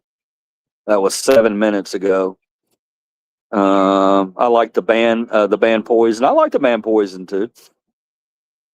Music is life and tells about life in intimate ways. The first real rock I heard was Jimi Hendrix. My older sister had the vinyl Are You Experienced? I was 10. I liked it better than the Monkees or Cowsills or Donnie and Marie. Yeah, that's a pretty cool story. 70s. Your first experience with music was Are You Experienced? Nice. See, that music would have flown right over my head when I was that age. It really would have. I did like Elton John. All right. Stop. We're not going there. B.J. Thomas, did he write Young Girl? I don't know. I know B.J. Thomas did the Hey, oh, won't you play another Somebody Done Somebody Wrong song and make me feel at home while I miss my baby. While I miss my baby. Yeah, that's B.J. Thomas. What a great song, man. What a classic. Marty Robbins, Leave Me Alone. I Want to Go Home. Hey, brother. Thank you for that, John. I don't know that one. How you doing, William? What's up? Big win last night. One of my favorite music artists, Coco Rosie, has a song called Child Bride. It's rare I find music that covers taboo topics that should be addressed. Nice. Coco Rosie, talking about Child Bride. I've got an interesting Child Bride story, but I'm not going to tell you right now because I want to get to the bottom of the chat. How about my Knicks? Yeah, man, that was a hell of a game last night, man. Hell of a game. I enjoyed it. I don't know if you heard me earlier, William, but I was telling everybody, on one of my streams, we were talking about who's my pick. And it's a very difficult thing for me. I really don't want to make a pick because I like both teams. I thought last night was in New York. I was surprised to see that it was in San Antonio. And man, what a game. Those guys, they just hung in there. They hung in there. They looked dead in the water, down by 10 or 12 halfway through the third. And then Brunson starts lighting it up. They start playing defense. Yeah, it's going to be tough to beat the Knicks. It's going to be tough to beat them. That was impressive. What do you think about the Danhausen curse, William? Do you think that anybody, if you don't know, Swan, this might actually interest you too. There's a wrestler named Danhausen, and he's like this evil character, but in a funny way. And he says, I'm going to curse you, and then something happens to the other wrestler. Well, Danhausen took the curse off of the New York Knicks. And ever since he's done that, the New York Knicks have won, 9 straight games? Something like that. Yeah, there's something strange happening here. Okay. No, bro, they were taken out. They both talked too much and pissed the wrong people off. Who are we talking about here? Did I already forget who we were talking about?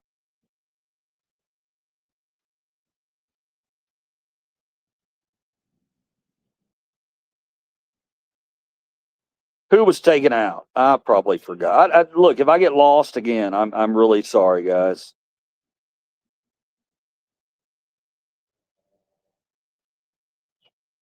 Jerry Lee Lewis married his 13-year-old cousin. Yes, he did. What a sicko. That's sick. Only thing I remember about R. Kelly is that his sheets smell like piss. I can't remember whose song that is. Stop it, get some help. Can you keep talking about what you was talking about with how the old rock songs relate to things? We can do that. What about Kiss, Lick It Up? Or that one, some called Pour Some Sugar on Me. That one, some called Pour Some Sugar on Me. Let me get caught up with the chat and we'll sort things out. Hang on. Kickstart My Heart. Yeah.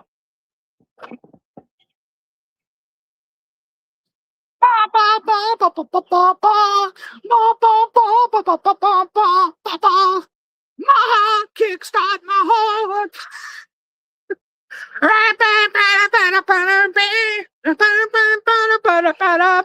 My heart, oh my heart, stick, start my heart. Whoa, yeah, kickstart my heart. I don't know those lyrics, man. I don't think many people know those lyrics. Hell, I don't think he even knows those lyrics. If you've seen his concerts lately, I'll leave it at that. Rules make people want to break them. That's true, Kat. I'm 20 and I wouldn't date an 18-year-old. A mustache with bangs is crazy. I like the band Poison. Music is life and tells life in intimate ways. The first real rock. Okay. I've done gone back too far now. What the hell's going on? Guys, you got to stop me from doing this. Mary Jane. And that ain't no drug. Prince, crying for Prince. Man, I've been a Knicks fan since I was 9 years old. We having to win this. We have to win this, bro. You know what, man? I think you're pulling me towards the side of the Knicks, man. I think you're doing. I love San Antonio, though, guys. I love it. I love that city. I love those people down there in San Antonio. Here's what I'll say. San Antonio, we know you're going to be there, and we know you're going to win a championship eventually. We know it. But this might be the time for the Knicks. The Knicks is feeling like a team of destiny kind of right now. So, Spurs, if you lose it all, don't sweat too much because you're going to be back. I want to say from personal experience with people in my life, drugs mess people up bad. Yes, thank you, Kat. They do. We will be up to nothing going back to NYC. Always awesome seeing you, man. Love your channel, bro. Love you more, man. And your beards, it's badass. Thank you. 70s chick with something. Is that a flame and what is that? A flame and music notes? And you always have the cool shades on. Cool, bro. Knicks for life. I'm not really a sports person. Okay, Kat, we don't have to talk about sports. Oh, my God, man. Kat was a beast from last night. Yeah, Kat's awesome. Yeah, he was the face paint. He was cool, man, bro. We're 12-0 now. Liver Cheese, we're now 12-0. The Knicks are 12-0 going into game 2 Friday night. William's so excited about it, and it makes me excited about it, William. I love to see that enthusiasm. William, like your profile pic, I painted a Raiders rock for my T.O. Robert Arroyo before he passed. Was he prized possession? Was he prized possession? Bro, I've been waiting 27 years for this. Oh, and I also love my Raiders. Yeah, he's hot tonight. I've been looking for you everywhere. I've been trying to reach you about your car's extended warranty. Yeah. Way to go, brother. I like it. Keep it up. Does your beard get dirty when you eat? Hell yeah, it does. Man, it's our time now. I've been looking for you everywhere. Okay. We're caught up. Geesh. That was difficult. Now don't let me get behind again. I love your enthusiasm. I'm very excited for you, William. I'm very, very excited for you.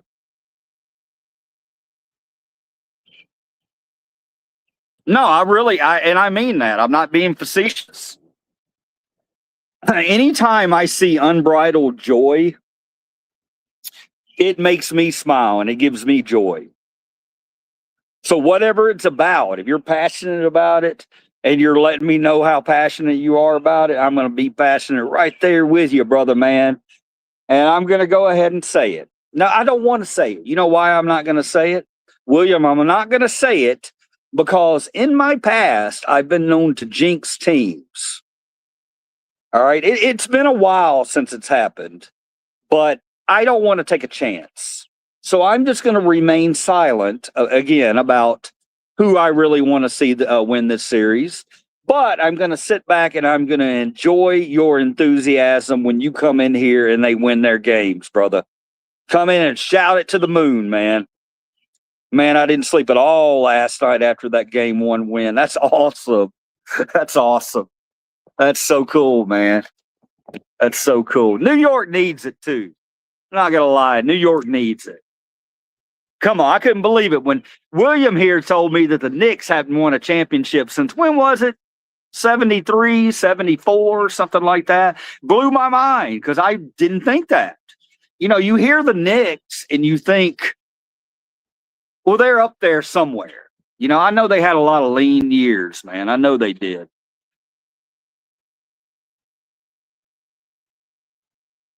Hey, William, and everybody else, I'm going to bring up a name here. 1972. Okay. I'm going to bring up a name here, and I want to know if any of you guys or girls might have heard this name. Now, you can relate it to sports if you want to, because the reason I'm bringing him up is he's a huge Knicks fan. But he's not known for that. He's known for having a radio show called The Best Show. Hang on. I'm trying to sneeze. Where's the sun?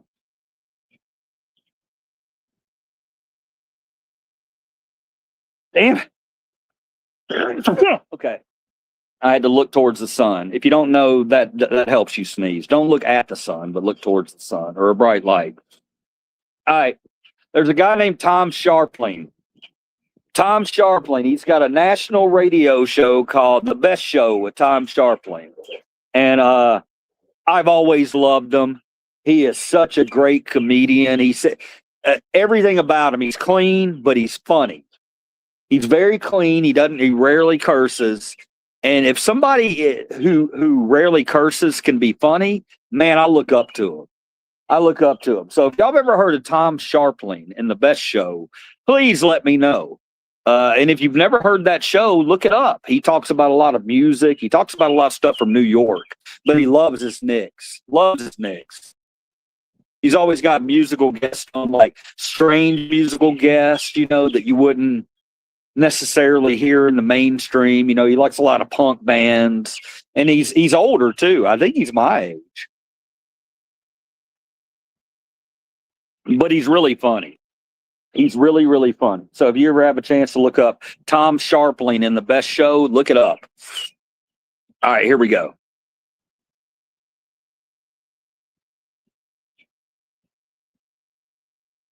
I applaud you for real. I like shooting troops, but I like a couple of teams. I like shooting troops. Who is this? It's me. It's me. Did you hear me? That was God's honest thing, the truth that happened. I was reading it. I was like, yeah, I applaud you for real. I like shooting troops. And I was like, huh?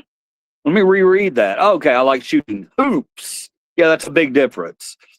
But I like a couple of teams myself, though. Yeah.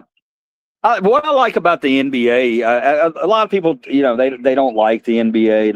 They think that there's a lot of prima donnas in the NBA. I get that. A lot of flopping going on in the NBA. I understand that side of it. But what I like about the NBA is it's not college, because college sports is kind of, now with the NILs. All right, we'll shut up about sports. We got women in here. We got to stop talking so much about sports. We got to keep our women. All right. Where did those beautiful babies of yours go? They're getting used to you doing live streams in the backyard. Yes, they are. There's a few of them outside right now, at least one or two. I don't know. I let a couple back inside. Man, much love and respect, brother. I love what you're doing, and I always will have your back. Thank you, man. Thank you, brother. I can't sneeze if I feel someone is looking at me. It's frustrating. That's interesting. You guys, how far are we far from the bottom? Okay, yeah, I can go ahead and ask you this. Swan, look, you don't have to answer because you're a lady, all right? Have you guys ever sneezed and in public and you also fart at the same time because the sneeze pushes it out and you feel like you've lost complete control of your body and you're just like, I don't like that feeling at all. It happens though.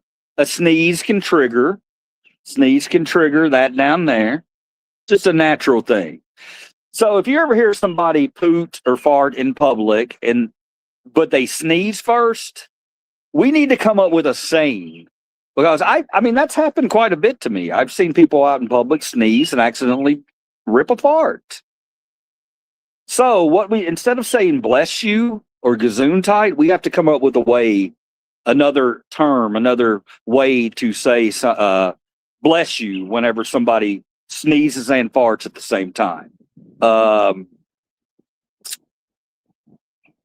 Could it be I'm not high enough? I'm not high enough. But if you guys want to come up with one, let me know. Hoops, not troops. Yeah. Yeah, big difference. Very big difference. And also a way that you can understand how we really need to read what we're reading sometimes more than once, especially if you've been inviting in THC. All right? There's your lesson for the day. I heard somewhere that sneezing up to 10 times in a row releases the same endorphins as an orgasm. I believe it because that feeling you get when you can't sneeze. Sometimes I think I believe that too. I think I may believe that too, Swan. Sometimes this vape pen will make me sneeze like crazy.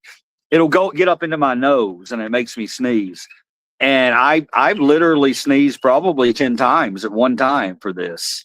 I can't remember if I still had clean underwear. All right, here we go. Next, please. Man, last night finals trophy is coming back to that NBA finals trophy is coming back to New York City. He's pumped. Not because people are looking at me in public. That's why you haven't done that and lost complete control of your body. What I saw from my Knicks last night literally brought tears to my eyes, man. It's beyond special what this team is doing here. Absolutely agree. That was special. I looked over at my wife and I was like, man, and my wife is pulling for the Knicks 100%. She's like, go Knicks. And she's not really into sports, but she was letting me know I'm definitely pulling for the Knicks. But I told her, wow, they came back and this team was pretty much dominating them most of the game. And that's hard to do. Do you know the reason we say bless you? I do not know the reason at a sneeze. I don't know. I broke my back you can tell me I broke my back today trying to do a flip. No, you didn't. Slim, you didn't do that. Did you really do that, bro? Slim, if you're trolling me, then well, I'm still gonna say that sucks. Don't do that again, Slim. Smart, I now baptize you in bathwater. LOL. Shart, I now baptize you in bathwater. LOL. I think that's what. Hold on. Snart. I can't read it. This thing's not doing me good, guys. It's not doing me good. It's doing me wrong. Years ago, I was in the store with my son. He was maybe 5. He yelled out, "Mom, did you fart?" Then very quietly he says, "No, but I did, little stinker." Oh, wow. Yeah, that's kind of funny. I got to give him props there. Yeah, that's good job, little man. Embarrassing swine. I used to believe that when you sneeze, you were opening yourself to witches or demons entering you while sneezing. That's why we say bless you. Amazing. Okay, we can end the stream. We can totally end the stream now. Always look for, I want to learn with you guys. And we have all learned something here. All of you guys may have known that, and I feel like an idiot if you did, but I never knew that. I think that's really cool. That's why they say bless you, because they're afraid that opening yourself up to witches and demons. Witches and demons and sneezes, oh my. That's interesting. Man, Cat totally shut down Wimby last night. He is fired up, William. Will I am? Snart equals sneeze equals fart. Okay, snart. Okay. Got it. Thank you, North Star. Now it makes sense. Thank you for high-splaining it to me. That's when you explain to somebody that's a high person. It's good. Not gonna lie.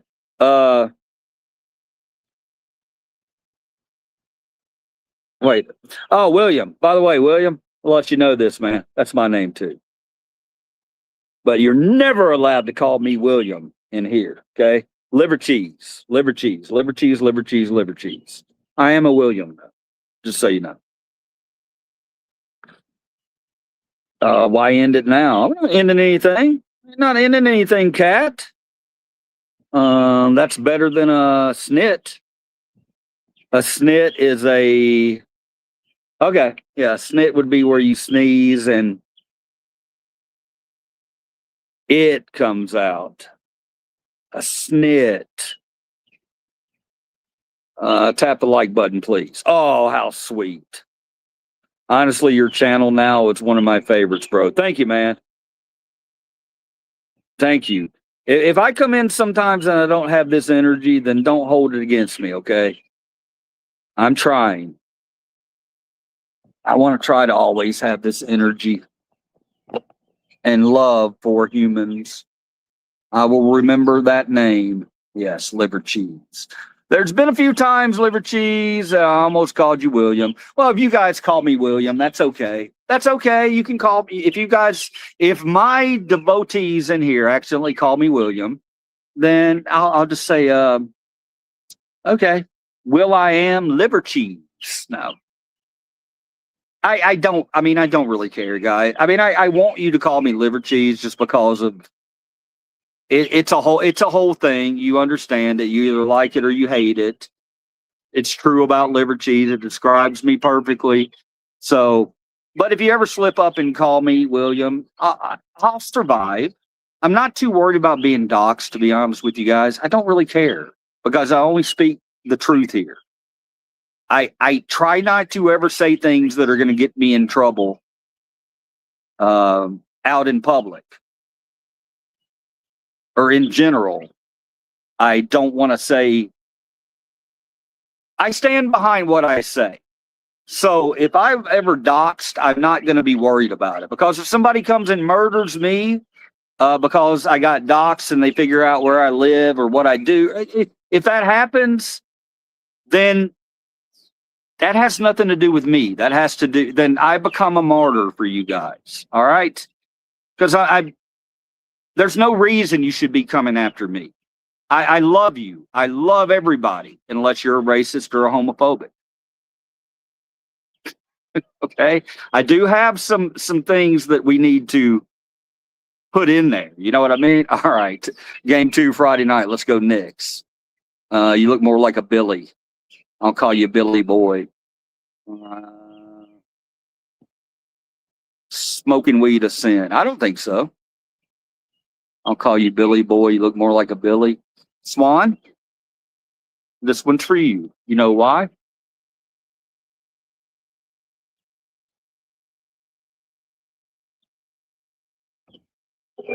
Because that's what everybody called my daddy. Everybody called my daddy Billy. His name was William, just like me, but everybody called him Billy. So, interesting, Swan, that you came in here and you threw that out there when we were just talking about my dad earlier. Well, it might have been a couple hours ago now. Who the hell knows? Yeah, but my dad's name was Billy. It was William, but everybody called him Billy. So, cool. I got so used to people calling me Swan that when I went to the doctor appointment and they called by my name, I didn't respond. I didn't respond at first. I think I spent too much time on YouTube. Never been here before. Yeah,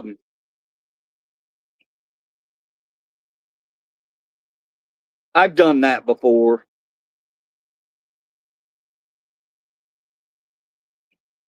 It's weird when I'm in Memphis and I have someone call me liver cheese. It's strange. You always have the cool shirts on, bro. Love it. Thank you, man. Thank you. Thank you. Yesterday, 2 days ago, guys, I saw a girl that I have not seen since I was 18 years old who went to my high school. I'm not going to name her name, but I couldn't believe it. She looked to me exactly the same. I don't look the same as I did in high school. So I was amazed that she knew who I was. Because usually people don't know who the hell I am. I see people I know all the time, and they're like, they don't even recognize me. Cool Billy's a beloved cousin. Love that for William. His dad was just Bill. Yeah. Yeah. I like that name too. A lot of people, I remember a lot of people would, my dad's ex-wife kind of said something negative about his name one time, called him Billy, saying that's a little boy's name. And I thought that was a really low blow. You know what I mean? That's not cool. Wow, Aaliyah. Wow, Aaliyah. Wow, Rob. Okay, guys. Look, we ain't bringing that kind of energy in here, man. We're just chilling out. We're just chilling out in here, and you're bringing that kind of energy. What the heck's happening? What the heck's going on, guys? Liver cheese, I still can't get over that First Amendment zone bullshit.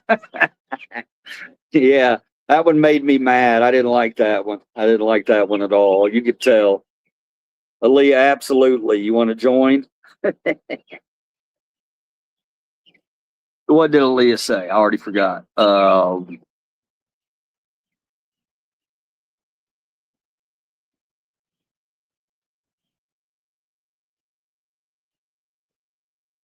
can't find her now. Okay. We love rock, bro. Okay, yeah. Can't find it. Stop it. Quit making fun of me, Swan. Damn, what were we talking about? I said, hi, is this Fags for Jesus Christ? Okay, yeah. Okay. Yeah, okay, Swan. Yeah, getting in there. Well, I'll tell you this. I'll tell you this, Emily. Is it Emily? Elia. I'll tell you this. I don't have a problem with either of those things. I don't. Yes, the whole country's First Amendment zone.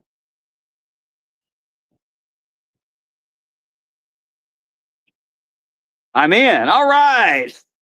Nice Elvis shades. Emily, okay. Emily, I didn't know, man. I mean, we get usually all my trolls come in the morning when I'm talking about news, not when I've been in here. We're just having a good time, just vibing out in here a little bit. That's all we're doing, vibing out. I got William in here crazy about the Knicks. We got a couple of women in here who are like, let's not talk about sports. And then we have me picking this up and taking a vape from it from time to time, forgetting where I'm at or what we've been doing. And then I ask you random questions. I mean, we're just having a good old time in here, guys. We're just having some fun. Yeah, man, where I'm at, unfortunately, we make a lot of corrupt. We have a lot of corrupt cops here. Yeah, yeah, it's going to be a problem for a while. It's going to be a problem for a while. But man, I just don't understand. I wish people would get off of that where just because you want to talk about police reform, and by reform I mean extra training, things that are going to help these guys out, and then bringing in these, you also want to bring in people who deal with mental problems, right? You got, because that's going to help them out a lot. It's going to help them out a lot. But we're going to quit talking about that for a minute. Alice in Chains. Staley overdosed on his couch and wasn't found for a few weeks. Wow. Ooh, I wouldn't want to find that. You're in Israel, Chad. I have flowers, not a vape. LOL. Prefer it that way. Nothing wrong with that. It's always fun at your house or in your car. Yeah. Either or. We'll do it in either place. All right. Look, this question, I gotta ask it. Oh no, it's gonna be so brutal. It's a difficult question. Oh, great seeing you, Will. Come back. Come back and see us, okay, man? Love you very much as a human. Still not been able to been to Studio A for a long time, Liver Cheese. You want to make that happen? Is that what you want to do? You want to make that happen right now? We can make that happen right now, Swan. But I gotta tell you, if we're gonna, okay, we'll do this one instead. It's not nearly as bad, and we'll save that question. You know what? I'm just gonna take these cards right here. We're going to Studio A. Missed the games. I'll take some more then. You want to keep score on the games? Okay, I get what you're saying. Yeah, I get it. We do need to be more official about it. Anybody else want to go to Studio A? If you want to go to Studio A, hit 1. If I get at least 4 1s, we'll go to Studio A.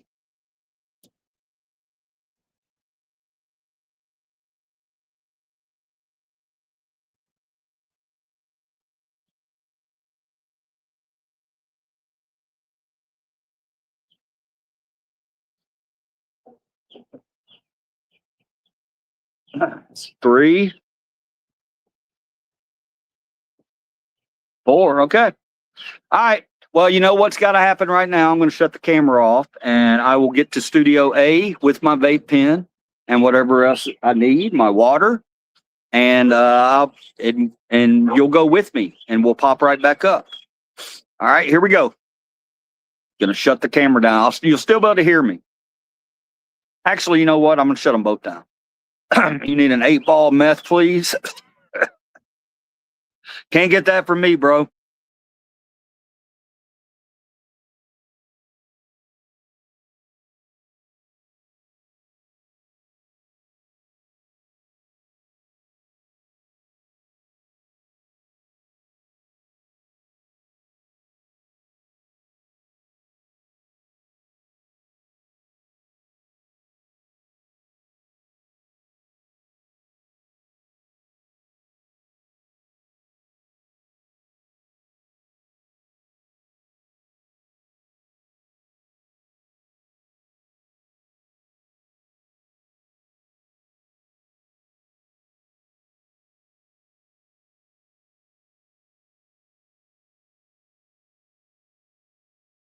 All right, y'all still here? Here we go. All right, we're here. Studio A. I got to find out a way to set this up. I got all kinds of crap right here. Oh, this is horrible. All right, here we go. Studio A, back again. Studio A, back in the house, back in the house. What is lavender milk? What is lavender milk? It's a good question. Now you got me concerned. Now you got me concerned. There's something out there that I don't know what the hell it is, and I've never tried it. Damn you, 70s chick.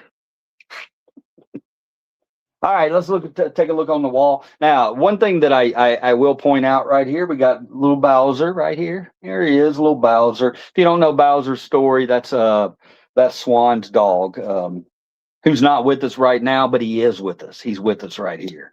Swan still shares a lot of videos, puts a lot of stuff up to remember this guy right here. And we remember him and we miss him. I just set it up. There we go. That's a little better. A little better. Swan Song mentioned it up above. Oh, yeah. Okay. Swan, what's lavender milk? Yeah, what are you talking about, Swan?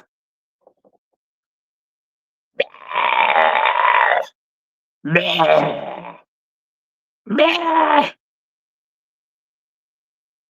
am I?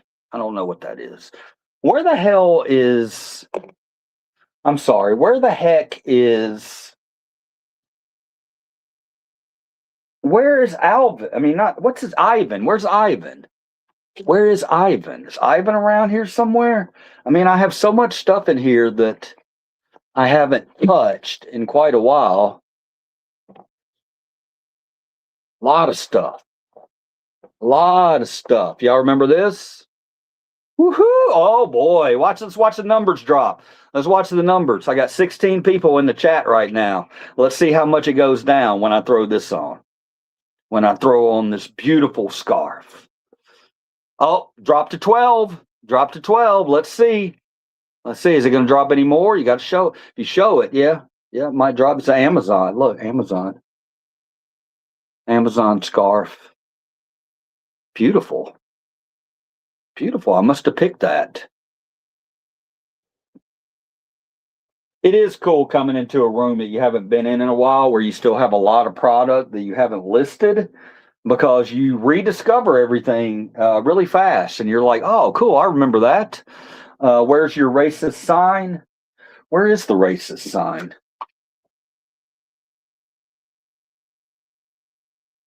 Where is the racist sign? The racist sign's in here, bro. It ain't gone nowhere. You and that sign. I'm not going to get rid of your racist sign. Eventually, it will be sent to you.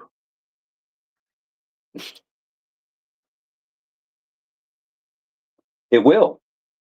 It will. I believe in my heart. Let me see if it's over here. Where is it? God, there's so much shit in here. So much BS, man. Where is that sign? I think it's in my room. Yeah, I think I took it into my room. Anybody need a camera? Sell this. Oh. Got to sell this. Icon. Got to sell those golf balls. Ooh, these are cool. I don't think I've ever showed y'all these. They're listed right now on eBay. They've been listed. They've been up there for a while. Mego characters. You got, well, I mean, they're not complete. I mean, clearly, what happened? One of them's missing they're missing pants and a hat. One of them's complete. But that right there, that is the penguin. And then the other guy, he's rare. This guy's rare. I don't know who he is, but he's rare. I think I've got these up for $50 maybe. I don't know. They've been up for a while. I need to lower the price on them.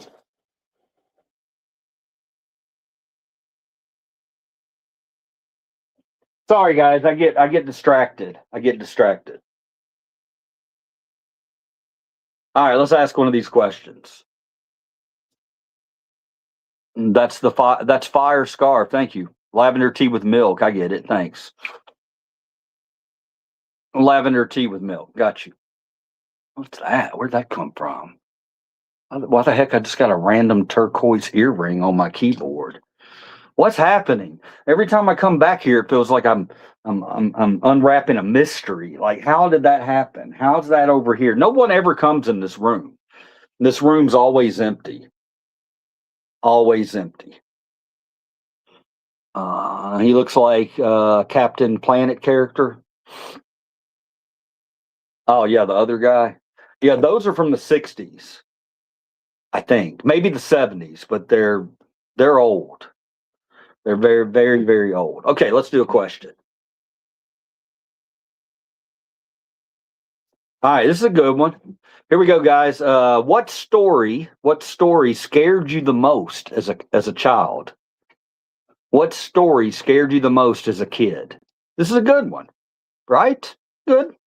What story scared you the most as a child, or as a kid, or as a child, or a kid, a child or a kid, whichever one you want to be called?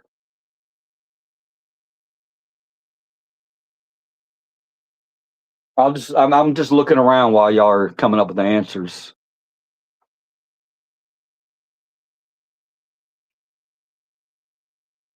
Yeah, I really got to get in here. I got to get in here and clear some stuff out, man.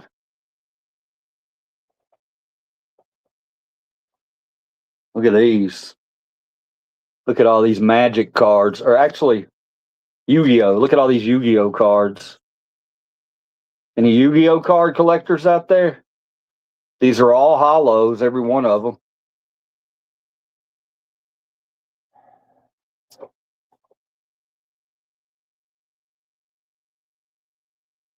What story scared you the most as a kid? Barb Cole comes in and says, The Wizard of Oz. Bob, or I called you Bob, Barb.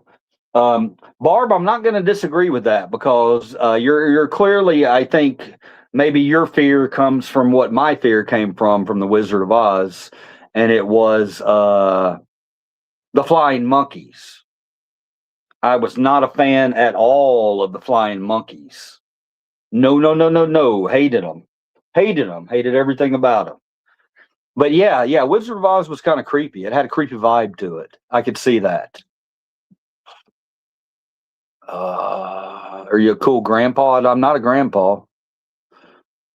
The Legend of Huffy, half man, half goat. My brother is used to terrorize the crap out of me to try to push me out the window and say he's going to get you. The Legend of Huffy, the half man, half goat. Gee. So that was you had that little urban legend there, the half man, half goat. Okay.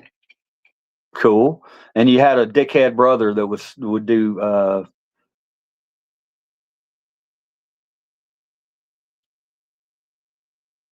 and I don't mean dickhead. I mean, you know what I mean. A brother, being a brother. Uh, Little Brothers by Rick Haltala. My dad read me horror books, not Dr. Seuss. Nothing wrong with that. I don't see anything wrong with that. Maybe that's why you have such a good imagination today, Swan. Clearly, that's why you have a good imagination. So, good on Swan Dad. And one Superman episode on TV that had aliens looking in a kid's window. I was afraid to look out my bedroom window. I was afraid one of them would be there. I might know the one you're talking about. That sounds vaguely familiar. Black and white, right? I think it was in black and white. Amityville Horror. Yeah, there you go. There you go. Yeah.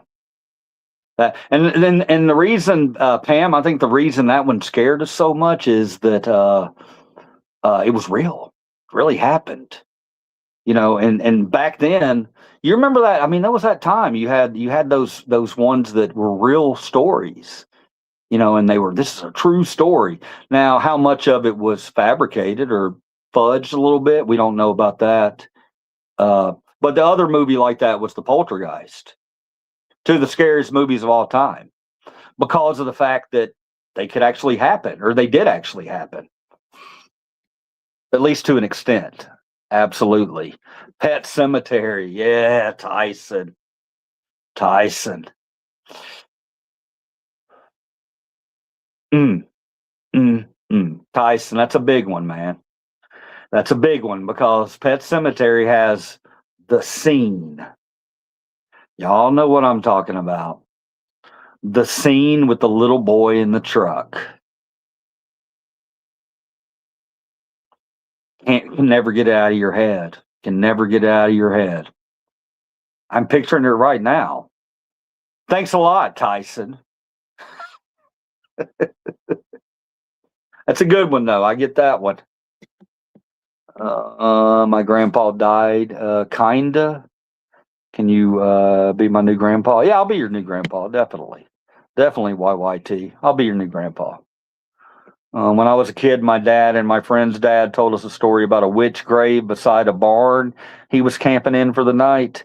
We kicked the grave. Later, we heard chains on the roof. Ooh, hell yeah, North Star. Yes, chains on the roof. So you kick that witch's grave, and the witch probably climbed up onto your roof with with chains. Maybe the witch had chains, chains in her grave, right? Maybe she found the chains on the way up. And regardless, she went up with the intention of terrorizing little kids. So not cool, witch, with your chains. Don't do that. I mean, at least use something else. Chains is a bit much. Yeah, that sounds awful. That sounds very terrifying. Yeah, shame on you, witch. Shame on you, chain witch. No, no, no, no.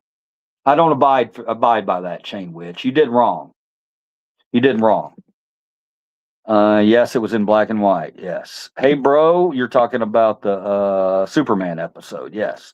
What's up, ranting? How you doing? I see dead people. Yes,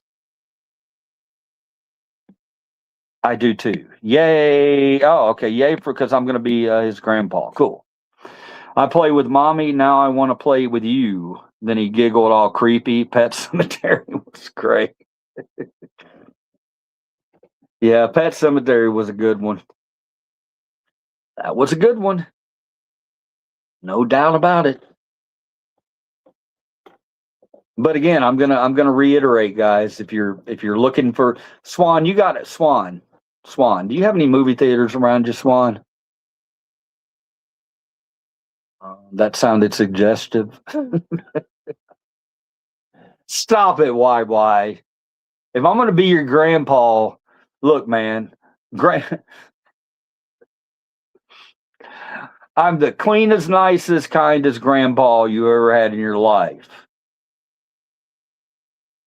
Maybe. I don't know. I don't know who your grandpa was. Maybe he was kinder. Could have been. Probably. Maybe he was. Blair Witch Project. Yeah, that was a good one. Pam, I remember seeing that at the movie theater, and I went into that one also not unaware of what it was really about, and I'm so glad I did because it was one of those lost footage kind of movies. The movie Thread scared me. I rented VHS.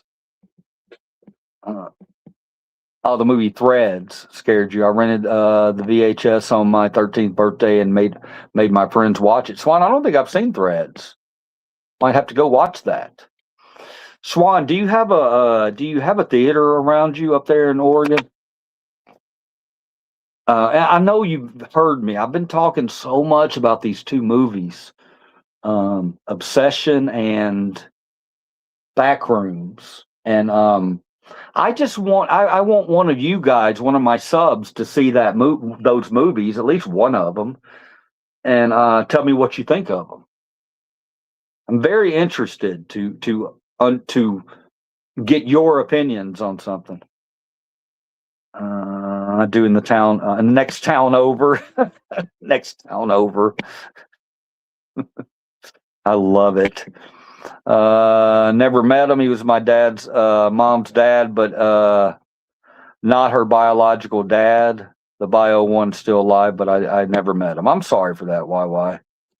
I'm really sorry that you went through that. Yeah, Backrooms was good. They're both good. They're both good. They're different types of movies. And for some reason, I feel like Swan would really dig Backrooms. Backrooms it's more of a slow burn that kind of it just creeps over you, and and all of a sudden you're starting to feel claustrophobic, and you're like, oh man, these two movies, guys, that I saw, these two movies, I say this without hesitation or reservation. The scary movies usually don't do it for me.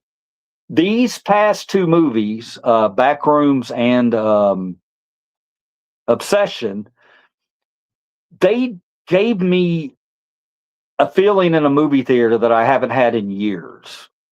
They remind me what good movies can actually do. The obsession, the jump scares, and the performance by the main character,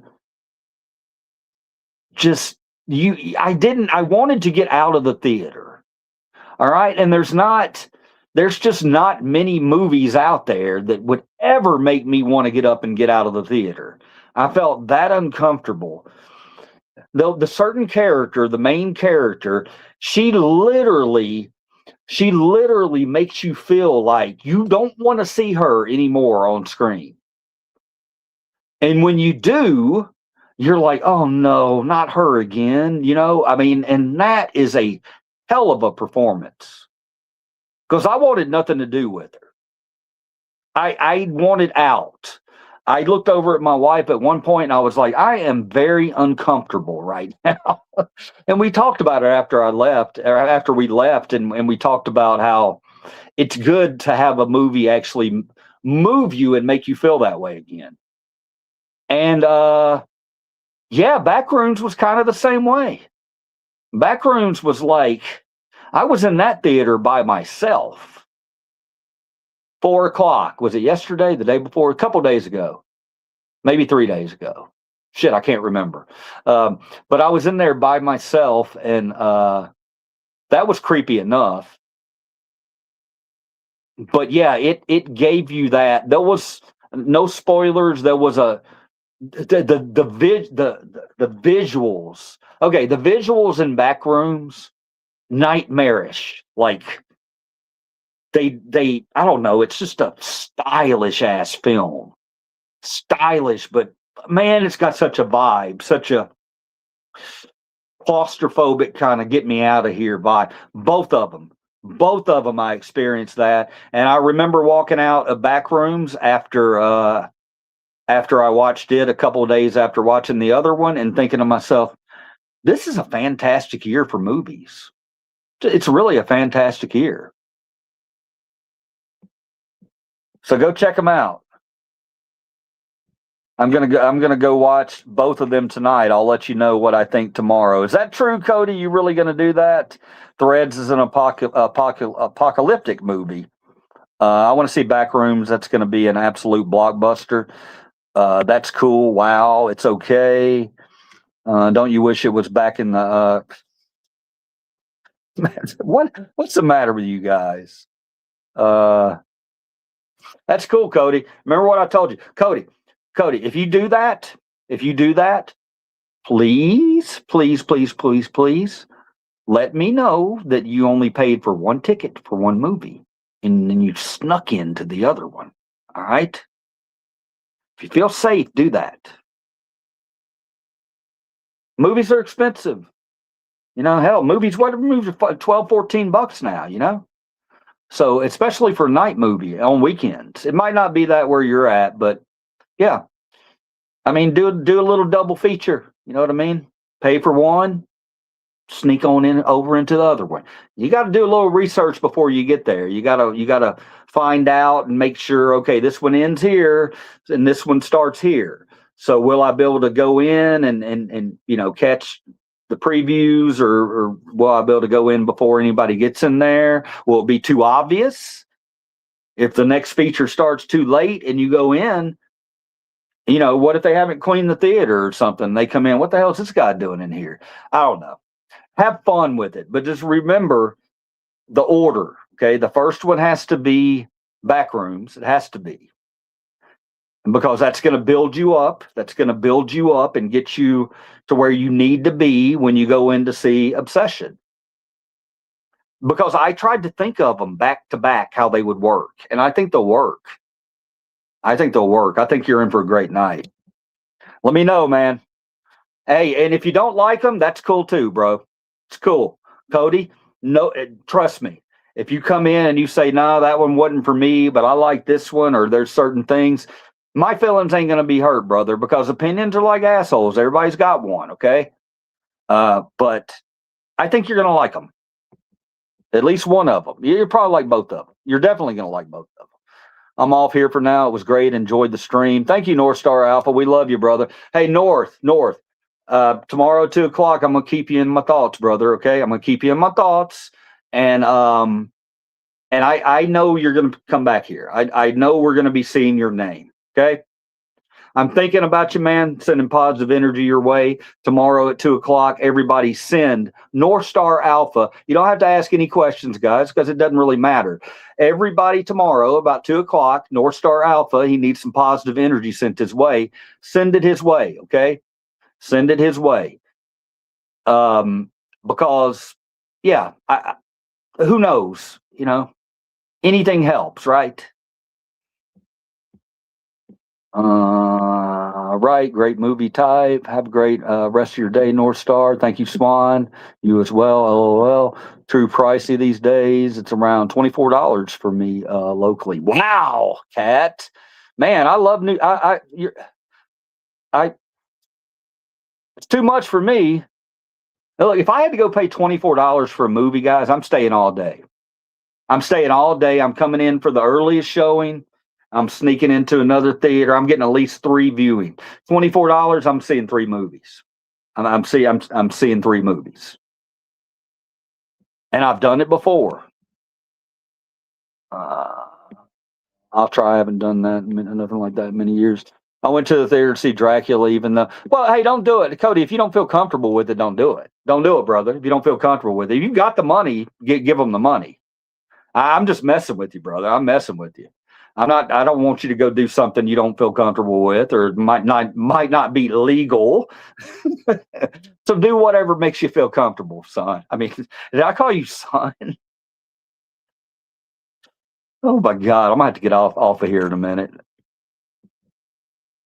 I went to the theater to see Dracula, even though it was a very nice new theater. It was very uncomfortable, and a row of seats below us obstructed the view from the bottom of the screen. That's terrible, 70s. The theaters around me, I've got the recliners. I gotta have them. I gotta have them. If I go in and it's one of those old school theaters where you got to push back and hold it back, it's not going to be fun. It's not going to be fun. Gotten too used to the recliner seats. Worst movie I've seen in the theater, unfortunately, was 28 Years Later. And I went twice because the first time I went with my daughter and she walked out less than 10 minutes. So I remember that. I remember that movie. I didn't watch it, though. I didn't watch it. The 28 days thing, all that year, all that stuff, it was very confusing to me. It's like they were putting movies out far apart from each other, and they were naming them things that were close, 28 weeks, 28 days, 28 years, or whatever. And I just kind of threw my hands up. I'm like, yeah, I can't follow it anymore. You know, when you're putting movies out every 8 years or whatever they did, 10 years. Great saying about opinions. Thank you again. Love you, man. Love you. I wish you well tomorrow. And then prayed for a ticket to go see it again, but the regret was huge. I will be at work. Why? No, I'm just kidding. Back rooms first and Obsession. Got it. Yes. Good night, Ranting Raccoon. You get all positive vibes for me. Take all the positive energy you need, North Star. I snuck in with a friend and watched a movie with them. We snuck in the back door, and it was difficult at the time because I was in a wheelchair. We had a blast and didn't get caught somehow. You know, hey guys, I'm going to let you in on a little secret about movie theaters. Okay, movie theaters, they really don't make their money at all off the tickets. They're not making much off the tickets. All right, actually, this has happened before. I've actually had this happen, I think, a couple of times, actually. I have gone into a movie theater and I watched a movie, didn't get anything to eat or anything, any popcorn, and I came back out and went over to the concession stand and I said, "Hey, I was getting ready to leave, but if you let me stay and watch this movie right here, then I will buy a large combo." True story, and it worked. The manager was like, "Absolutely." and you want anything else? I was like, yeah. You know what? I'll take a candy bar too. Guys, they don't really care about the ticket prices. They're not making much off the tickets. What they do care about is some of them like to go and count how many people are in the theaters because they're auditing how many tickets they've sold. But I haven't seen that as much lately, so I don't know that that's still going on. But in general, that's why the prices at the concession stands are so high. That's where they make their money. They make it all. They make it all right there. Hell, to be honest with you, if I'm just being completely honest, when I ran a theater, if there was a 9 o'clock show and nobody, people were coming in and I thought they were gonna buy a ticket up front, I would say, "Hey, are you gonna buy concessions?" And they'd look at me like, "Why?" And I was like, "Oh, no, we're good." And I'd be like, "Okay, come on over here." And I would take their $12 that they were getting ready to purchase the ticket with, and I'd say, "Okay, we're gonna take your ticket money and we're gonna give you some treats here. How about that?" And they do it. And all that money went to our theater. Illegal as shit. Illegal. Because the movie companies want every single cent that they can get. But that's how movie theaters operate. I'm not saying there's a lot of them out there that would do that, but there's a few of them. The managers understand that their money comes from concessions. All right? It's a secret. Don't go out there. Don't go out there trying to abuse that, because some people that might piss a lot of theater managers off. It really might. All right, here we go. Yeah, you got to sit in the middle or upper level for best view. I prefer the middle myself. I enjoyed 28 days and 28 weeks very much, but 28 years was just too far off. Yeah. Have to be more confident. I love that we're in here talking about movies. I want you guys to, even if you haven't been to a movie theater in quite a while, I would like you to try to get out to the movie theater when you can. I think movies are going to see a resurgence this year simply because gas prices are so high. I think some people are maybe foregoing their long vacations and saying, "Well, let's stay around the city. Oh, cool. We can go see this movie, that movie. We can get all our movies." If somebody's got a week off and they're going to see 2 or 3 movies in that week, that's still a pretty good little vacation. You know what I mean? But yeah, get out and enjoy those theaters, because theaters are, I don't want them to go away. I think we need theaters.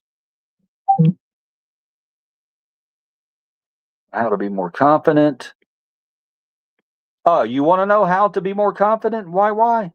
Nice. That's awesome. Makes me want to go to the movies. I haven't been in a movie in more than a decade or so, sadly. Well, it's still there, man. It's still there. You'll get out to them. I just, it's a communal experience. It's like this. You go see a great movie. I've always been like, when I get out of that movie, and if it's great and I want to see it, sometimes I want to see it again. And if I want to see it again, guess what? I want my wife to experience it. I want my friends to experience it. I'm like, come on, man, you got to see this. And then you get to share the emotions together. And you're even sharing emotions with people around you. When you got the jump scares, and you got this theater full of people and they all jump at the same time and they start laughing or whatever. Oh, that got me. That's a communal experience. That's the things that we need as a society. We need that. So next time you go to the movie theater, don't just look at it as me going out and having some entertainment. Look at it as investing in the American culture and keeping a part of the American culture alive that needs to be alive. Right? The troll has left from underneath the bridge, I guess. We had a troll. He wants his gay lover to experience it. Okay, Bob. All right. YYTT. YYTT earlier said how to be more confident. Hold on. Let me read some of these first. You got to head out. Okay, Swan. We love you very much. You have a great night. Okay, we'll talk to you later. Create your own happiness and always try to be kind to yourself and to others. Awesome. Popcorn, drinks, and candy, not the tickets. I always liked up front seats in the top row because it doesn't have a second floor. And they did upgrade to the recliner seats with cup holders. Nice. This is the gayest channel ever. This channel blows. Well, thank you, Bob. Bob, since you want to be the center of attention, tell us a little bit about yourself, brother. Tell us what you do. What do you do, Bob? What do you do? I'll get back to you, TYY. I'll get back to you. I haven't forgotten you. Bob is on my radar now because I want to know why Bob decided to come into our good time chat tonight and decided to start calling me gay and saying this is the gayest channel ever. Do you mean that in a good way? Because if you mean it in a good way, I'll take it as a good way. Because gay can be happy also. Did you know that, Bob? Did you know that?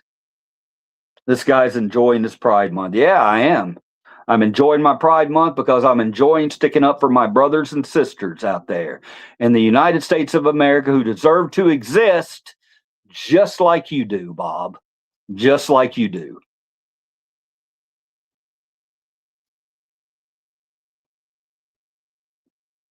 Damn, this thing's getting harder to hit. Must be almost empty.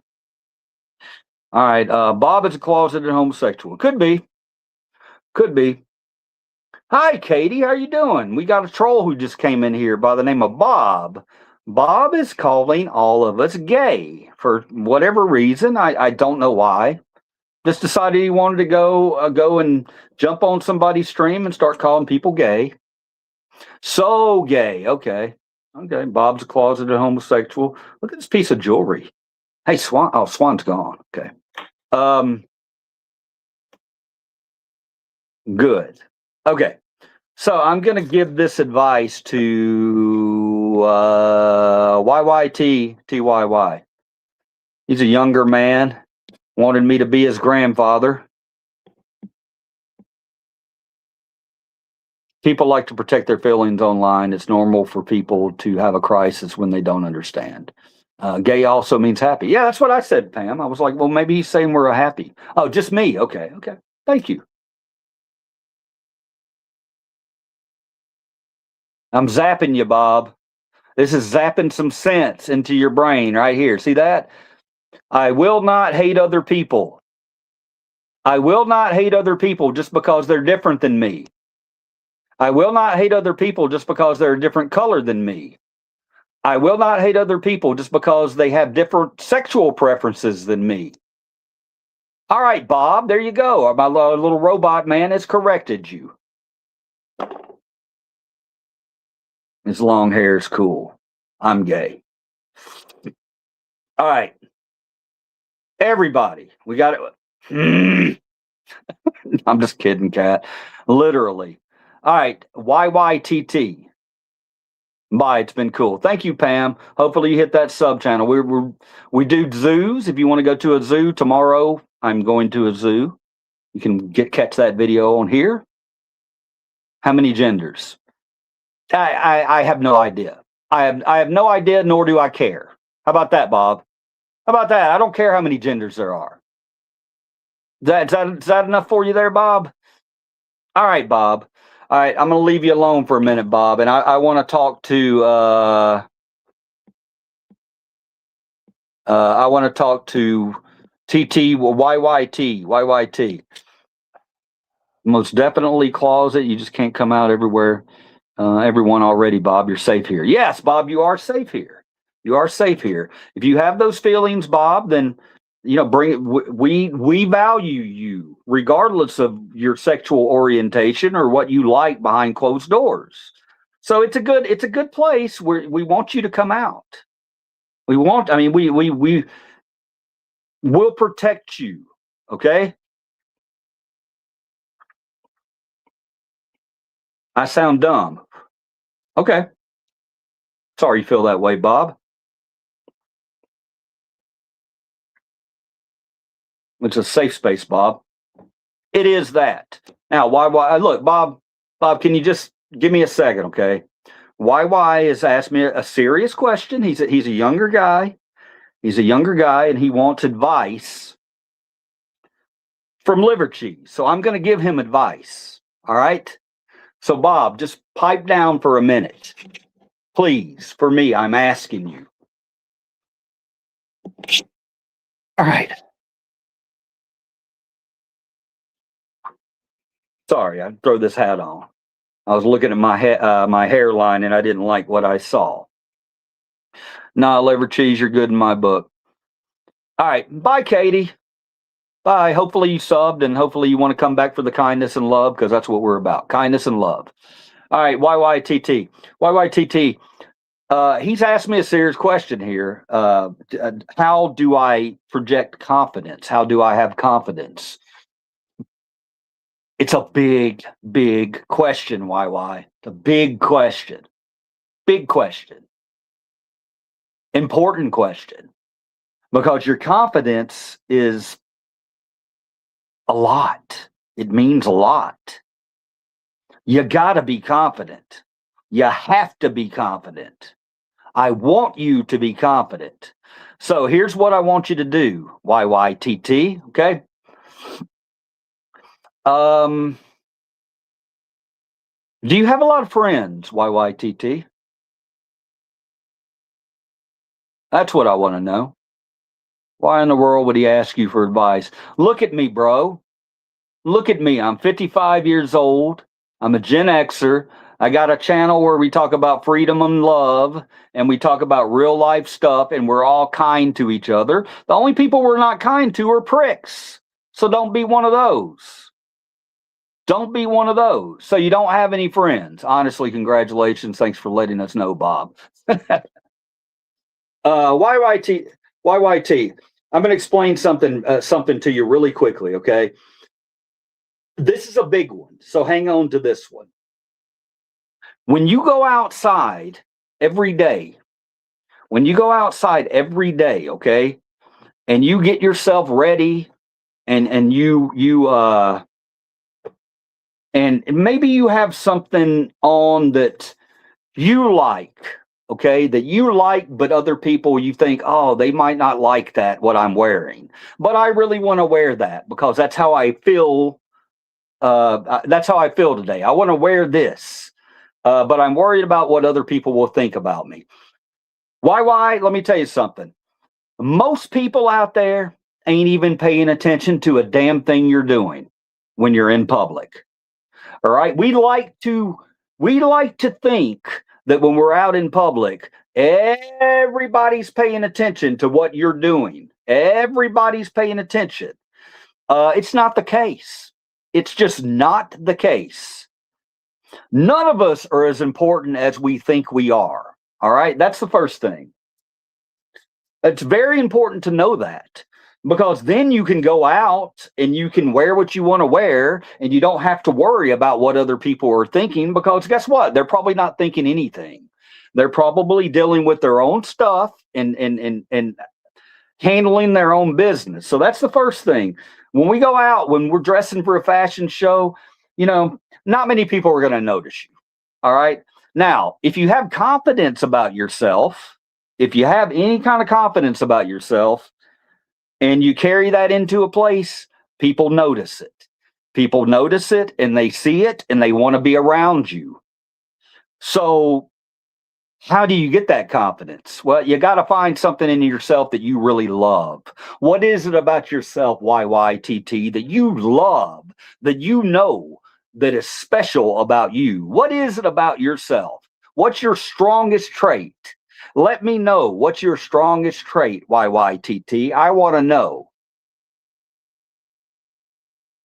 Some people don't like to talk about those things. They don't like to talk about what they like about themselves. But I want to hear those things. Greetings from London. What happened to you, YYTT, to make you feel that way? He's just younger, Cody. I think he's just a younger guy. I don't think a lot of younger people these days, they have a hard time projecting confidence. And if you're talking about women, YYTT, TTYY, if you're talking about women, man, don't even worry about that, man. We build this thing up in our heads like, oh my God, what's going to happen if I walk over and talk to that person? And you build it up in your head because you think that person is better. They're above me. Oh, they're better looking than I am. Oh, that person would never be attracted to me. We build that up. We build it up and we build it up. And we don't have to do that. You don't have to do it, man. You're putting too much pressure on yourself. Walking over and talking to a woman, even if you like even if you like her, is a very simple thing to do. It really is. Had I known at your age what I know now, oh man, oh my goodness. Look out, world. That's what I'm telling you, man. Be confident, walk up to somebody. Don't look at it as, oh, I'm going to go up and start talking to this girl and she's going to reject me. You don't have to have a mission. You don't have to have a mission to ask for her number. Go up to her and mention something she's wearing. Oh, those shoes are really nice. Or, oh, you look, hey, I just wanted to come by today. I know I don't know you, but I wanted to let you know that I saw your eyes from across the room, and yeah, they're mesmerizing. You have a very distinct eyes, or you have a kind look. Mean it. I don't want you to go throw lines out or anything, but do it casually. Because what's the worst that's going to happen, YYTT? What's the worst that's going to happen? That person's going to reject you. It's not that big a deal. They could reject you for many reasons. It may not have anything to do with your looks, but that's what we automatically go to. Oh, it must be the way I look. She must not be attracted to me. No, man, you just gotta continue to talk. A friendly conversation with somebody, once you've started talking to them, armor starts to fall off. And you can be talking just as one person to another person about the day or about the weather or about anything. And then all of a sudden you'll look up and you're talking about more. You're talking about more. You're talking about more. They're letting their guard down. They're letting their armor down. You don't have to go in and say, hey, can you go out with me? Can I get your number? No, it's going to happen naturally. It's going to happen naturally. Let it happen.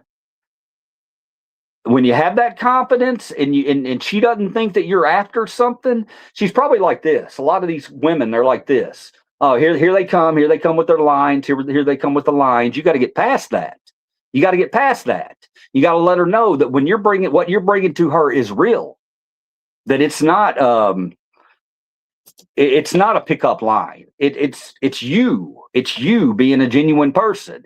Even if it's just walking over and saying, you know what, I like to meet people, and I saw you across the room, and I just wanted to meet you. Hi, my name's so and so. Reach out your hand, shake her hand.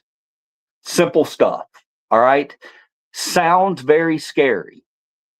And for a lot of people, it is very scary. But you got to do it. You do it once, you do it twice, you do it 3 times, you do it 4 times, you do it as many times as you need to do it. Now, even if you don't connect with that person, maybe you've made a friend. That's a person you could see on the street a year from now and go, oh, hey, remember me that night? You rejected me. I'm just saying. We blow things up to be these huge things in our mind, and it makes it very difficult to do. And it's really just not that difficult. Go over and talk. Be a real person. Talk about real things. You're going to get there. Good stuff, man. That's where we're going to end it right there. Blame society. Don't take advice from a 65-year-old. It's not YY's fault. Social media has made them like that. Yes, it's not. It's not. Absolutely, it's not your fault, YYTT. Not your fault. Thank you for bringing that up, John Terry. It's definitely not his fault. And another thing, though, YYTT, a lot of other people out there have that exact same problem. Have that exact same. You could even, you know what? You could even use that as you go up and you talk to somebody. Go up and talk to them and say, you know what? Look, I saw you across the room, and I'm just so used to socializing with people on the phone that it's awkward for me to really talk to other people. Hopefully you don't take this the wrong way, but I wanted to come over and meet you. Use that, you're going to get in. You're going to get in. And you mean it. It's not like you're lying. It's not a line. It's not a line. It's the truth. It's not just about young people. It's people of all ages. Kat, I mean, that's true. Not everybody, it's hard for people to have any, some people have no confidence at all. I get it. And it's not because of their age or anything else. They just maybe feel terrible about themselves. Maybe somebody's torn them apart all their lives and never told them they had any value. And that's disgusting to me. It's really sad that we point out negatives about people, yet we refuse to point out all the beautiful things about people. Me and Cody are about to watch the back rooms. See you guys tomorrow. Have a wonderful night. Cody, enjoy. Now remember, back rooms, it starts a little slow. A little bit slow. Hang in there. Hang in there. But even though it starts slow, there's a lot of great visuals. A lot of great visuals. John Terry, Backrooms garbage. It's not. It's not. Look at the reviews on it. YYT, you have a bright future, so never give up. Thank you, Cody. Hokum garbage. I liked John. I liked Backrooms. I like Backrooms and I like Obsession. I thought they were both great. Different types of movies, but I appreciated both of them in different ways. That's okay, John. It's okay. I'm not saying you're wrong, brother. I'm not. That's not what I'm saying. That's not what I'm implying. You're not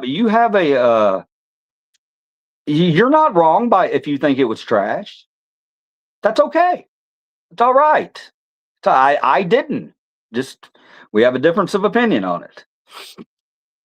All right, guys, I'm going to have to wrap it up. I got a lot of stuff I got to do. I will be back early in the morning, probably 8 or 9, somewhere in there. We'll do the daily rundown, and then we will go to the zoo. John, I understood it because, maybe I should also have told people that if you do understand, if you've seen that game, then you really do get it. Yeah, I understood it because I'd seen the game. It's based off of a game or a series of videos, but that's how I understood it. So, yeah, I could get being confused by all that. But even if you're confused by all that, there are things about the movie that you have to admit were pretty damn cool. I mean, that monster thing at the end, holy crap, man. I didn't like that thing. Mm-mm. Don't put any spoilers up.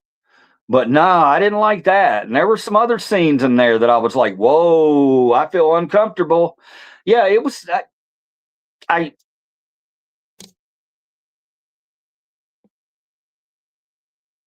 oh, right. I didn't know that. Yeah. Well, the game, the game gives you a little bit of a background on it. John, hey, I get it, man. I get it. That movie's not for everybody. It's not. I totally understand what you're saying. John, I will tell you, go see the other one. Obsession. That one's top notch. I like Backrooms, but I get how some people wouldn't like it. Okay. So your opinion's not wrong. I didn't find it scary at all. Well, I don't know that it was just the visuals, man. I mean, I don't know that it was necessarily boo scary. It was just, ooh, I've never seen that quite pictured like that, and I wish I hadn't seen it. You know the thing I'm talking about at the end, that whole thing at the table when all that went down. It was nightmarish to me. I didn't think necessarily it was the scariest thing in the world, but the visuals were horrific. Horrific. Does that make a little more sense? YTT, you're going into the 12th grade? I didn't know that. I didn't know you were underage, brother. I didn't find it scary at all. Enjoy Cody. I know you'll like the movie. He needs a nap. I do like she boombox though. I like your boombox on the wall. Okay. Thank you, man. I do too. Thank you for noticing. Go take your nap, old man. Thank you, man. Yeah, young, he's not old. I'm 55. Kind of old. Yeah, pretty old. Thank you for defending me though, YY. I appreciate you. Hey, there ever been a woman in this stream? No, Bob, we had plenty of women in here a few minutes ago. Don't come on, man. Come on, Bob. Bob, I hope you subbed. We're going to have some fun, me and you, Bob. And we're going to have some fun. Go ahead and hit that sub button, Bob. I need you in here. All right, what else we got? Old school. All right. Yeah, old school. All right, I'm going to end the stream like this, guys. I'm going to let you know. Remember, it's not red versus blue. It's the 1% versus you. Okay? We can be political from time to time, but we're a channel about kindness. We're a channel about love. If you get tired of waking up every day and seeing the BS on the news, the hate, and you're tired of that same old pattern, get off that ramp and come join the love train, where we talk about animals, we talk about dogs, we talk about music, we talk about politics, we talk about life, we talk about religion. And guess what? We respect one another. Okay? Bunch of different sides, bunch of different opinions. We don't come at each other like we're going to hurt you. We don't come at each other like you're the enemy of me. You're not the enemy of me. You're not. If you have the complete opposite beliefs that I do, you're still not the enemy of me. Okay? You're not an enemy until, well, I think you know. All right. Bye. Backdrop is in. Backdrop? What about the backdrop, Cat? Oh, backdoor, as in. I got lost. Have a good rest of your day, dude. Stay safe and be and be lucky. 65. All right, guys, I'm rolling out. Remember what that alien once said, E.T., he said, be good to each other. Be good, guys, because that's what this channel is about. Thank you for coming in. If you hit that sub button, thank you. I see the subs going up every day. I love you very much for it. And come on back. Tomorrow at 10 a.m., I'll be going to the Memphis Zoo. If you want to do a live stream at the zoo, come on in. All right, guys, until then, we'll talk to you next time. Have a wonderful night. Love you.